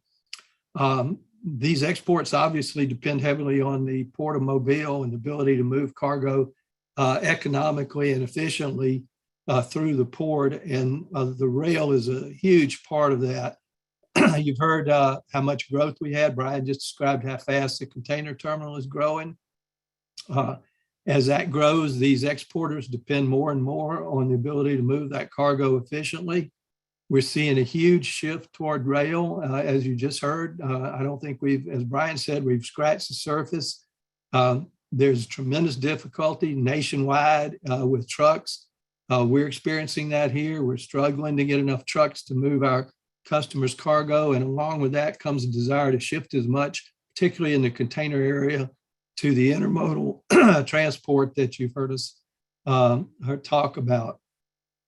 There's a lot of investment being made in that. You heard about Montgomery, Birmingham. The port has already done that in some of the facilities that Brian just described to you. Our feeling as the Export Council is that these rail traffic studies have to be completed. We have to find out the effect on the freight movement. And once that's determined, to decide what additional infrastructure needs to be put into the system. And we need to find out where those investments are coming from on a much clearer basis than some of the general statements we've heard about if funds are available or investments will be made.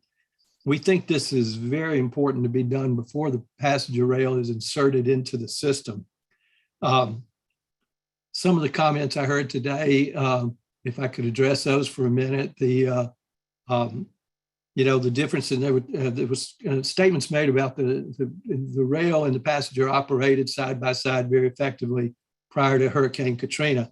Well, you've heard the dramatic growth. There's really no comparison in 2005. Small companies like us have more than doubled in size in that time, and the clients we represent by many multiples of that. So we feel like these things are going to have to be considered. We're not against passenger rail, as you heard Brian say. We're hopeful that the two can both be established and run efficiently, but we feel very strongly that the attempt now by Amtrak is to move into this system without the proper study and we feel very strongly it's going to show that specific investments need to be made, and we'd like to hear about what those investments are. I appreciate the time today and the thought you guys are putting into this and the effort you're showing, and I'll also be happy to answer any questions. Thank you much, Mr. Lee. Any questions from any of the board members? All right. Much appreciate your taking the time to be with us. Thank you. We will move on to Kelly Hope, Vice President of Community Engagement and the Director of Regional Affairs, Southern Region of the Business Council of Alabama. Good afternoon. Hi. Oh, hello there. How are you? So I will start. Thank you very much to the distinguished members of the board. Can you all see and hear me? We can hear you and see you. Oh, great. Okay, very good. Thank you to the distinguished members of the board for the opportunity to state for the record the position of our members and stakeholders in this matter. As I said, my name is Kelly Hope. I am the Vice President of Community Engagement for Southern Regional Director for the Business Council of Alabama. The Business Council is the united voice for Alabama businesses, representing nearly 1 million working Alabamians to ensure businesses of all sizes grow and flourish in our state. The BCA represents statewide chambers of commerce, utilities, financial and risk institutions, manufacturers, agribusiness and mining, retail and distribution, and transportation companies, and we want to ensure the voices of Alabama businesses are heard not only at the state level, but also at the federal level in DC. I'm here today to carry our voice of opposition to Amtrak's current petition before this distinguished body. Our members think that granting Amtrak's application under Amtrak's current terms will harm rail freight service not only in and around the Port of Mobile, Alabama, but could contribute to the degradation of rail services within rail networks across the state and beyond. Alabama's seaport is one of the nation's largest and soon to be one of its deepest. This seaport averages 58 million tons of U.S. trade annually. Alabama has one of the most diverse and connected freight and intermodal rail networks in the country. 5 Class 1 railroads and our many short line railroads service BCA members' railed cargo into and out of very large and rapidly growing seaport. The state's freight rail networks, with the exception of CSX, terminate at Alabama State Port Authority's Terminal Railway Switchyard at the Port of Mobile and must utilize the Terminal Railway to access the public freight and intermodal cargo terminals at the main port complex. Alabama's CSX shippers must also use the Port Authority's Terminal Railway to access the main port complex. The CSX is the only railroad with through service at the port that provides Alabama shippers access to its east-west Gulf Coast corridor customers in Louisiana, Mississippi, Alabama, and Florida. This rail configuration at the Port of Mobile is rather unique amongst most port rail systems, as it levels the cost playing field for both Alabama and U.S. rail shippers seeking competitive rates in and out of a major U.S. gateway. Not one railroad has direct access or monopoly in and out of the primary bulk, the general cargo, the ro-ro, or container intermodal terminals at the Port of Mobile. This arrangement supports cost competitive rate structures for rail users who are Business Council users and members. Our members are acutely aware that the Port Authority's Terminal Railway must cross or transit the CSX main line at the Port of Mobile to carry freight and intermodal cargo originating from or loading to 8 railroads, 5 of which have network services to points across the US, Mexico, and Canada. Freight rail inefficiencies on the CSX corridor will ripple into the switchyard and upstream networks servicing our port. The net results are inefficient cargo operations at the seaport and inefficient service and delays within the upstream connecting networks. To impede service fluidity and generate congestion at the Port of Mobile will generate freight flow inefficiencies, impose costs, and reduce our members and thus our business competitiveness in the global marketplace. Fundamentally, the Business Council has no objection to the introduction of passenger rail service in Alabama. We are against forced access onto any rail network without the benefit of a complete study of host and other rail user impacts. We are also against Amtrak's petition to enter these networks without making mitigating investments in the rail infrastructure to ensure freight shippers, our members, are not adversely impacted. As my organization understands the situation, Amtrak did not consult with our port and its switching railroad, much less study the currently proposed passenger rail schedules impact on freight mobility in and out of this nation's 11th largest seaport by volume. We will go further to suggest that the passenger rail proponents did not consider the Port Authority or its terminal railway and advocacy or planning efforts. We would like to think that's a genuine oversight, but nonetheless, it is something that has occurred. So for these reasons, the Business Council of Alabama encourages the board to deny Amtrak's petition. Our members would like to recommend this distinguished body please compel Amtrak to return to the table to one, commit to a full, complete freight rail study that includes both host railroad and Alabama Port Authority terminal railway utilization of the CSX mainline corridor, that considers the newly added stops in Mississippi and fully considers the existing infrastructure, which includes 7 drawbridges over federally authorized waterways prior to negotiating access onto CSX's system. Also, please commit to factoring into any assessment the Port of Mobile's dramatically increasing rail volumes and known near-term volume growth to support existing business investments underway in the state. Please commit to locating the Mobile passenger rail station to the new International Airport terminal at the downtown Brooklyn Airport.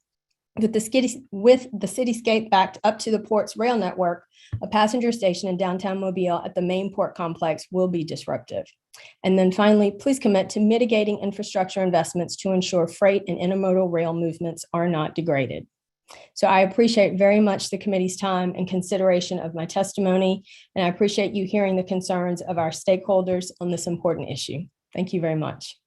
Thank you, Ms. Hope, and I congratulate you on the conciseness of your very substantive presentation.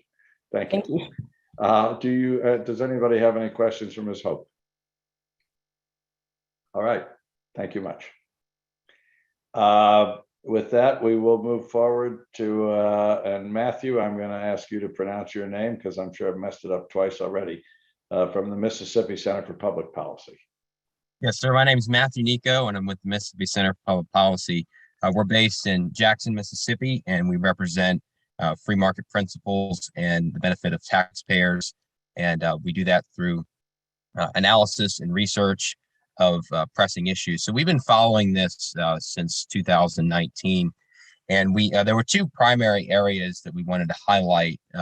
Number one, it would be the burden upon taxpayers, and then number 2, it would also be the questionable benefit that this would have for everyday citizens.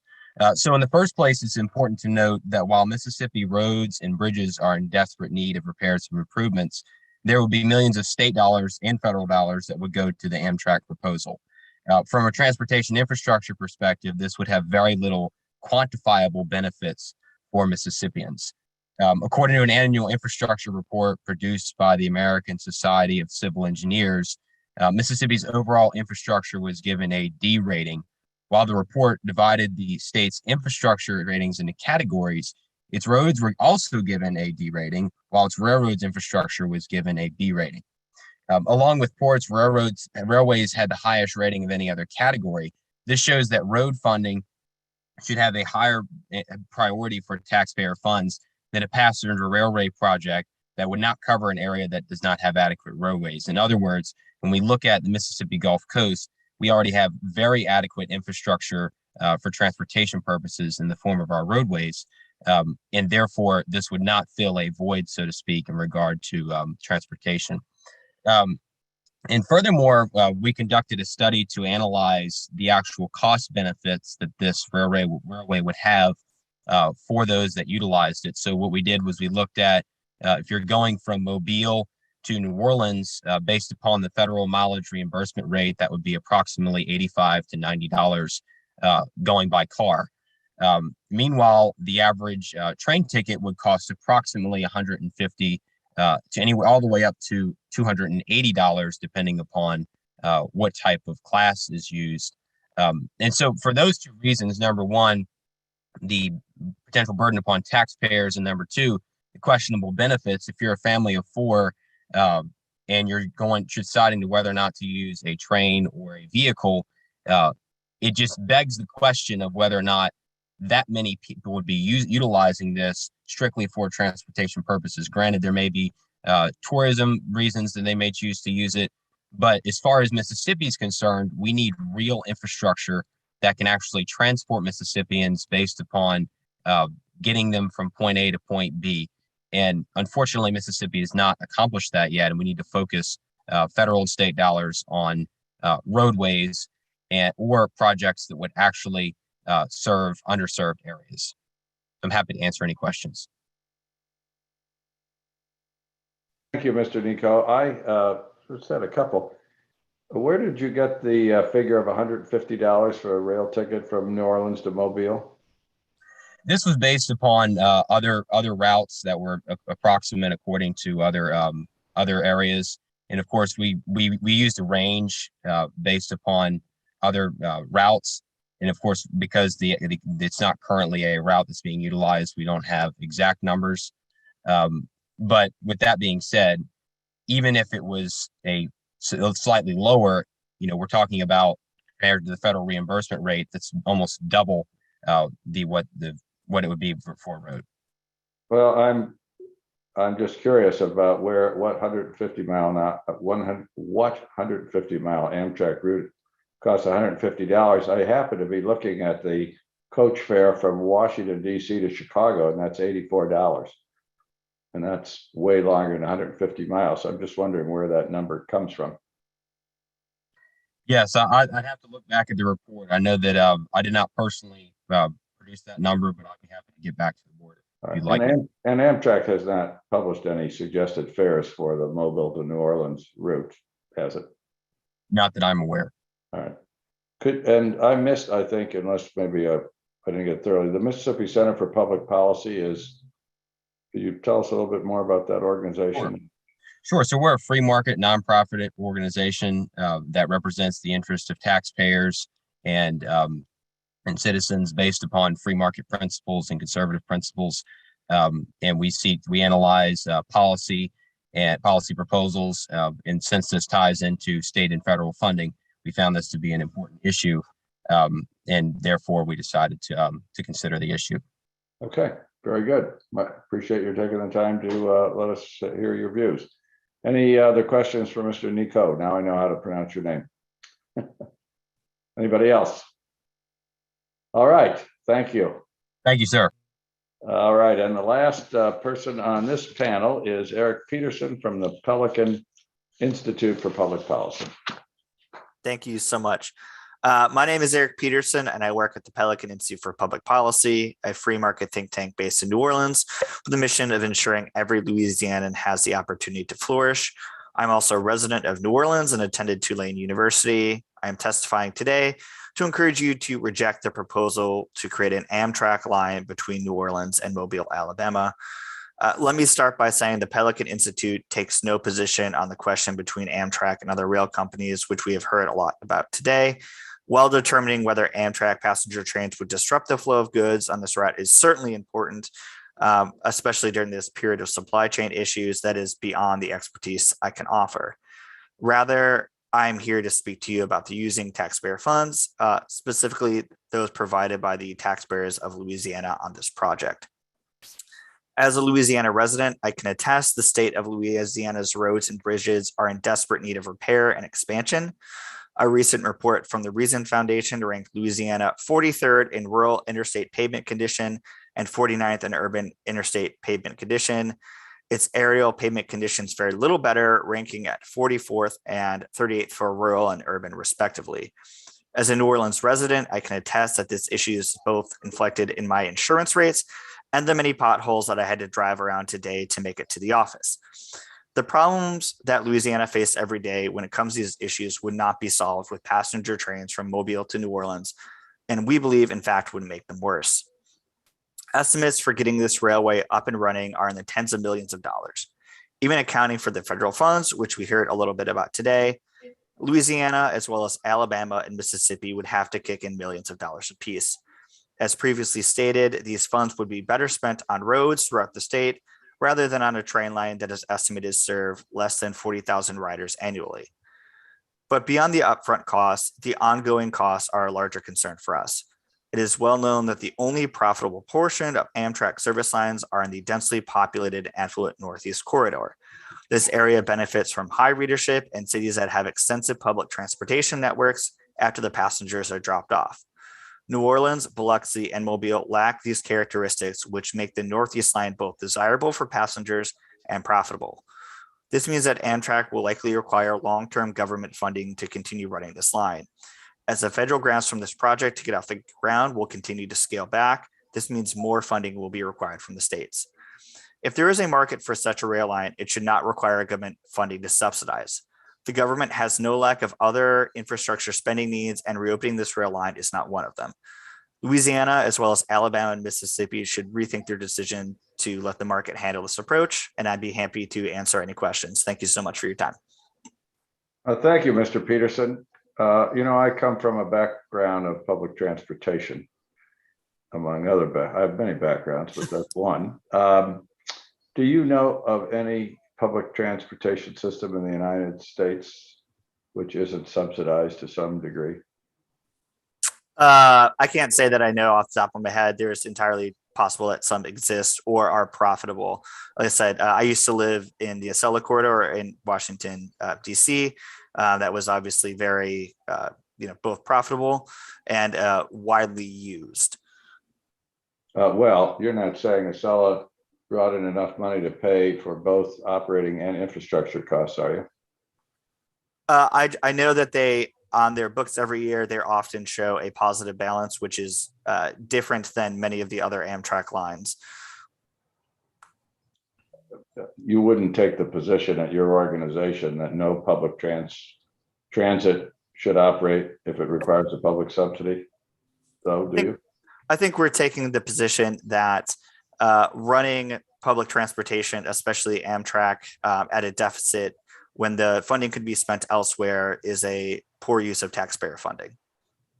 So you're limiting your opposition to public subsidies to Amtrak and not all transit. Is that the best way to understand your view? I would say the way that we would express this view is that running public transportation at a deficit loss, excluding infrastructure costs, would be a mistake, and those dollars could be better spent elsewhere, like we said, on the roads that Louisiana struggles with. So it would be our position that Louisiana would be better off spending this money on roads rather than restarting the Amtrak line. But I'm just trying to get the scope of the philosophy of your organization. Is it opposed to subsidizing all public transit? I think I would say I would limit our comments to this specific construction project. Just this line, in other words. Yes, that's correct. Okay. All right. Anybody else have a question for Mr. Peterson? I have a follow-up question. Mr. Peterson, have you done a cost benefit analysis comparing the cost benefits of rail versus highways versus air? No, I have not. Thank you.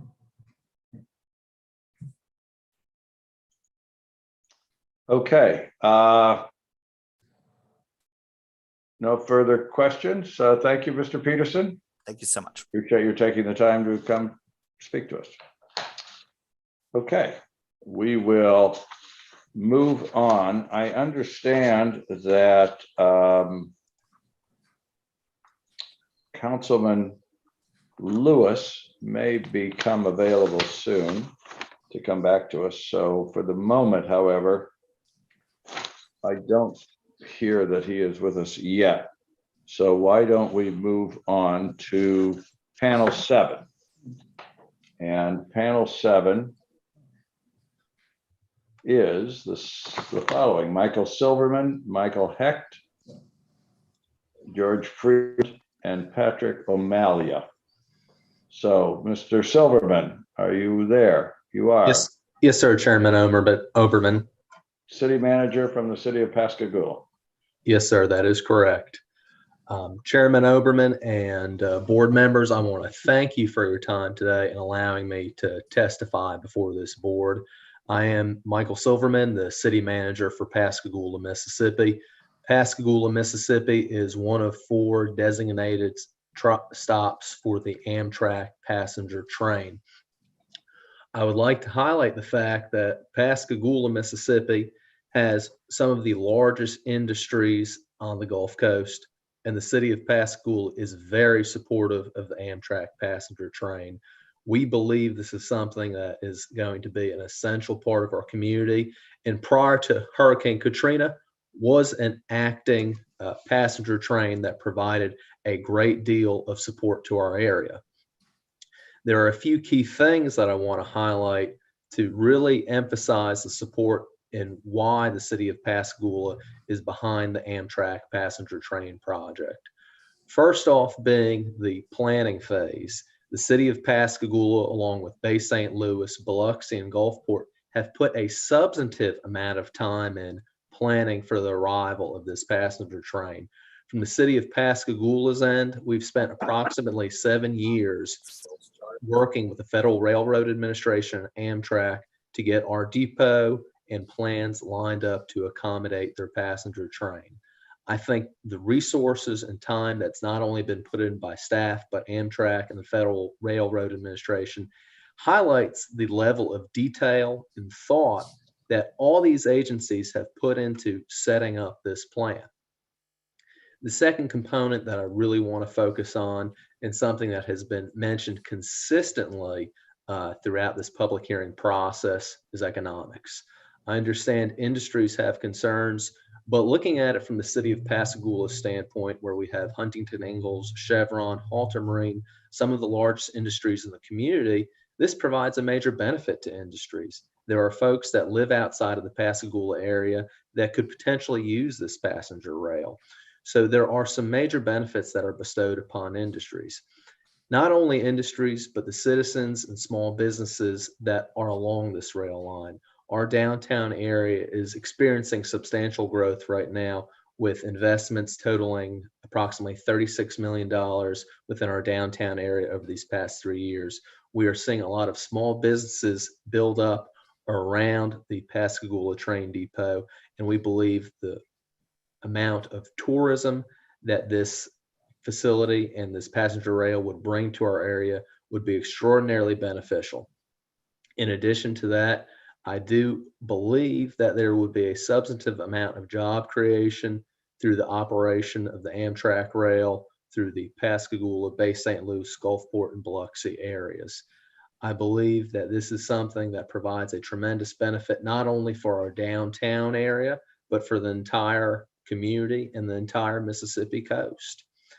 Lastly, something that has been addressed on numerous occasions is the role that public transportation plays throughout communities, the state and national level. Mississippi is greatly in need of additional transportation options for our citizens, and by providing an Amtrak passenger train throughout multiple communities in the Mississippi coast, this provides us another avenue for citizens to pursue transportation throughout the Mississippi coast.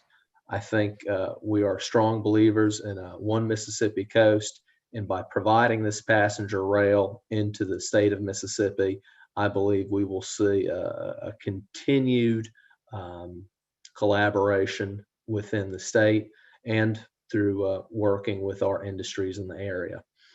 And that's all that I have at this time. I appreciate the board listening to my comments, and I'm happy to take any questions. Thank you, Mr. Silverman. Any questions for Mr. Silverman? All right. Appreciate you taking the time. Thank you. All right. Next up is Michael Hecht, President and CEO of, I can't even read my own writing, Greater New Orleans, Inc., Southeast Louisiana Super Region. Mr. Hecht. Hi, my name is Peter Wagner, and I will be reading a prepared statement for Michael Hecht, the panelist for the Southeast Louisiana Super Region. All right, thank you. Thank you.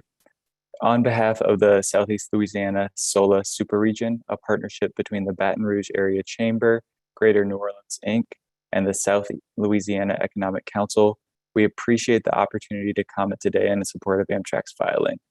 We recognize the importance of intercity passenger rail service to regional economic development and regional interconnectedness. Regional rail, through reestablished New Orleans to Mobile service, will enhance opportunities for wider workforce job access, benefiting both employees and employers, and ultimately expanding the talent pool. Residents across the Gulf Coast will gain public access to cultural assets, reduce carbon emissions from single occupancy vehicles, and share resources more equitably. Furthermore, of vital significance, reopening the track to passenger rail opens an additional evacuation route and allows for safe egress in case of emergency. The New Orleans to Mobile passenger service is a component of Amtrak's Connect Us plan, and full implementation of Amtrak's envisioned corridors can further transform the region, comprehensively connecting the Gulf South and creating coast-to-coast cohesion. While being respectful of freight rail's great utility to our region's industries and the nation's supply chains, intercity passenger rail will represent restored use for the track, leveraging a longstanding asset to immediately build a better quality of life for residents and a healthier business environment and more resilience for both. Thank you. Thank you. Any questions? All right, Mr. Wagner, thank you very much. Next is George Freeland, Economic Development Director of the Jackson County Chamber of Commerce. Hello, Mr. Chairman. Can you hear me? I can hear you. Great. And thank you, Mr. Chairman. My name is George Freeland, and I actually serve as the Executive Director for the Jackson County Economic Development Foundation. This is a position that I've held for 21 years. And I think that's worth mentioning, and that I have the benefit of longevity and the perspective that provides as it concerns the development challenges and opportunities in this region of the country. In my capacity, I represent the economic development interest of governmental and business interest throughout this community. For the sake of orientation, Jackson County, ours is the county and the collection of communities that border or are contiguous to the Mobile, Alabama metropolitan statistical area to our east. Mr. Chairman, I believe that I represent a collection of those economic development interests that I believe in the proposition that our economy stands to continue to benefit greatly from a world-class freight system that is balanced with and coupled with a vibrant passenger rail delivery system. Jackson County, again, for the sake of orientation, is the most industrialized county in the state of Mississippi, and in fact is one of the most in the Southeast U.S.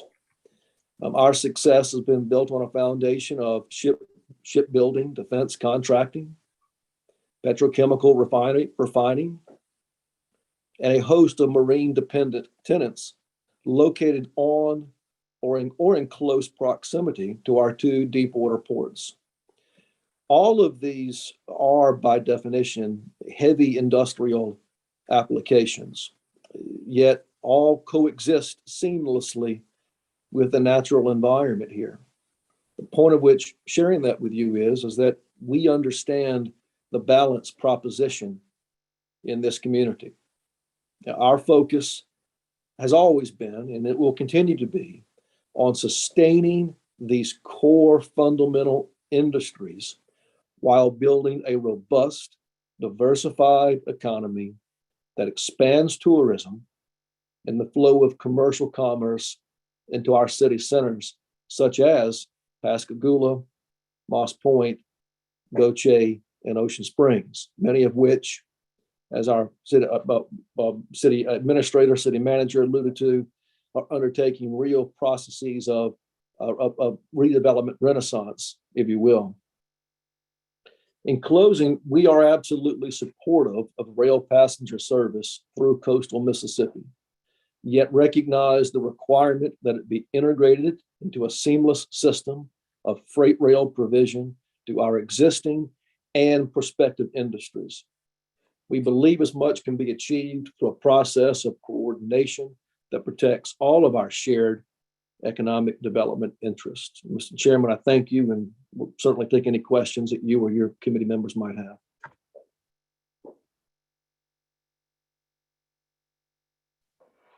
have. Thank you. I was muted. Does anyone have questions for Mr. Freeland? All right. Thanks for taking the time. Good to hear from Mississippi. Is Patrick O'Malley available from Streetsboro yet?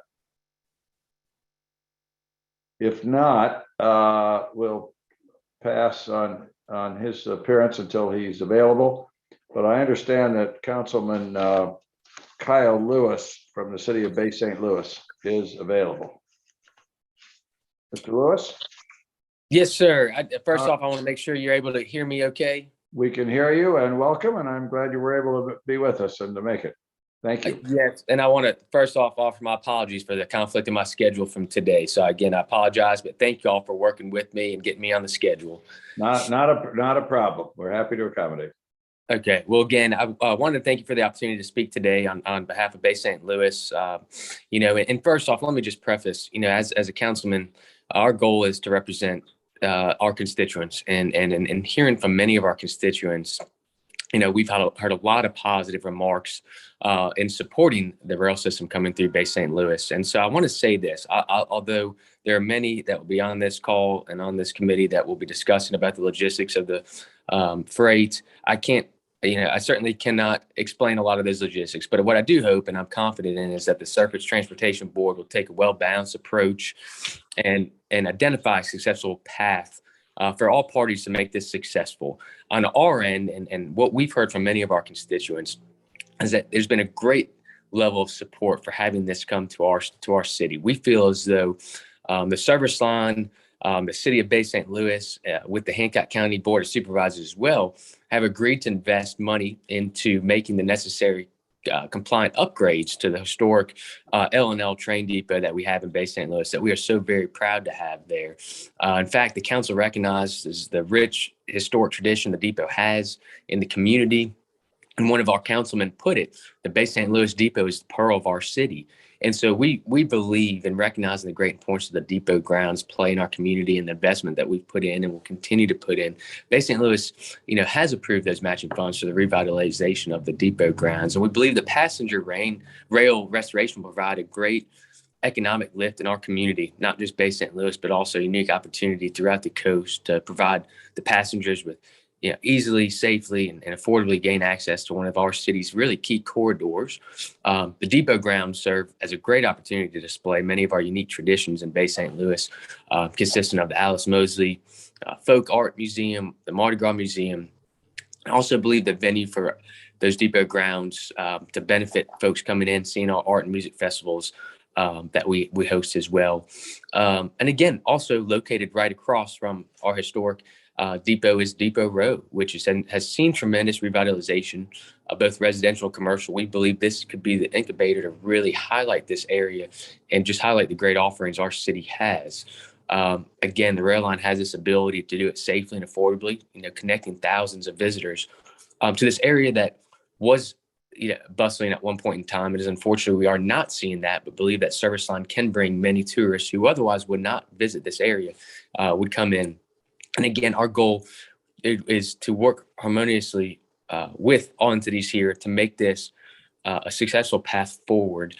So again, I just wanted to thank you for the opportunity to speak today and again, highlight what we're hearing from a lot of our constituents advocating on what this could do for our city and to boost tourism in the hopes that it'll continue the great expansion we're seeing all along the Gulf Coast. All right, thank you, Councilman Lewis. Are there any questions from the board members? All right, thank you for appearing with us today. Thank you. So with that, let me just ask again if Mr. O'Malley has been able to join us yet. If he is not, that ends panel 7. And since we've been going just about 2 hours, I think it'd be a good time for a 10-minute break. Unless I hear unanimity from the board members who say no, they'd just like to tough it out. No, we're good. All right, so let us recess, and maybe we can locate Mr. O'Malley in the meantime. If he is there after the recess, we'll start with him. Otherwise, we will begin with panel 8. Let me just give a heads up to those folks: Michael Rath, Stephen DiCarlo, Tom Giovinazzi, Alexander Gutierrez, and John Barganier. will be up. So it is now 2:54 by my clock. We will reconvene at 3:04. Thank you all.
All right, good afternoon, everyone. We are back. Has Mr. O'Malley been able to join us yet? Okay, I understand that he is not able to join us yet. So we will move on to panel 8, beginning with Michael Rath, Senior Vice President of Darling Ingredients, Inc. Mr. Rath. Thank you. Can you hear me? I can hear you very well. Thank you. Thank you. Well, Darling Ingredients is the largest waste oil supplier in the United States and is also a joint owner of the largest operating renewable diesel facility named Diamond Green Diesel, located in North America in Norco, Louisiana. It is a joint venture between our company and Valero. To date, Darling and Valero have invested more than $2.1 billion into this venture, Diamond Green Diesel, and we produce over 700 million gallons annually of renewable diesel in Norco, Louisiana. The companies have also started construction on a second location in Port Arthur, Texas, to expand production by an additional 470 million gallons. Diamond Green Diesel utilizes used cooking oils, waste animal fats, distillers corn oil, and industrial-grade vegetable oils, and converts them into renewable diesel to be used in over-the-road heavy-duty trucks, rail and marine engines, off-road construction, and agriculture equipment. Using renewable diesel reduces GHGs by up to 83% compared to a traditional petroleum diesel, and is a key component of our nation's goal of reducing transportation GHGs.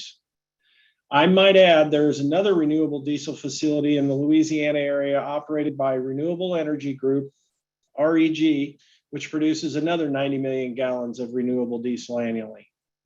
Why is rail transportation critical to Diamond Green and REG? The answer is simple. Waste oils and other raw materials and feedstocks necessary to produce renewable diesel at Diamond Green Diesel and with the United States rail network being an integral part in transporting the waste fats and oils to Louisiana. Darling Ingredients ourselves ships more than 7,000 rail cars of feedstock to this location, Diamond Green Diesel in Norco, Louisiana. Once processed, Diamond Green Diesel utilizes the railroad network also to deliver the renewable diesel products to the marketplace all over the United States. Our daily use of the rail transportation is mirrored by REG and others in the agriculture sector to bring our products to New Orleans, a major hub for international trade. As our nation's economy has grown over the years, so has demand for all the rail transportation to support the movement of goods around the globe via our export terminals. Our nation's transportation infrastructure is a key component to our ability to compete on the global stage of exporting ag commodities and other goods. While demand for rail transportation to move industrial goods has significantly increased, the ability to expand railroad capacity on the Gulf Coast is limited because of geographical concerns. With the Gulf Coast Railroad Transportation Network operating near capacity, any proposal to increase rail commuter traffic in the region will have a significant and an adverse impact in Louisiana and throughout the Gulf Coast. Darling has made a huge investment in Diamond Green, and our asset could suffer greatly due to the less efficient transportation and delays. These delays would result, as you've heard in many testimonies, in decreased turn times, block crossings, safety of crossing, greater cost to consumers, and more importantly, the greater idle time of running locomotive engines, which seems to be counterproductive to our goal of reducing GHG in the transportation industry.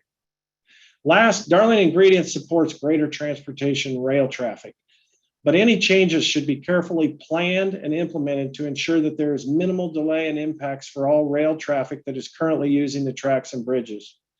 Furthermore, Darling Ingredients made this tremendous investment based on long-term rail studies.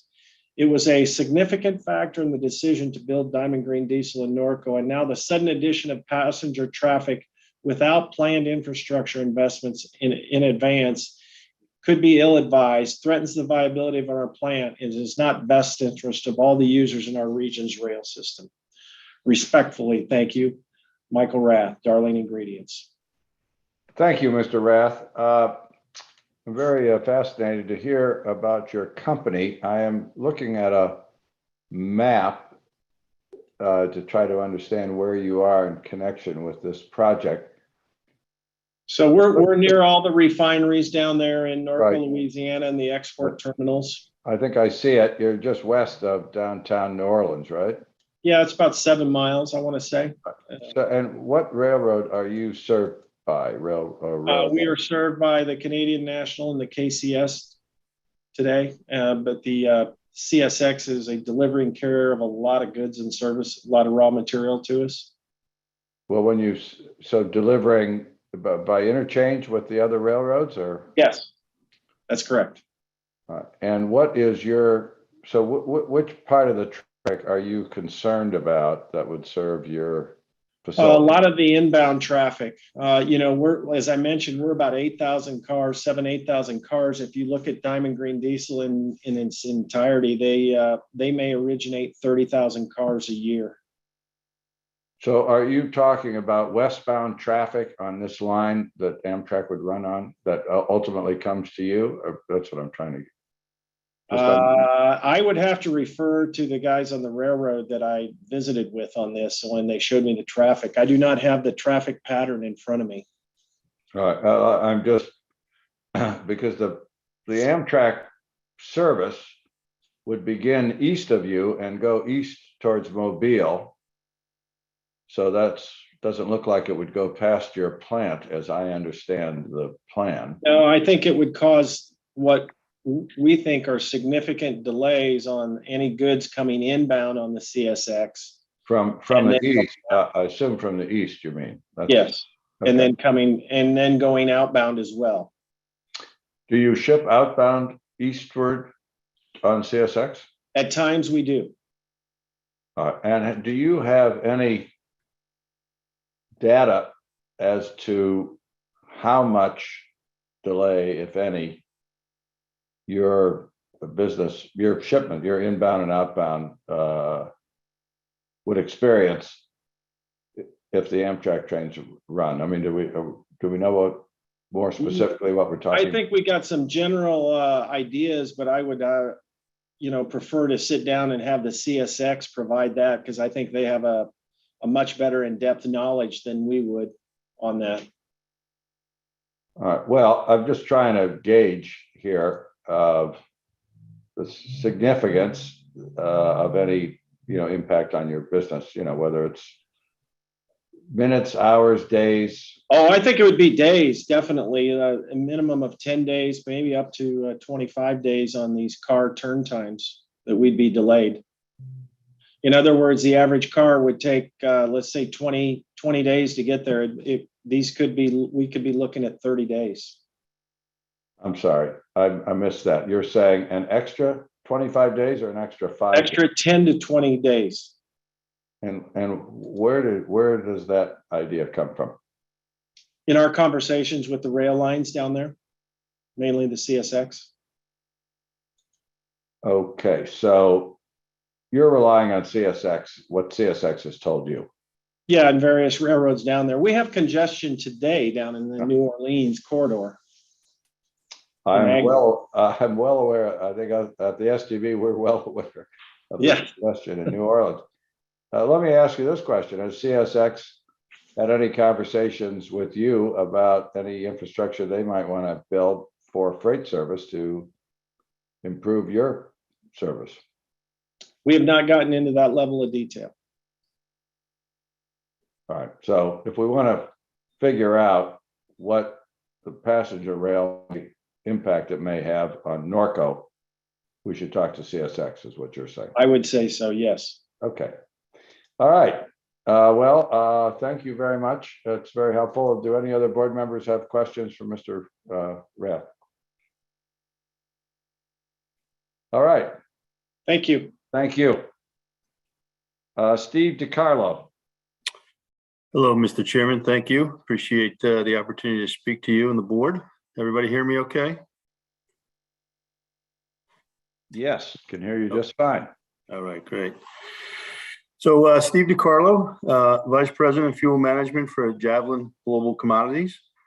We're a marketing, trading, logistics, procurement company focused on coal, steel, oil, gas, and renewable fuels.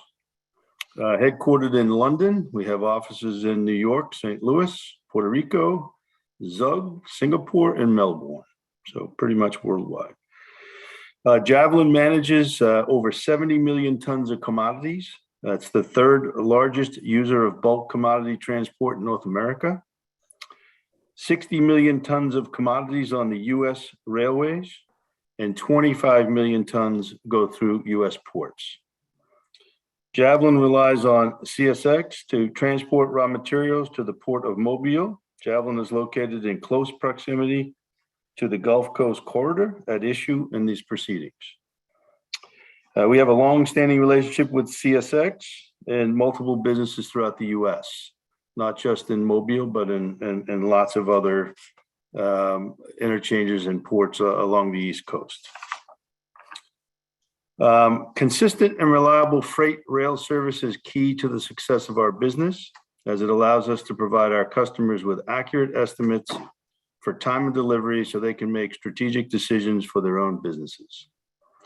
Javelin expresses no opinion on the merit of Amtrak's proposed passenger service, and we certainly do not oppose it. However, we understand CSX has presented evidence of possible degradation to freight service if Gulf Coast passenger service begins without sufficient infrastructure improvement. We also understand that CSX local trains may experience the largest decrease in service quality because they have the lowest priority of all train traffic. This is particularly concerning to Javelin because of the interchange at Mobile. 2021, as you can imagine, for our business was very difficult as a whole due to supply chain issues. If there are delays, whether it be a day, 2 days, 3 days, whatever the delays may be, there's significant demurrage charges. As you can imagine, ships are waiting to be loaded, and those costs can be quite extensive. We strongly encourage the board to take action that protects the standard of freight service that customers like Javelin relies on. So we appreciate the time here. And again, we're not opposing this. We just want to make sure that the infrastructure is in place to prevent any kind of delays going forward. Thank you, Mr. DiCarlo. I'm looking at a map also, trying to understand where is your facility in the Mobile area? So we export through the ports, through the port of Mobile. So we don't have a facility there. We're basically shipping coal and other materials from the mines direct for export. I see. Okay. So you're mostly a user of, for this port, you get there on CSX? Correct. That is correct. All right. So, and from which direction? All directions? Or? All directions. We have materials coming out of the Powder River Basin, Wyoming, Colorado, from the East Coast, from mines in Kentucky, West Virginia, all over. So your concern is focused on rail, on your commodities, rail access to the port to get on ships. Is that correct? Yeah, we just can't have, you know, if this is allowed, and certainly we're relying on CSX on what they're advising us for the infrastructure improvements. I mean, they're signaling us that there potentially could be delays because of this, but if there's the proper infrastructure built out, then that could be avoided. We've had a lot of experience in a lot of different places with Amtrak crossings and delays and different things that happen. And obviously that takes priority, you know, where the freight business may be second in line. So we just want to have our 2 cents in here to say, hey, just take a really good look at this, make sure that if there is something that can be done to prevent any delays, we would appreciate that support. And I take it that your commodities are bulk, not intermodal. That's correct. Yes, sir. So, like Mr. Rath, I take it you're relying on what you've learned from CSX. You didn't have any independent factual determination of what delays might be caused by the, if any, by the Amtrak service? That's correct. Yeah, we rely on their insight here. Yeah. Okay. And do you get to the Mobile port on any other railroad besides CSX? The UP would also access down into Mobile. We're not beholden to CSX. So depending where it's come, everything out in sort of the Wyoming area and the Powder River Basin is either UP or CN. Just out of curiosity, where is your Powder River coal going when it leaves the Port of Mobile? It goes all over. It goes into India, China, many different places. Yeah. Interesting. So you don't ship from the West Coast ports? Sometimes they're pretty export constrained there on the West Coast. So, basically you've got to manage where you can get the material out. So, this has little to do with this thing, although, we at the board are immersed in the supply chain issues as well as everybody else. Are you saying right now, I digress for a minute, that you find it better to ship coal to Asia by going to Mobile and out through the Panama Canal than you do from Oakland or LA Long Beach? Is that what I wouldn't say in all cases. Again, it just depends, right? It depends if the buyer needs the material and we cannot get it out on the West Coast, then we'll do what we have to do to get it out. I mean, obviously it creates a pricing issue. So it's not preferable, but if it has to happen, then it'll happen. I assume other than the blockage in the ports, if you didn't have that kind of blockage on the West Coast, it's got to take a lot longer for the customer to get their coal if you're going. Sure. All the way we across ship. the country. We currently ship Powder River Basin coal to the East Coast, to power plants in Ohio and Pennsylvania, and there are certain restrictions of why we have to do that, but it takes almost 7 days to get it across the country to some of those power plants. Yeah, fascinating. Yeah. Well, I'm aware we have an issue involving coal in Oakland, which I can't comment on, so I know about those concerns, but I still think that when the lay person hears what you have to go through to get your shipments out, it's quite fast. Yeah. Any other any questions from any other board member for Mr. DiCarlo? Yeah, just real quick, Mr. DiCarlo, thank you for your statement today. How is your service? How would you rate your service currently? With CSX in general? Just coming over to, coming into to Mobile and even coming out east. How would you season service wise? This year would be a very difficult one to categorize that, because I think generally all the railroads are really suffering. And I don't know that it's so much an interchange issue or congestion or traffic, but it's due to COVID. It's due to manpower and things like that. It's been an extremely, extremely challenging year for us as a company, with massive delays all over, not just in Mobile, but in every aspect of it. Typically, if there's not a COVID issue and there's not a this type of a pandemic issue, it's been generally good. Hasn't been an issue. So, but currently, it's suffering. Oh my God, this is the worst that I've seen, and I've been in this business for 30 plus years, and it's bad.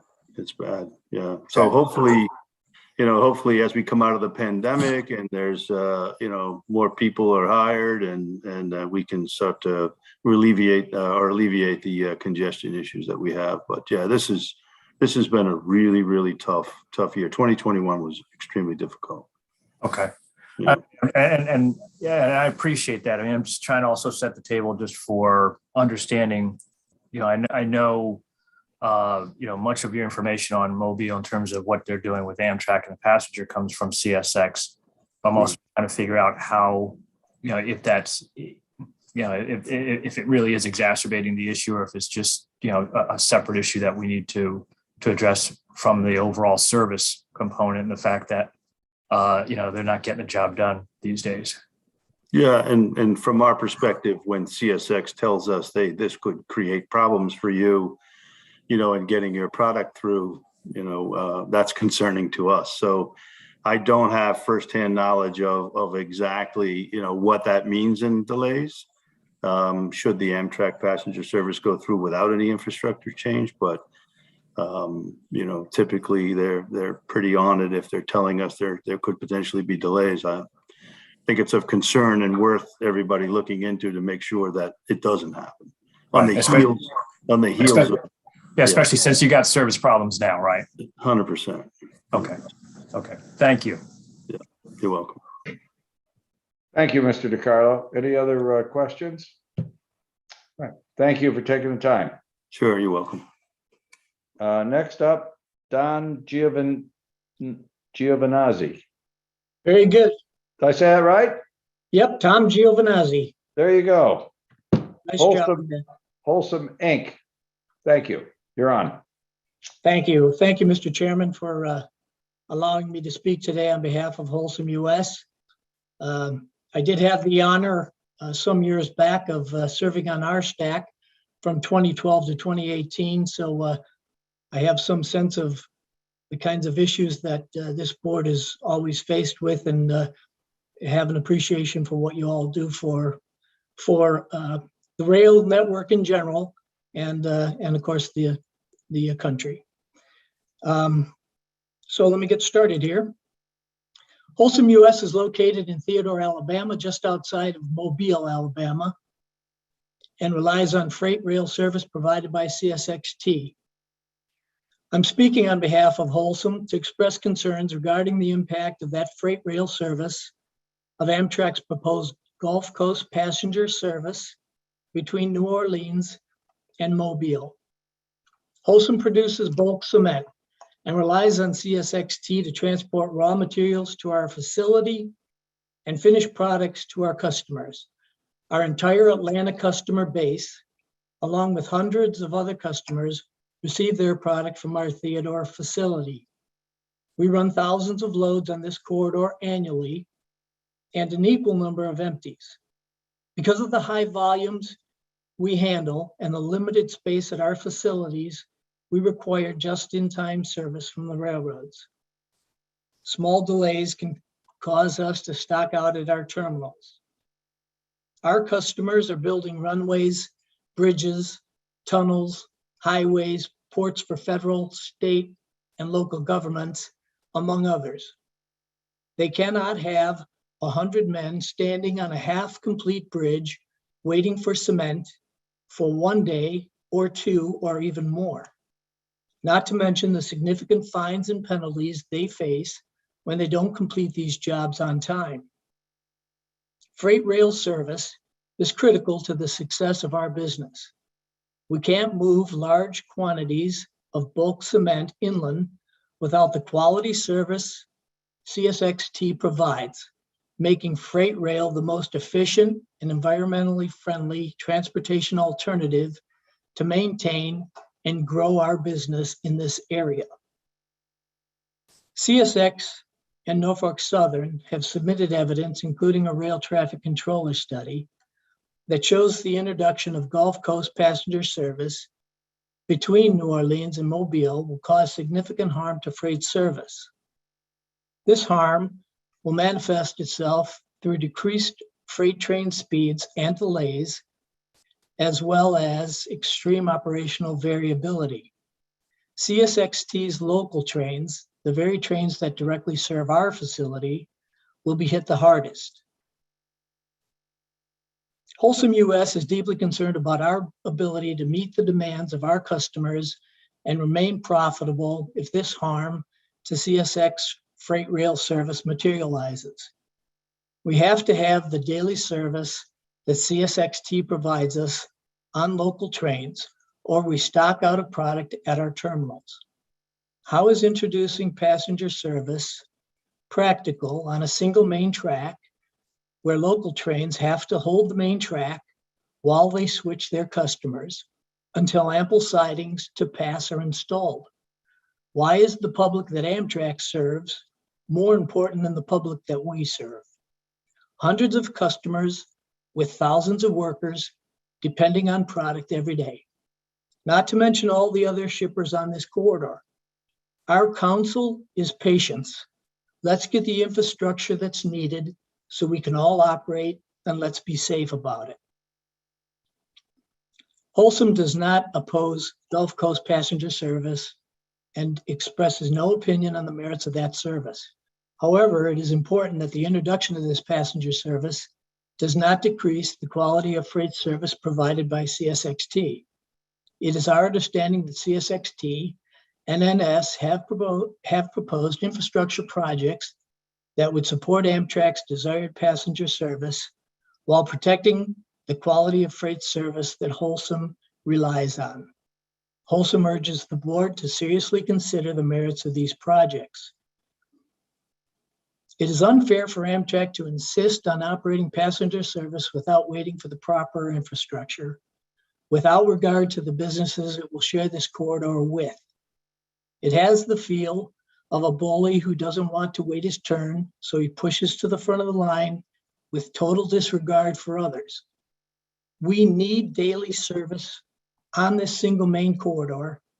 Local crews will be held in the clear for passenger trains that run 30 miles an hour faster than they do, are permitted to, and will run out of hours of service. If Amtrak is permitted to commence passenger service without paying its way, the cost of that service will inevitably fall to the shoulders of shippers. Shippers like Wholesome will wind up subsidizing passenger service through increased rail service costs as CSX and NS are pressed to add infrastructure and stem the degradation to freight service. The board has an obligation to protect the interest of all parties that rely on the national rail network, including our customers, their workers, and their customers, not just those of passenger rail. Amtrak's desire for access to the Gulf Coast corridor with no strings attached is not only harmful to freight rail service, but untenable given the substantial funding it received from Congress last year. Wholesome requests that the board require Amtrak to fund and facilitate the construction of infrastructure projects so as to avoid any harm to freight rail service. Thank you very much for the time, and I'll take any of your questions. Thank you, sir. I have just was as with the previous witnesses, I'm looking at a map and I'm trying to make sure I understand where you are located in Theodore. There are several, at least on Google Maps, Wholesomes that show up. So you must have more than one facility there. Well, actually, yes, sir. Well, I'm not sure what Google Maps is showing, but we have one large plant there. We produce many. I don't see a rail line leading to it, so I'm not sure I have the right place. Okay, yes, we're directly served by the CSX Railroad. The local that comes out, our serving yard is Mobile Yard, located on the CSX. So the CSX Mobile Yard, that's where the local originates for us. We are about, I want to say 25, 26 miles southwest of Mobile. Are you on Airco Road? I'm sorry, I can't tell you for certain. I'm not sure the name of that That's road. okay. Yeah. I'm just so I'm actually yeah, our regional headquarters where I'm located is in Michigan. I'm not sure what the name of the road is. I've been to Theodore numerous times, but not sure the name of the road. Yep. In any event, what I'm trying to understand is a local spur, it sounds like, goes to your plant and goes by CSX, takes a local there and then gets back up to the main line. Yes, sir. That's right. Right. And how far a trip is that?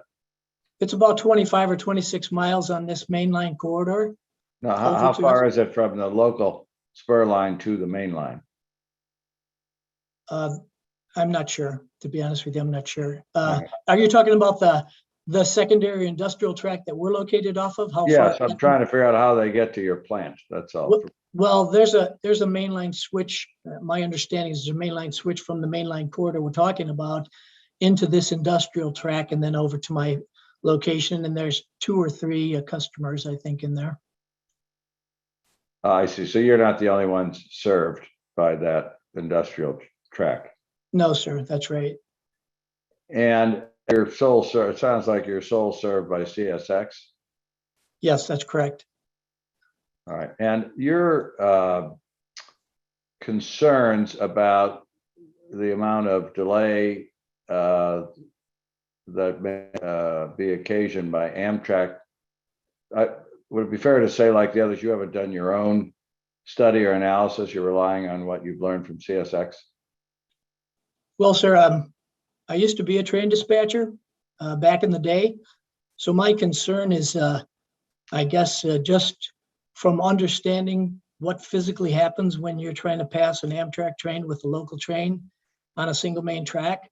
My concern really for our company is the fact that, you know, you're going to have just, if anecdotally we think about this, you'll have a passenger train leave New Orleans at the same time my local train leaves Mobile. He's moving at 80 miles an hour. The local job will run 20 or 25 miles down main track at 50 miles an hour, and he'll start to switch. Now, I don't know how many other customers they have off their main track, but just for an example, if there were 2 customers there, and each of those customers takes 45 minutes to an hour, and that's a fair estimate for someone to pick up and set off at a location, that local train that left Mobile the same time the Amtrak train left New Orleans could only service one of those customers before the Amtrak train was, we'll say, essentially next to them. Which means, to me, having done this many years ago, but nevertheless, either the railroad would have to hold that yard job in the clear till the Amtrak train comes all the way to Mobile, or 2, he'd have to switch the first customer, hustle to a siding so he could meet that Amtrak train, which means if I'm the second customer to be served, they'll pass on me for that day, and I'll get a call saying, sorry, we'll have to get you tomorrow, which would never work for our circumstances. Or 3, again, if they hold the local train long enough, and again, I don't know exactly how many customers, but just as a general statement, a local train services 5, 6, 8, 10 customers, depending on what they're doing. If he holds this train for Amtrak, then 2 or 3 hours later, he's going to have 9 hours to work before he's on hours of service. So I think it's a legitimate concern. I know when I was working, I could be reprimanded or fired if I did it enough times for delaying Amtrak, so we never did. Amtrak, rightfully so, got right of way. I would never hear one word about holding a local job for Amtrak. And in this case, I am that local train. I need those cars. I think it's I guess what you're hearing me say is, I don't know about how many other customers are on this line, but they have to be feeling the same way as I do.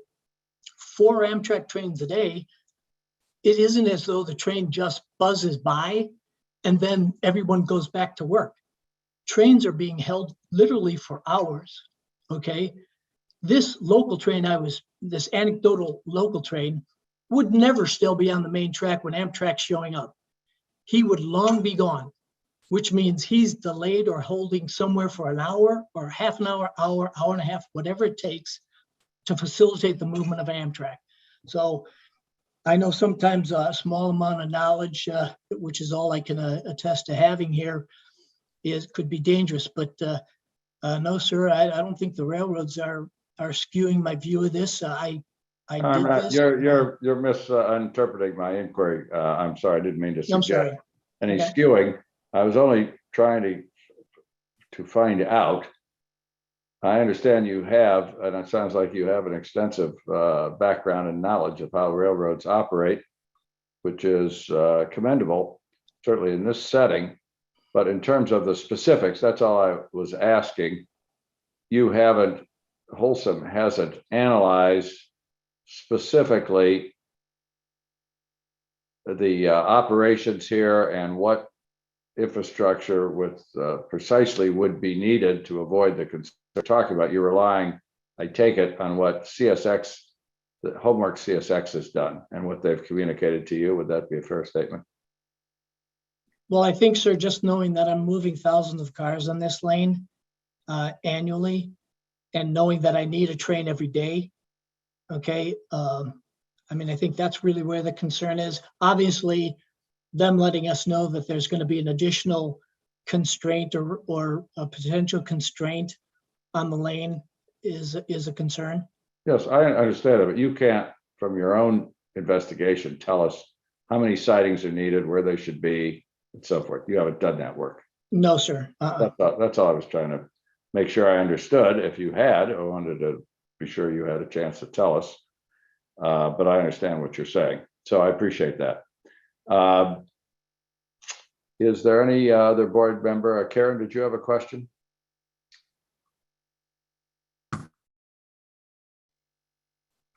Sorry, I hit the wrong button. Mr. Giovinazzi, thank you very much. And I am a little bit familiar with your company, and I know that you have facilities all over the country, hundreds, and then really literally all over the world.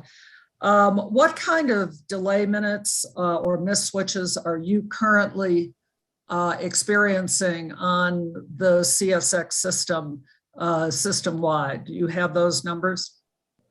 I can't say that I do, but obviously we do have very good records. We know on a daily, obviously to your point, we have so many facilities. We've been fortunate. I mean, we've heard the, we talked to other shippers, et cetera. Overall, our services, I want to say overall, it's been good, particularly for the times.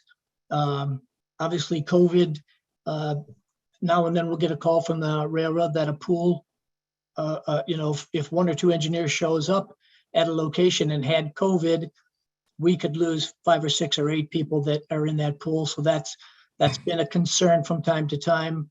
And and I think the limited hiring, the hiring issues that all of us are facing right now, particularly for these guys where it takes so long to train someone.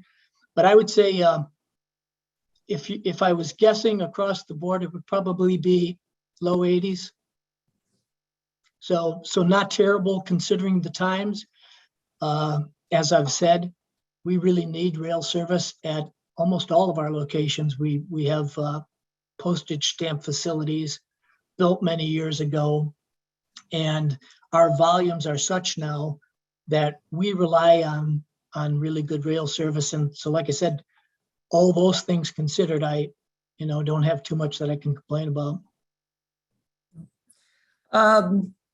I got to know Holcim a little bit when I was looking at the question about whether concrete type producers could make green ties, and your company has really taken a leadership in carbon capture, not only in taking the carbon from the cement plants and putting it in the ground, but actually putting it back into the cement. And I hope that you will further explore maybe the possibility of actually making green ties. I know you've got a plant in Florence, Colorado, not too far from where I live. Mm-hmm. And right down the track from you is a company that makes ties. So well, I'm gonna write that down. So I appreciate that. Yeah, you should talk to them. Thank you very much for that. Yep.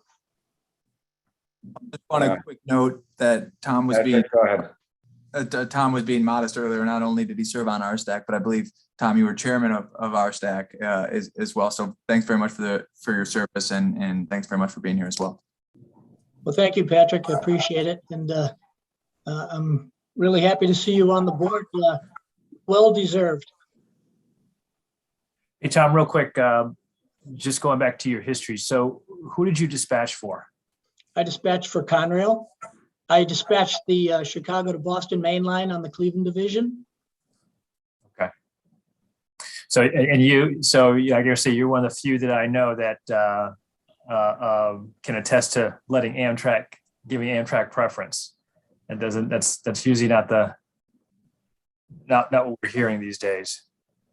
Well, I'll be honest with you and tell you that as long as I was on the railroad, and in this case, there's like a little bit of animosity. It sounds like with Amtrak and the railroads, but the railroads always gave, to my knowledge, always gave Amtrak preference. It was a big personal problem if you delayed that train. So that was the view from up top on the railroads, and I'm guessing it's about the same now.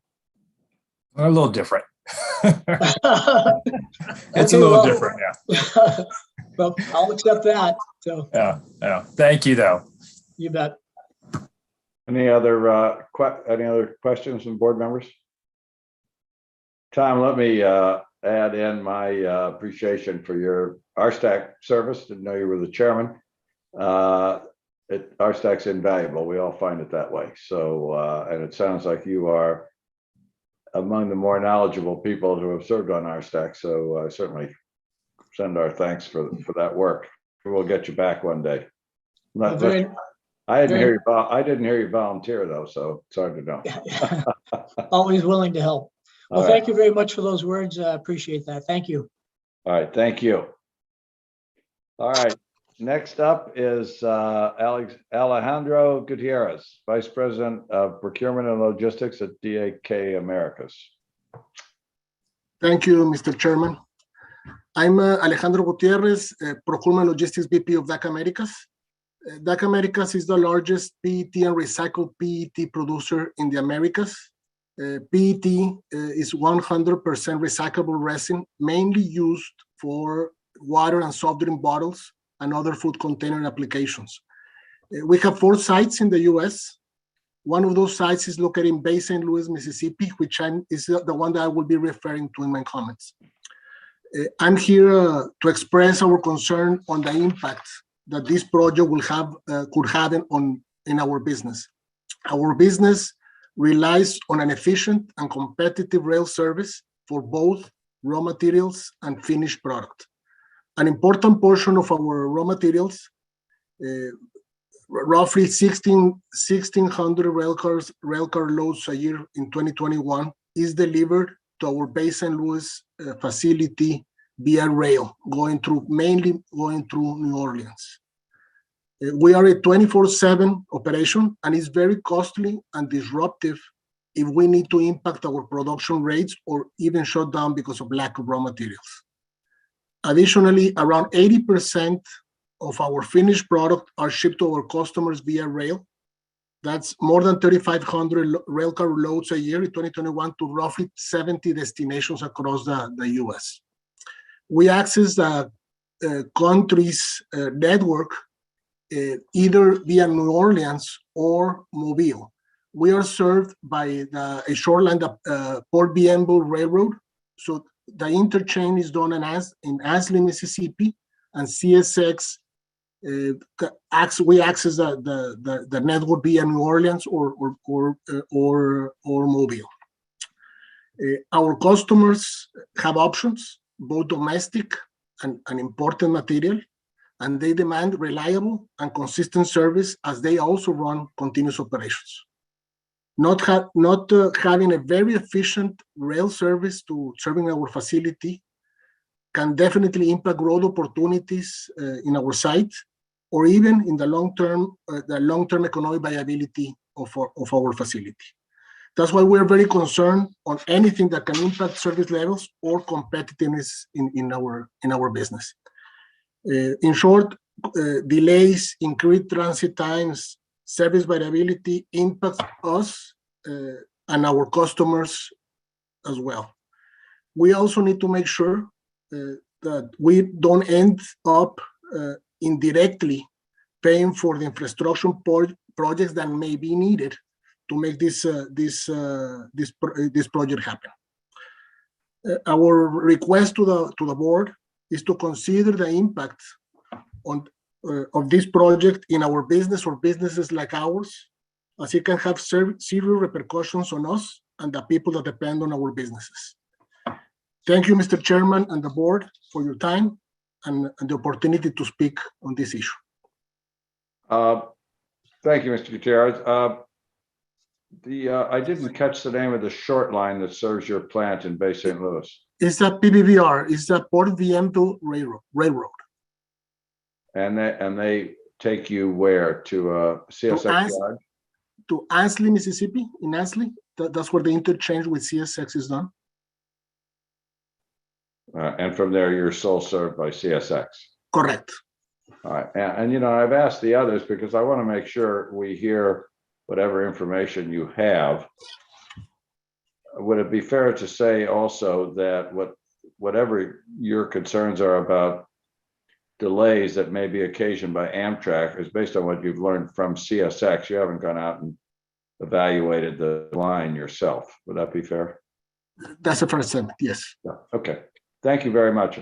Really appreciate hearing from you there. Thank you. Thank you. Any other board members have any questions? Okay. Thank you. Thank you. We will move forward. Finally, on this panel, John Barganier, I think I'm saying it correctly. Very good. Did I say it right? You did. First time. That's great.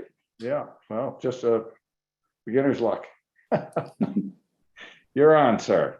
All right. Thank you, Mr. Chairman. Appreciate y'all's time this afternoon. My name is John Barganier, and I'm the Chief Operating Officer for a trade association called Manufacture Alabama. We're the trade association dedicated specifically to the needs of manufacturers here in the state of Alabama. And we work on everything from legislative and regulatory issues to competitive and operational interest of our members across the state and their partner industries. We represent hundreds of companies, from the most recognized international corporations to small family-owned operations that share common interests and face similar challenges. Each one is a vital component of Alabama's economy and our job base. We're proud to advocate for policies that help to make our members as competitive as possible, and we hope to enable them to thrive with being able to result in creating jobs and opportunities in the process. We also appreciate the opportunity to partner or to participate in this discussion with the board today on Amtrak's proposal to add new passenger service between New Orleans and Mobile.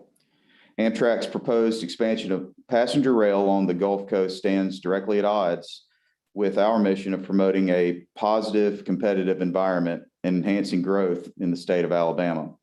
For this reason, we have to be opposed to the proposal in its current form and urge the Surface Transportation Board to consider our opposition and concerns as it reviews Amtrak's request.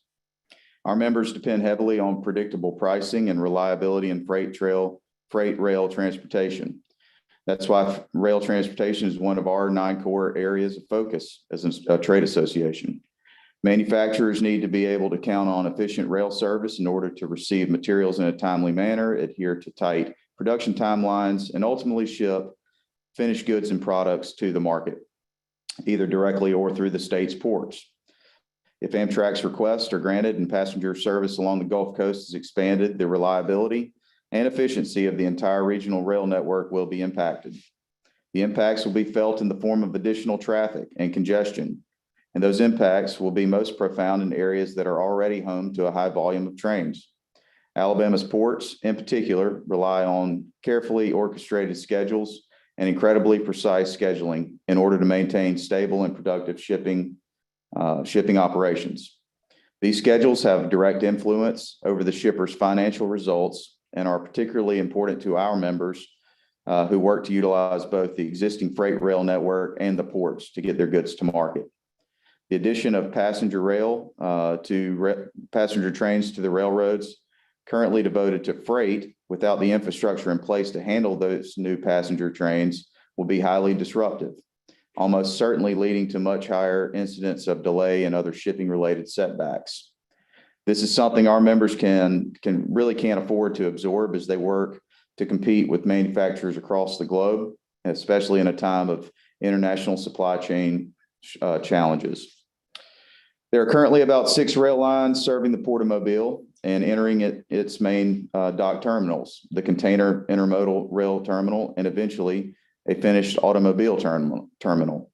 Amtrak wants to add multiple passenger trains per day to these lines. And while 4 trains may not sound like much, the fact is that every additional unit that needs to get from point A to point B using this infrastructure makes a substantial difference. And what's more, federal law means that all freight trains would be forced to yield to the passenger trains. That's a recipe for disaster in this current environment, particularly as we continue to rebound as manufacturers from the disruptions of the pandemic. To make matters worse, we understand that Amtrak backed out of efforts to collaboratively study and plan for the potential impacts of its plan in 2021, leaving stakeholders, including our manufacturers, out of the process of engaging regulators to examine the request. This proposal simply won't work for us in the state of Alabama, nor the Port of Mobile or manufacturing members that are impacted. Because of that, our association cannot support Amtrak's application, and we urge the Surface Transportation Board to prevent further supply chain challenges by opposing this plan. Thank you for your time. Thank you, Mr. Barganier.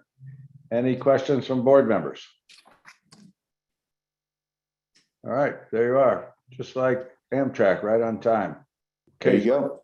Occasionally. Thank you much for taking time to be with us. Thank you, Mr. Chairman. We're going to go back. I understand that the last speaker from the last panel is now available. Patrick O'Malia from the City of Streetsboro Economic Development Director.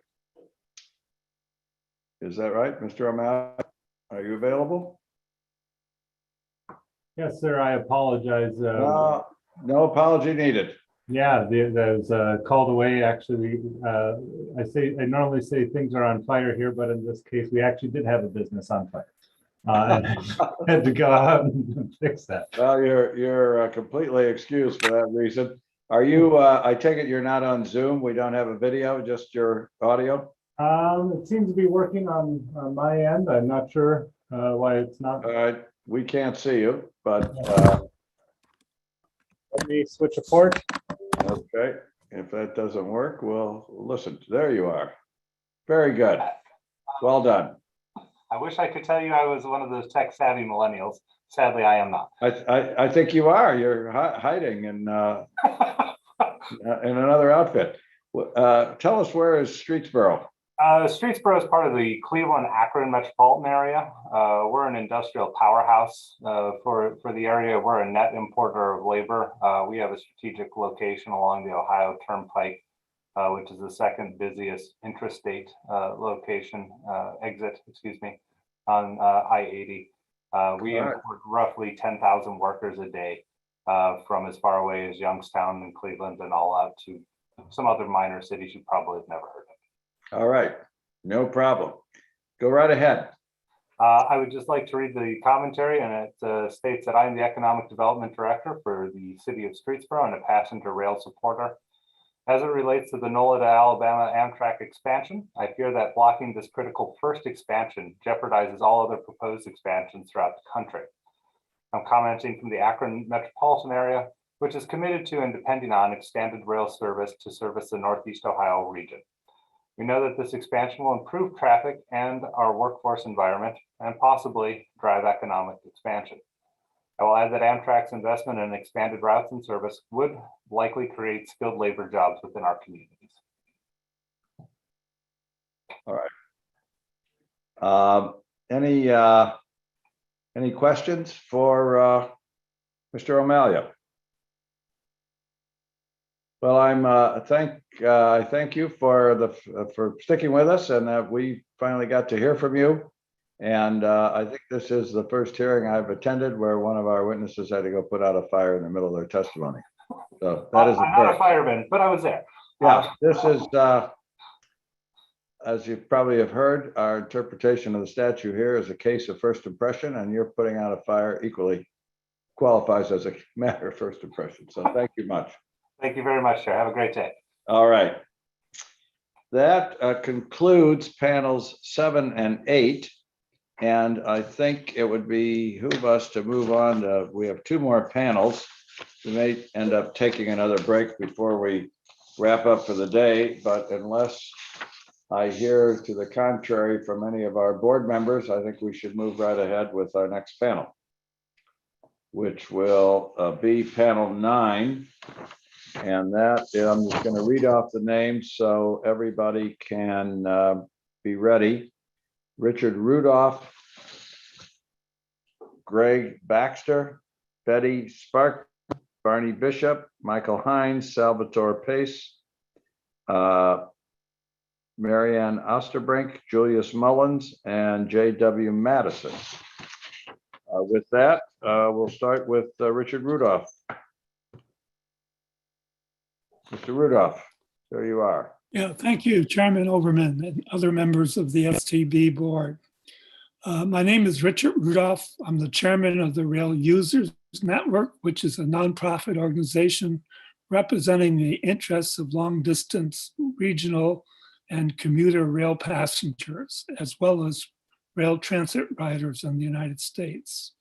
Our mission is to improve and expand rail passenger service to provide mobility for all, including those that cannot drive or those who do not want to drive, to minimize the effects of climate change. I have a number of points that I want to make.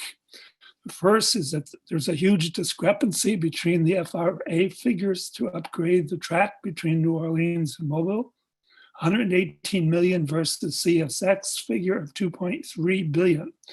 We support the FRA cost estimate regarding the infrastructure improvements needed to allow 2 daily round trips from New Orleans to Mobile. We have ADA and other concerns regarding lack of mobility along the proposed line. Persons without private cars or may not be able to drive the distance between various cities have few acceptable options without proposed new Amtrak service. There is very limited bus service between the various cities along the route of the proposed new service. We also have concerns about the January 28th ruling concerning confidentiality of freight movements on CSXT. This should be reversed. In order to determine how much new capacity is needed, CSX needs to disclose how much of its existing capacity is in use. That is the number of trains that are operating on any given day, the length of the train, how fast they are moving, current location, where they are going, and what costs. The other concern we have is CSX is putting pressure on shippers to testify, which we can see by what's happened all day long today. If CSX is this anti-passenger rail, it should not be allowed to purchase Pan Am Railways in New England, which stands to gain additional passenger rail service in the future. And I speak from Portland, where I live, Portland, Maine, and CSX leaves much to be desired as far as I can see. The US needs passenger rail capacity to support and grow the current economy. As I think you folks know, passenger rail invigorates downtowns, fueling growth in housing and business, supports tourism, creates high-paying jobs, helps states achieve environmental goals, enriches the lives of all citizens, and providing increased mobility and opportunities for people, and certainly reduces the burden of widening roadways and highways. We're also concerned about Amtrak's plan, known as Connect US 2035. We believe it will be thwarted. If the program is fully implemented by 2035, Amtrak expects to have added 30 or more new routes and increase service on at least 20 existing lines. So when we look at this, the case before the Surface Transportation Board is really a test of the Amtrak plan. If CSX gets its way, the new service that's being proposed by Amtrak is actually doomed. And as we already know, there's very little Amtrak service compared to what happens in Europe and other places in the world, including the Far East, parts of Africa, and elsewhere. In sum, the Surface Transportation Board needs to reject the CS estimate for the cost of new infrastructure needed on the line between New Orleans and Mobile. If accepted, it will create a dangerous precedent which could ultimately undermine Amtrak's 2035 plan to expand service to other cities across the United States. So thank you very much, Mr. Chairman and members of the ST Board. Thank you, Mr. Rudolph. I wonder, could you tell us a little bit about the Rail Users Network? What is the organization? Sure. Yeah, we were formed 20 years ago. I, at the time, was the chairman of the Amtrak's Customer Advisory Committee. That's actually the second chairman of that organization, which no longer exists. And it was out of the frustrations that we had with Amtrak that we decided to create a new national organization. We held a meeting in New York City, and we had over 100 different advocates across the country who came and met with us. And so we were incorporated in Maine in 2002, and I've been serving as the chair ever since. We have members all across the country. My vice chair is a non-voting member of the MTA in New York. And as you well know, the MTA has several million riders, to say the least. And we have members in various other cities across the country. We're not as well known as RPA or NARP. That's because we are all volunteers. We don't get paid. None of us are on the payroll. We don't have a payroll. We do have some money and publish a quarterly newsletter, which I should send members of your organization copies. We'd be glad to do that. All right, well, that's helpful. So the membership are individuals, not other organizations, or are there organizational members as well? There's some organizational members as well as individuals. Okay, thank you, thank you. And you primarily came together to be advocates for expanding passenger rail service in the United States. Is that your main? Yes, we certainly support expansion of passenger rail service, not only in the United States, but even here in Maine, where I live. And so we are concerned about CSX, and we're trying to expand service to Bangor, Maine, which is the second largest city in this state. Right. Well, I'm pretty sure Maine is in the United States, so I think you qualify. So thank you.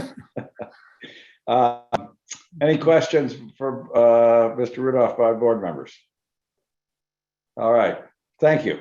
Appreciate it. Thank you. All right. Next up is Greg Baxter, Director of Developing Markets for the Herzog Contracting Corporation. Thank you. Can you hear me okay? Yes, sir. All right. Thank you, Chairman Ober, members of the board, for allowing me to testify today. My name is Greg Baxter, and I'm Director of Development Markets for Herzog Transit Services. Herzog is a leading rail and heavy highway contractor across North America. We efficiently solve complex transportation problems in challenging operating environments thanks to 50 years of experience and our highly qualified teams of professionals. Herzog provides state-of-the-art equipment, technology, construction, and operations and maintenance services to owners and operators of Class I railroads, transit agencies, state transportation authorities, and prime contractors. In fact, Herzog currently is responsible for the operation and maintenance of 15 commuter rail and streetcar projects throughout North America, spanning all the way from California to Florida. We're the only operator of a state-supported intercity service in the U.S. other than Amtrak, with our CT rail services between New Haven, Connecticut, and Springfield, Massachusetts, which Herzog has been providing since 2017. In fact, in 2019, pre-COVID, Herzog passengers and commuter trains carried more passengers than Amtrak did domestically. Although my tenure with Herzog has been short, I've been involved in the passenger rail industry for over 30 years, including working in both the public and private sectors, with almost half my career working for Amtrak. This experience has provided me a solid foundation understanding how passenger rail services are currently provided and the opportunity to improve the paradigm to provide and expand passenger rail services in the U.S. President Biden and his administration have created great opportunities for new and existing passenger rail services. The private industry, Class I railroads, state and local rail authorities, and other stakeholders will be essential to meeting the goals and intent of Congress to redefine how passenger services are provided. I think it is important to state that we at Herzog take no formal position on the pending matter before the board, other than to support the restoration of the Gulf Coast service in a timely and efficient manner. Having said that, we do feel strongly that Herzog has all the capabilities of the passenger rail operator to provide the necessary services to operate the Gulf Coast service on behalf of the Southern Rail Commission, and will welcome the opportunity, if presented, to provide a proposal for services to the Commission for consideration. Throughout my career, I've had the opportunity to work and collaborate with almost all the Class I railroads throughout the U.S. In fact, during my tenure with Amtrak and as the operator of the VRE service on CSX property, I have worked in hand with them. Based on that experience, I can honestly say that CSX is very supportive of passenger operations and always work diligently with state and local rail authorities and operators to ensure that any passenger service is planned and operated properly and is compatible with its freight network, so both freight and passenger can work seamlessly together. In my opinion, CSX is an industry leader in providing and operating passenger rail service on their network. CSX has always taken an innovative approach to passenger rail and how they manage the many complex issues that come with the provision of passenger trains on a predominantly freight network. Two examples I'm intimately familiar with are the extension of the VRE Fredericksburg service south of Spotsylvania and the historic sale of the right-of-way of the RFP subdivision to the state of Virginia, which created dedicated passenger freight tracks from Washington, D.C. to Richmond, VA.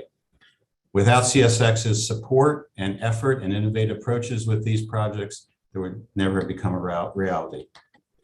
Since the 1990, the commuter rail industry has been open to competition and has experienced the benefits that a competitive marketplace creates, including innovation, efficiencies, and transparencies. There is absolutely no reason why similar results would not occur in the intercity market.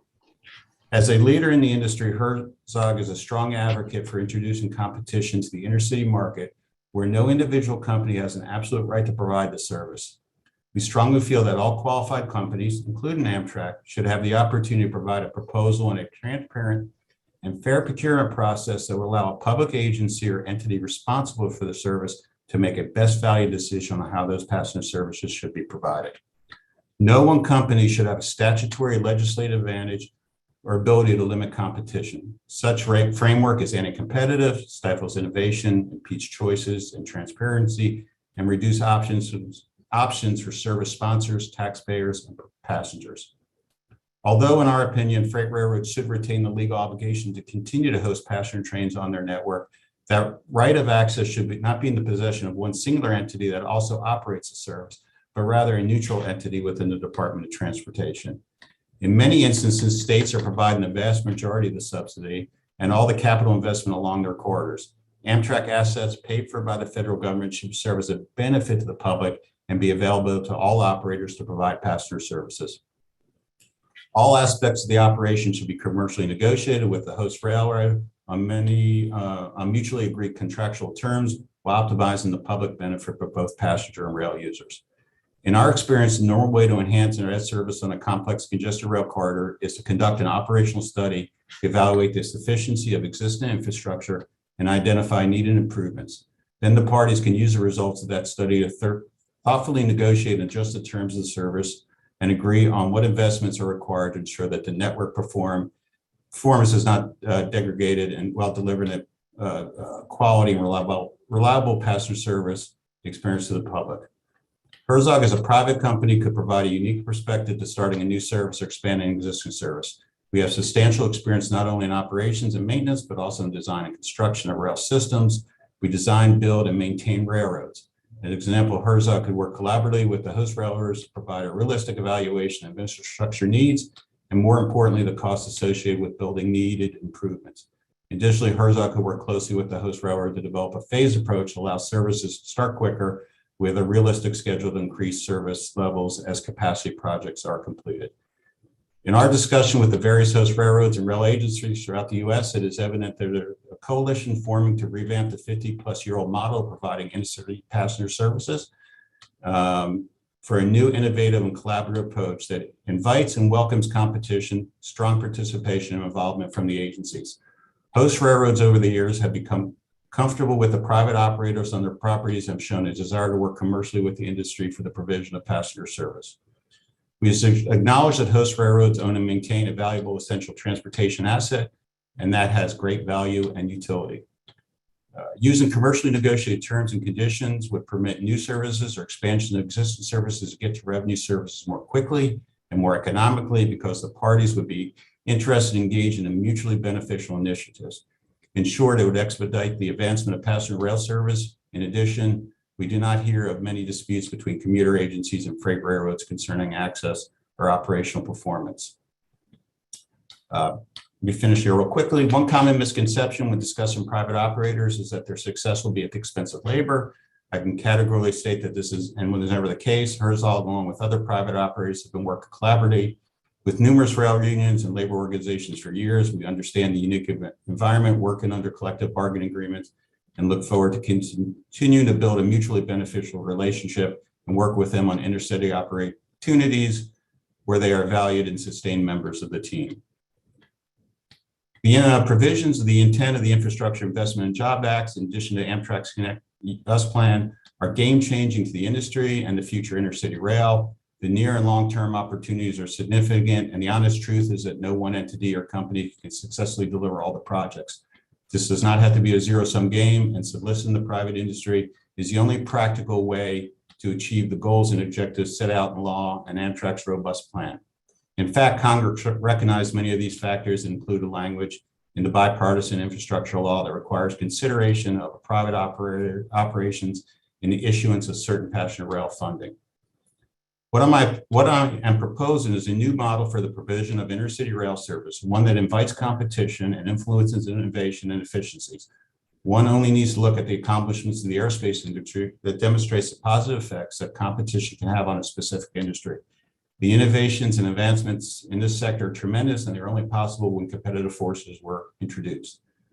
I want to be clear that we are not anti-Amtrak, but we are pro-passenger and freight and rail and pro-competition. Amtrak plays and will continue to play a vital role in the provision of passenger rail services even after competition is introduced to the intercity passenger space. This competition will accelerate the expansion and quality of services while preserving the competitive advantage that freight rail provides to the American economy. In closing, Herzog is ready to engage with the Southern Rail Commission and work cooperatively with the host to bring new intercity passenger service to the Gulf Coast. Thank you for the time, and I'd be happy to answer any questions. Mr. Baxter, do any board members have questions? Karen. Thank you. Mr. Baxter, are you suggesting that private operators ought to have the same access to the board as Amtrak does if the terms and conditions of access and new passenger service can't be resolved? I'm suggesting that access should be commercially negotiated and no one company should own that access right. So it should sit somewhere else. Thank you. Any other questions for Mr. Baxter? Thank you, sir. Appreciate your time and your extensive background in this area. Thank you. Our next speaker, Betty Sparkman.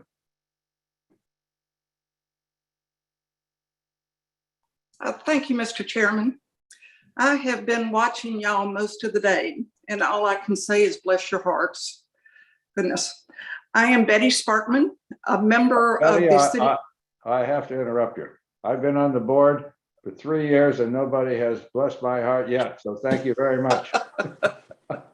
My pleasure. My pleasure. I am Betty Sparkman, a member of the City Council of Pass Christian, Mississippi. And I believe that I have a unique perspective on this issue. Pass Christian is a town of about 6,000 people along the Mississippi Gulf Coast. It is approximately 6 miles wide, east to west, and about a mile deep, south to north. The CSX Railroad runs the entire length of Pass Christian and nearly perfectly bisects this town. No one here in the pass lives more than a half a mile from these tracks. Also, we're about an hour from both Mobile and New Orleans. I am perplexed by those who say passenger service will clog these rails. Here, trains run on this track about 10 times a day. I know that's true because my house shakes about 10 times a day. And my dog barks at the train whistle, well, you guessed it, about 10 times a day. Allowing passenger rail service on these tracks would really be positive for our community, and it beautifully meshes with this city's desire for more tourism and safer access for our citizens to Mobile and New Orleans. Thank you very much for your service and this opportunity to tell my story. Thank you so much. Are there any questions for Ms. Sparkman? And I don't think any of us could have said it any better. Thank you very much. I will only say this, Ms. Sparkman. We tried to organize elected officials at the beginning of the hearing, and you were so modest. Apparently, you didn't tell us you were a member of the city council. So you came with this august group. But either way, your testimony is just as important. We just would have called on you earlier in the day if we'd known. So thank you. That is my pleasure. We have a meeting tonight, so keep us in your prayers. We will do so. Thank you so much. And keep blessing our hearts because we need it. Thank you. All right. I am told that Barney Bishop and Michael Hines are not on the program. Are either of them here? Mr. Bishop, Mr. Hines? Okay, we will move forward with Salvatore Pace.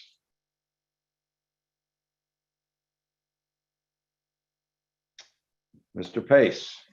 Yes, sir. All right. Mr. Chairman. Yes, sir. Thank you. Although I've been watching for multiple hours, I was not prepared to be up right this quickly. Thank you, Mr. Chairman and members of the board. This is an honor and a privilege. I serve in the capacity appointed by the governor of Colorado as the vice chair of the Colorado Rail Commission. And I'm a former county commissioner in Pueblo County, Colorado, served a couple terms there and served in the state house where I served as the minority leader there. And I was hoping to be with the former elected officials somewhere earlier in the agenda, but I guess there's no such category. I am a LSU alumnus, and I do spend a lot of time in New Orleans and the Gulf Coast, and definitely a future user of this service. And as a former resident and frequent visitor of the Gulf Coast, I know that I-10 is terribly congested. And we all know that the Gulf Coast and New Orleans have exceptionally high levels of poverty compared to the rest of the country. And I'm honored to be here speaking on behalf of Amtrak's request for returning service to the Gulf Coast. It's been too long since Hurricane Katrina, 17 years without this service. And this is one of the lasting travesties of that catastrophe. And it's about time to have this service restored for the citizens of the Gulf Coast and the country. In Colorado, we have plans for expanded rail service. We're planning on doing front range passenger rail from state line to state line, from Wyoming to New Mexico. 85% of the state, or the state support this service in polling. The legislature has established a new taxing district for passenger rail here in Colorado. And we plan on working with the Amtrak and the federal government on some of the infrastructure package, but we also plan on taxing ourselves for this service as well. And we have a great relationship with our Class 1 freight partners, Host Railroads, BNSF, and UP here in Colorado. They've been honest brokers, and we work with them closely as we expand service. And they're also major employers here in Colorado, and specifically Pueblo, the community that I represented for a decade. Today's hearing is not only important for the Gulf Coast, but it's also important for the rest of the country and communities like Colorado, and Madison, Wisconsin, and Scranton, Pennsylvania, whom we heard from previously, because this will be precedent setting. Your decision today will affect how quickly these communities get passenger rail service back. Your decision will likely affect the cost of rail service, passenger rail service, and how much the taxpayers have to dole out in order to accomplish passenger rail service. It could also determine whether future new corridors are even developed. And what are the arguments against this renewal of service? We're told that CSX service will be unreasonably impaired. Amtrak desires 4 trains and 2 round trips daily. These numbers are minuscule. It strains credulity to believe that these very few number of trains will unreasonably impair service. I've been listening all morning and into the afternoon about the massive size of the freight and shipping yard in Mobile.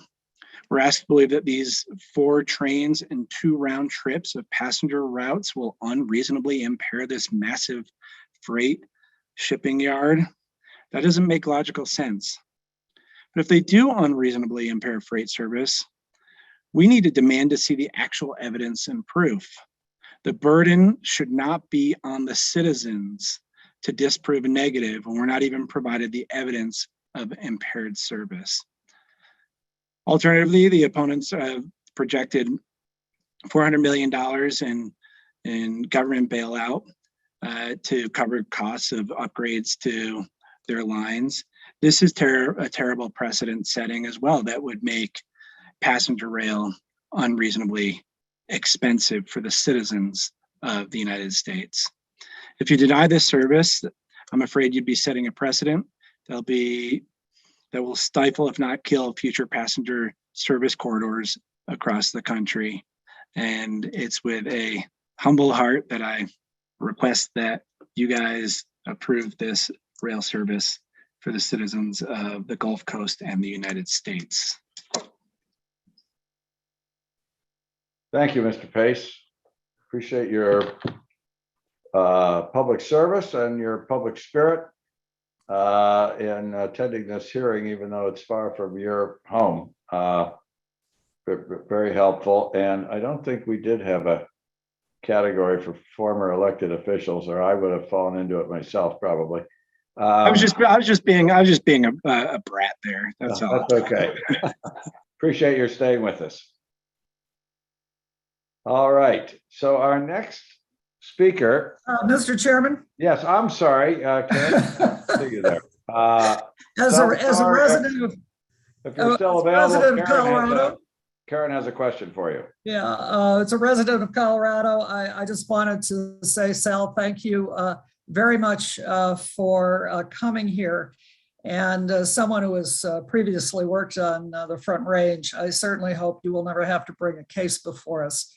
But I should also point out the difference between the chairman and me is that the chairman has Miro sketches, I think they are, on his wall behind him. And I have a 1887 map of the state of Colorado. And most of the lines on that map, as you know, are railroads. And it was at looking at that map where I finally figured out why it is the Southwest Chief doesn't go to Denver. It comes up from New Mexico and winds up in a little place called La Junta, which is a wonderful place, but it's miles from Denver. And it was because in 1887, the Santa Fe Railroad didn't go to Denver.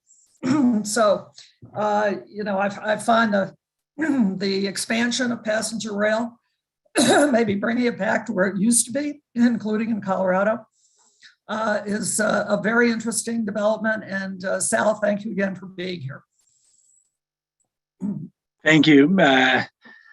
Thank you very much, Karen. It's really a privilege and a pleasure to come here. And it follows the route, the Santa Fe Trail, from La Junta down to Trinidad, and then down through over Raton Pass, the same path that the historic Santa Fe Trail. And it's something we've been working a lot on and raised a couple $100 million to upgrade those tracks over the last 10 years in a really collaborative manner with freight and state government. But It was a very convenient trip to make this hearing today. Just like my friend Paige Cognetti, the mayor of Scranton, Pennsylvania, is light speed air traffic today. Thank you. Thank you both. All right. The next witness is Miss Osterbrink, and I apologize because when I read your name at the beginning, I did not read your complete name. Well, Marianne Osterbrink. And that's possibly because I don't believe I've ever met a person named Maple before. So, Ms. Osterbrink, with no detriment at all, I'll call on you next. Kind of German Dutch as well, Mr. Overman. Thank you. My name is Maple Osterbrink. I live in Chapel Hill, North Carolina. Can you hear me? Yes, very well. Okay, Thank great. you. Thanks. I was born and raised in Chicago, where you were city council, and I rode plenty of ground transportation there in Chicago, but we had a car as well in the suburbs. I appreciate you pleasantly checking on what people share today, Mr. Overman, to drill down on their details a bit and get it over with. I like that because it takes thoroughness. It looks like things have already been talked about.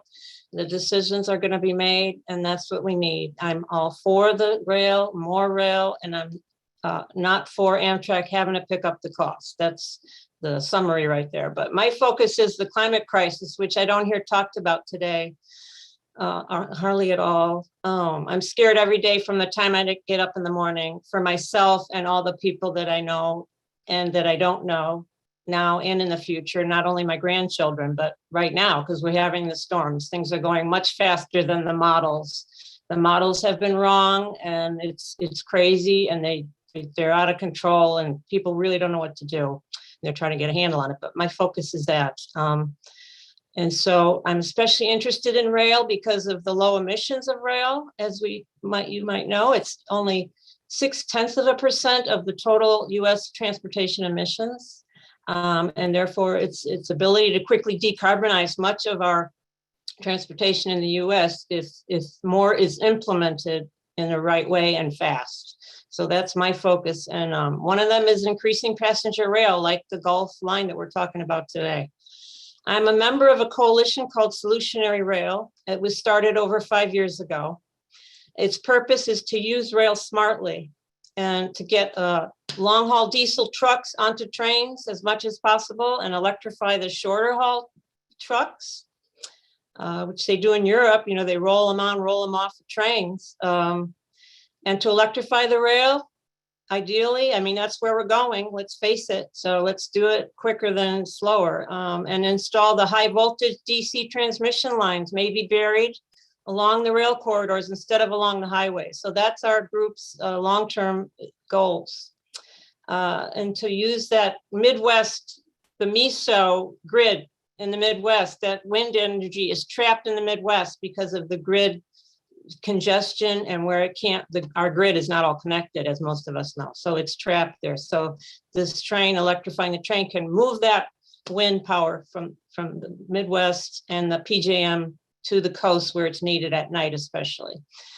And Mr. Oberman, we appreciated your stance on the STB taking a better look at the Utah rail for that case. We were really glad about that. So we actually sent you a thank you letter. We had 135 groups and individuals who signed a thank you letter for you. So I just wanted to let you know I'm in that group, and we appreciate, you know, people going with their values, making sense, doing the practical thing rather than just the political. You know, everything is so rushed now and political and parties. It's not right. And we want to take our time and do the right thing. And I'm glad you guys are doing that.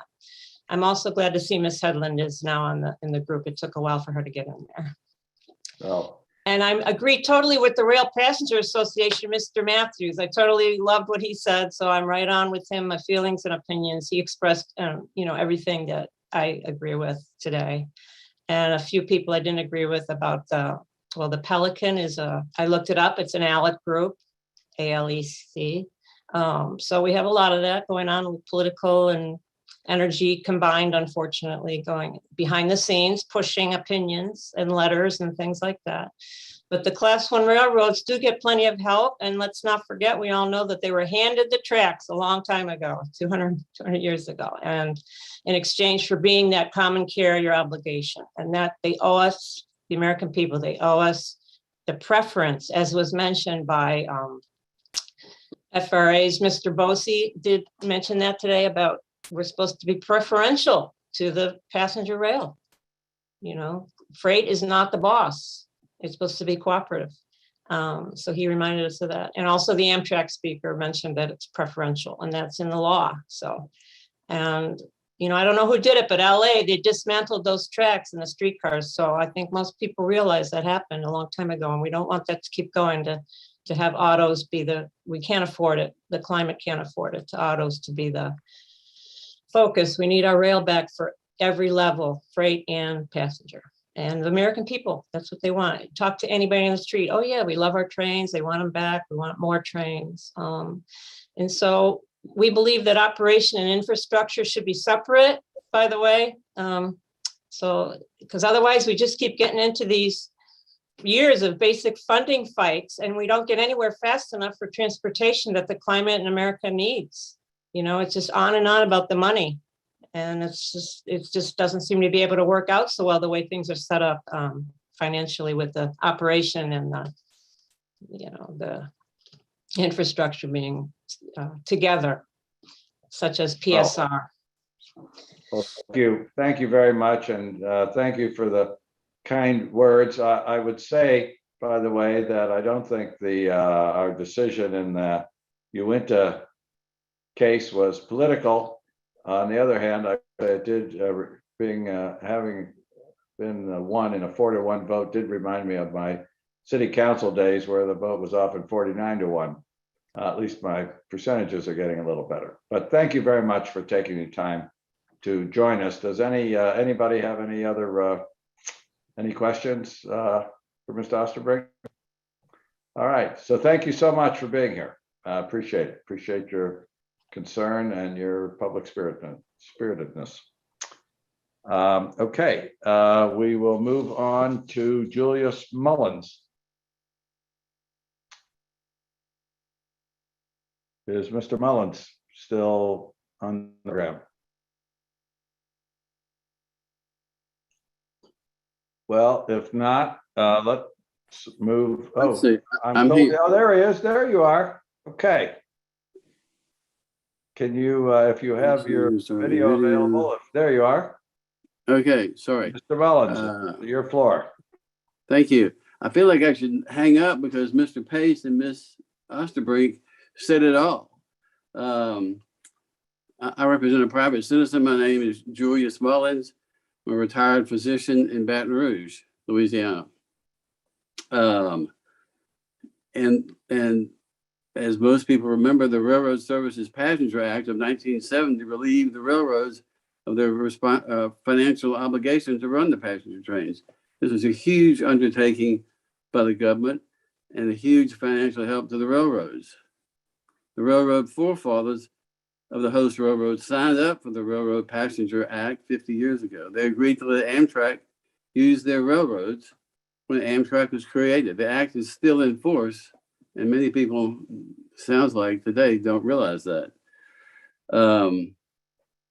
And the host railroads have not really demonstrated that the proposed service between Mobile and New Orleans would impact these railroads in a bad sort of way. Before Hurricane Katrina, the Mobile to New Orleans route was running pretty regular, and it went on to Jacksonville. It's not a high-speed corridor, so it seems that there wouldn't be very many extensive upgrades would be needed. And there's no other way to get from Mobile to New Orleans besides Amtrak, except Interstate 10, which is often congested and backed up and often at a standstill. And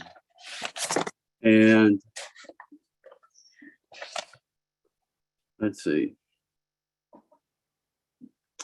And really, there should be a concerted effort to promote inner city travel. Besides pouring more concrete because all these interstates and highways to these medium-sized cities have bad congestion on the highways as well. And this isn't only true from New Orleans to Mobile, but it's true all over the country, and especially in the South. Routes like Shreveport to Dallas, those interstates are congested. Nashville to Atlanta, or Charlotte to Richmond. All these interstates are always congested. And a lot of senior citizens aren't able to drive some of these distances, and rail travel is an obvious choice. That's all I've got to say. Thank you for your time.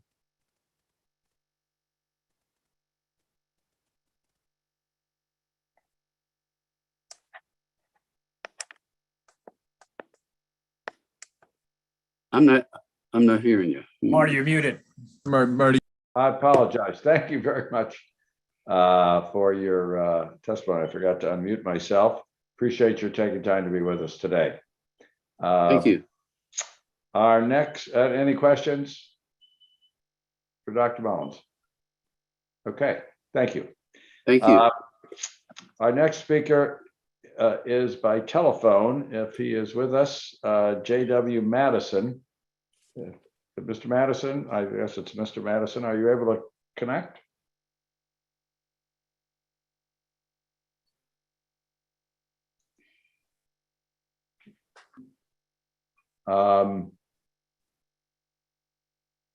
Okay. Well, if he is not, because the hour is late, I would like to move on to panel 10. We have 5 more speakers. As the board, it could be that 2 of those speakers are not on anymore either. Whoop, I seem to have lost my connection. There we go.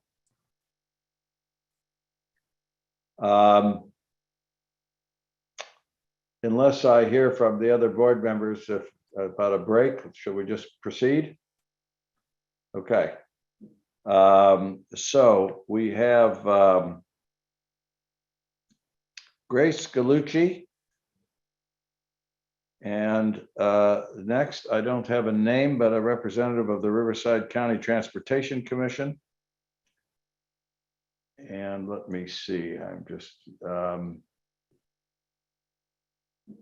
and Stuart Nicholson. There are 2 other people who don't seem to be on the program, Julio Fuentes and John James, but if they are there, I will call on them as well. So let's start with Grace Galucci.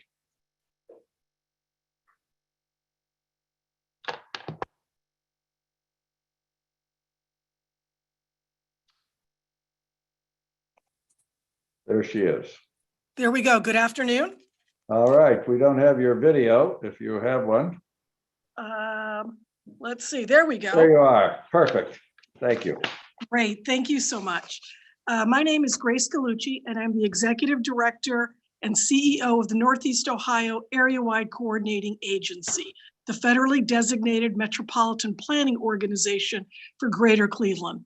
I very much appreciate the opportunity to speak today regarding this important Gulf Coast rail corridor and the implications for passenger rail service throughout the nation. While many other speakers can testify about the particulars of the New Orleans to Mobile route under consideration today, I'm here to express my concern about the important precedent that will be set by this case. NOACA conducts transportation and environmental planning for the 5 counties surrounding Greater Cleveland. We represent 166 cities, villages, townships with a total population of 2.1 million. We are governed by a 48-member board comprised of local elected officials. In 2001, the NOACA board adopted a 30-year long-range plan, ENEO 2050, an equitable future for Northeast Ohio. This detailed document lays out a vision for maintaining and transforming the region's transportation system over the next 3 decades.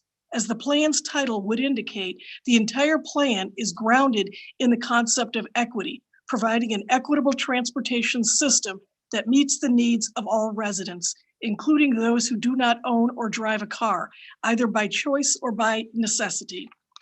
This plan envisions equitable access to jobs, healthcare, commerce, recreation, and all the various destinations that contribute to a good quality of life. This long-range plan is also premised on a clear understanding of the environmental issues facing our nation and the need to create a resilient transportation system while also mitigating the transportation sector's negative impacts on climate. By offering residents more choices in the way they move about the region and to and from other regions, NOACA's plan aims to reduce single occupant vehicle travel, which will improve air quality and public health, while also reducing climate changing carbon emissions. Taken together, the changes envisioned in ENEO 2050 will help create a healthier and safer region with a stronger economy and increased job opportunities. However, NOACA also recognizes the importance of connecting our region to the rest of the nation via a robust multimodal national transportation system.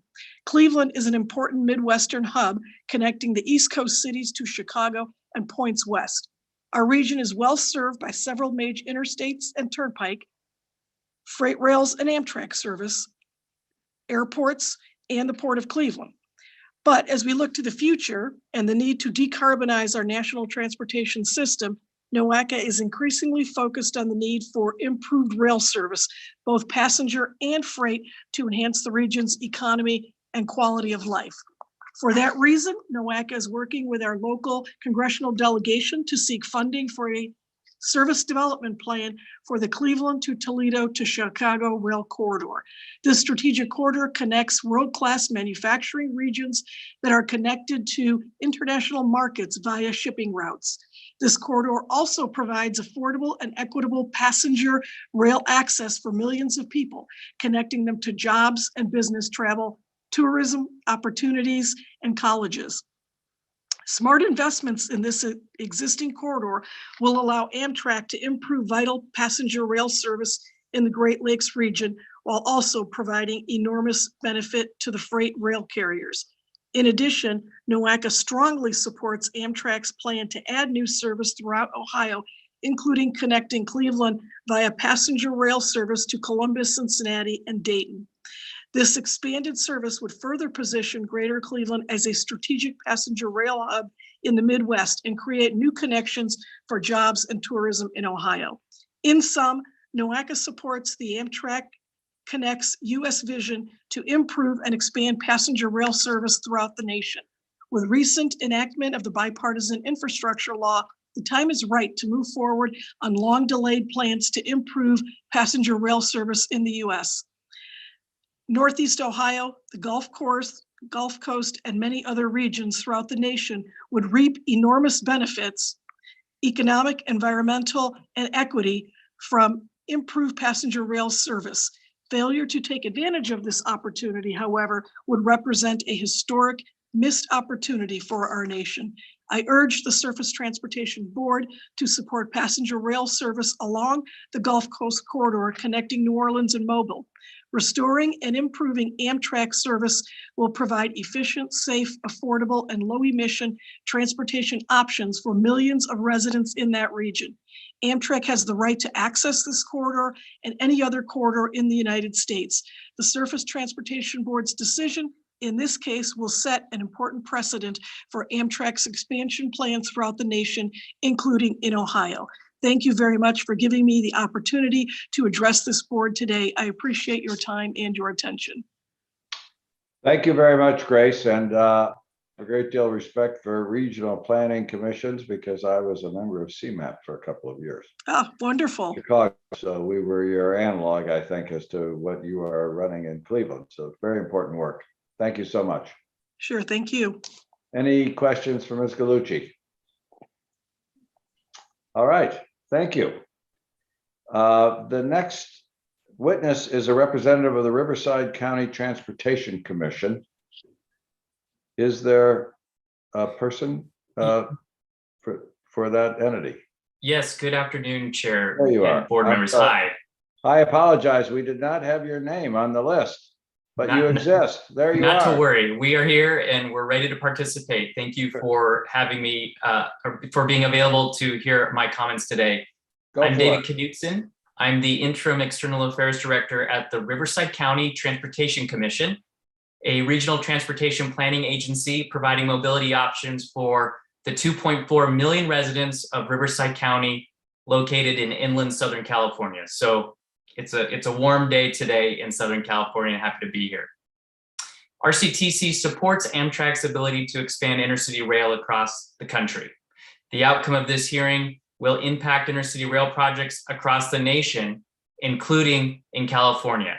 Quite simply, and to conclude my comments, we believe that both passenger rail and freight rail will benefit from a clear process from the STB. This concludes my comments.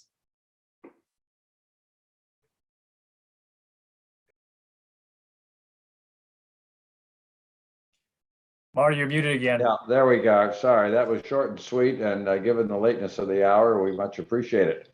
Any questions for Mr. Knudsen? Okay, thank you very much. I am told that Julio Fuentes is not on the program. If he is, if I've missed him, speak up. And also John James, also not on the program. All right, so our last witness for today then will be Stu Nicholson, All Aboard Ohio. We have a lot of great representation from Ohio. Maybe we ought to get this train to run straight up from Mobile to Cleveland somehow. Mr. Nicholson. Well, perhaps he has also not been able to. I am here. There you are. Yes, I am Good. here. Undo my video. Here we go. Start There you are. We can see and hear you. Go ahead. Okay. Let me first thank all of the members that are here from the board. Having once served as the public information officer for the Ohio Rail Development Commission and been through a number of long hearings and meetings, I want to thank you for your time today. You've taken a lot of testimony very patiently, and you should be given credit for your endurance. That's for sure. It strikes me as listening to the previous testimony today that CSX is essentially asking Amtrak to pay for capacity improvements for their rail corridors over and above the dollars that have already been pledged by Amtrak, as well as state and local governments, pledges that were estimated and approved by the Gulf Coast Working Group that was established by Congress. In particular, listening to John Robert Smith and the members of the Southern Rail Commission, one could argue that this strategy being conducted by the railroad is somewhat in the tradition of the late Gulf Coast pirate Jean Lafitte, demanding tribute to reestablish rail service along the same Gulf Coast. Judging from the letters to the STB that I have read from the railroads and some of their allies, it appears that Amtrak or any other passenger rail providers can expect the same demand for tribute, no matter if the rail corridor runs along the Gulf Coast or through the middle of Ohio. And no matter if states, local governments, metro planning organizations, and private sector entities pledge their dollars to support this new and expanded service. This, in our estimation from All Aboard Ohio, is a huge, unnecessary, and unreasonable obstacle at a time that our nation desperately needs faster, more frequent trains, serving more population and commerce centers like the Cleveland, Columbus, Dayton, Cincinnati corridor here in Ohio that Grace Galucci had mentioned earlier. We are a state with nearly the population density, by the way, of the nation of France, and that corridor that I just mentioned is the most densely populated and heavily traveled corridor in the state of Ohio. Amtrak plans to revive service on this corridor, as well as provide expanded service on existing routes that connect Ohio with the nation. Our citizens need it to better connect to jobs, education, healthcare, or to travel on business, or as the mayor of Crestline this morning said earlier, even if it's just to get to the airport or a baseball game.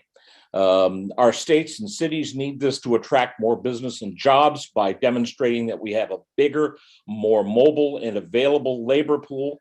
I think even the shippers who have written and testified today on behalf of CSX must understand that a larger labor pool and a mobile labor pool is good for business.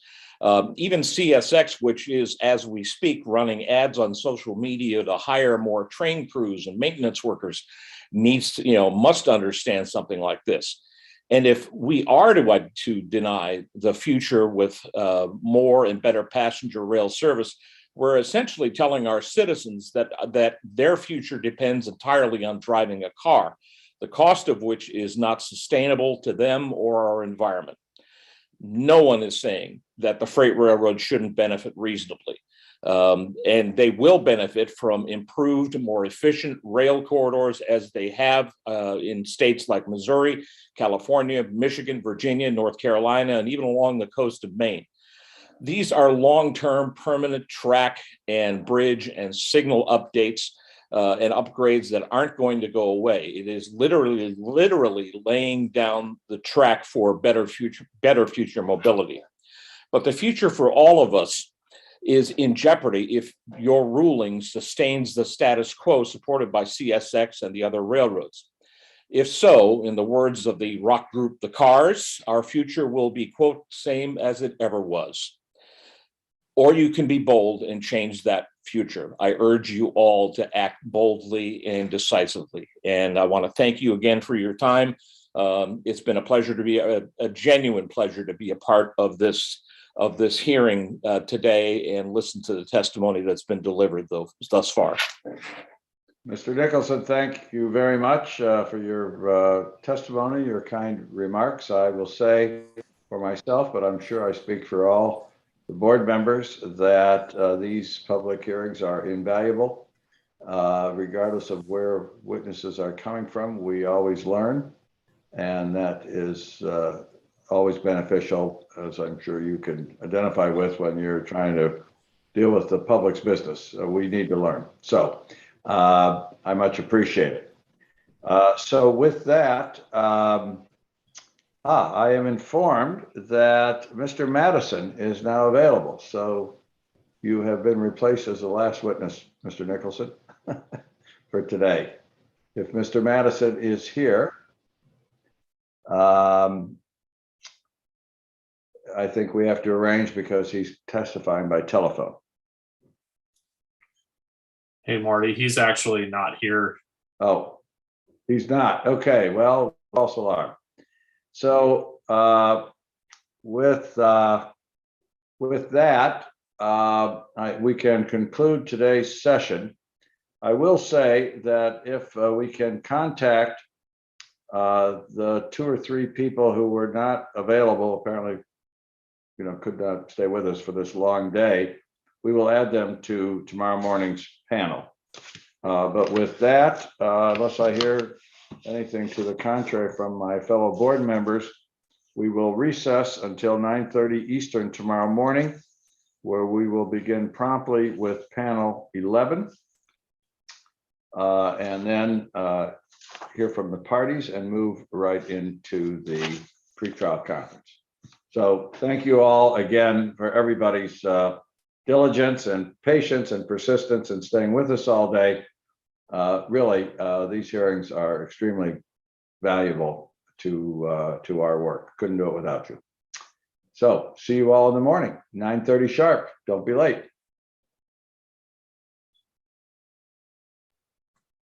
Thanks, Marty. All right. Thank you all.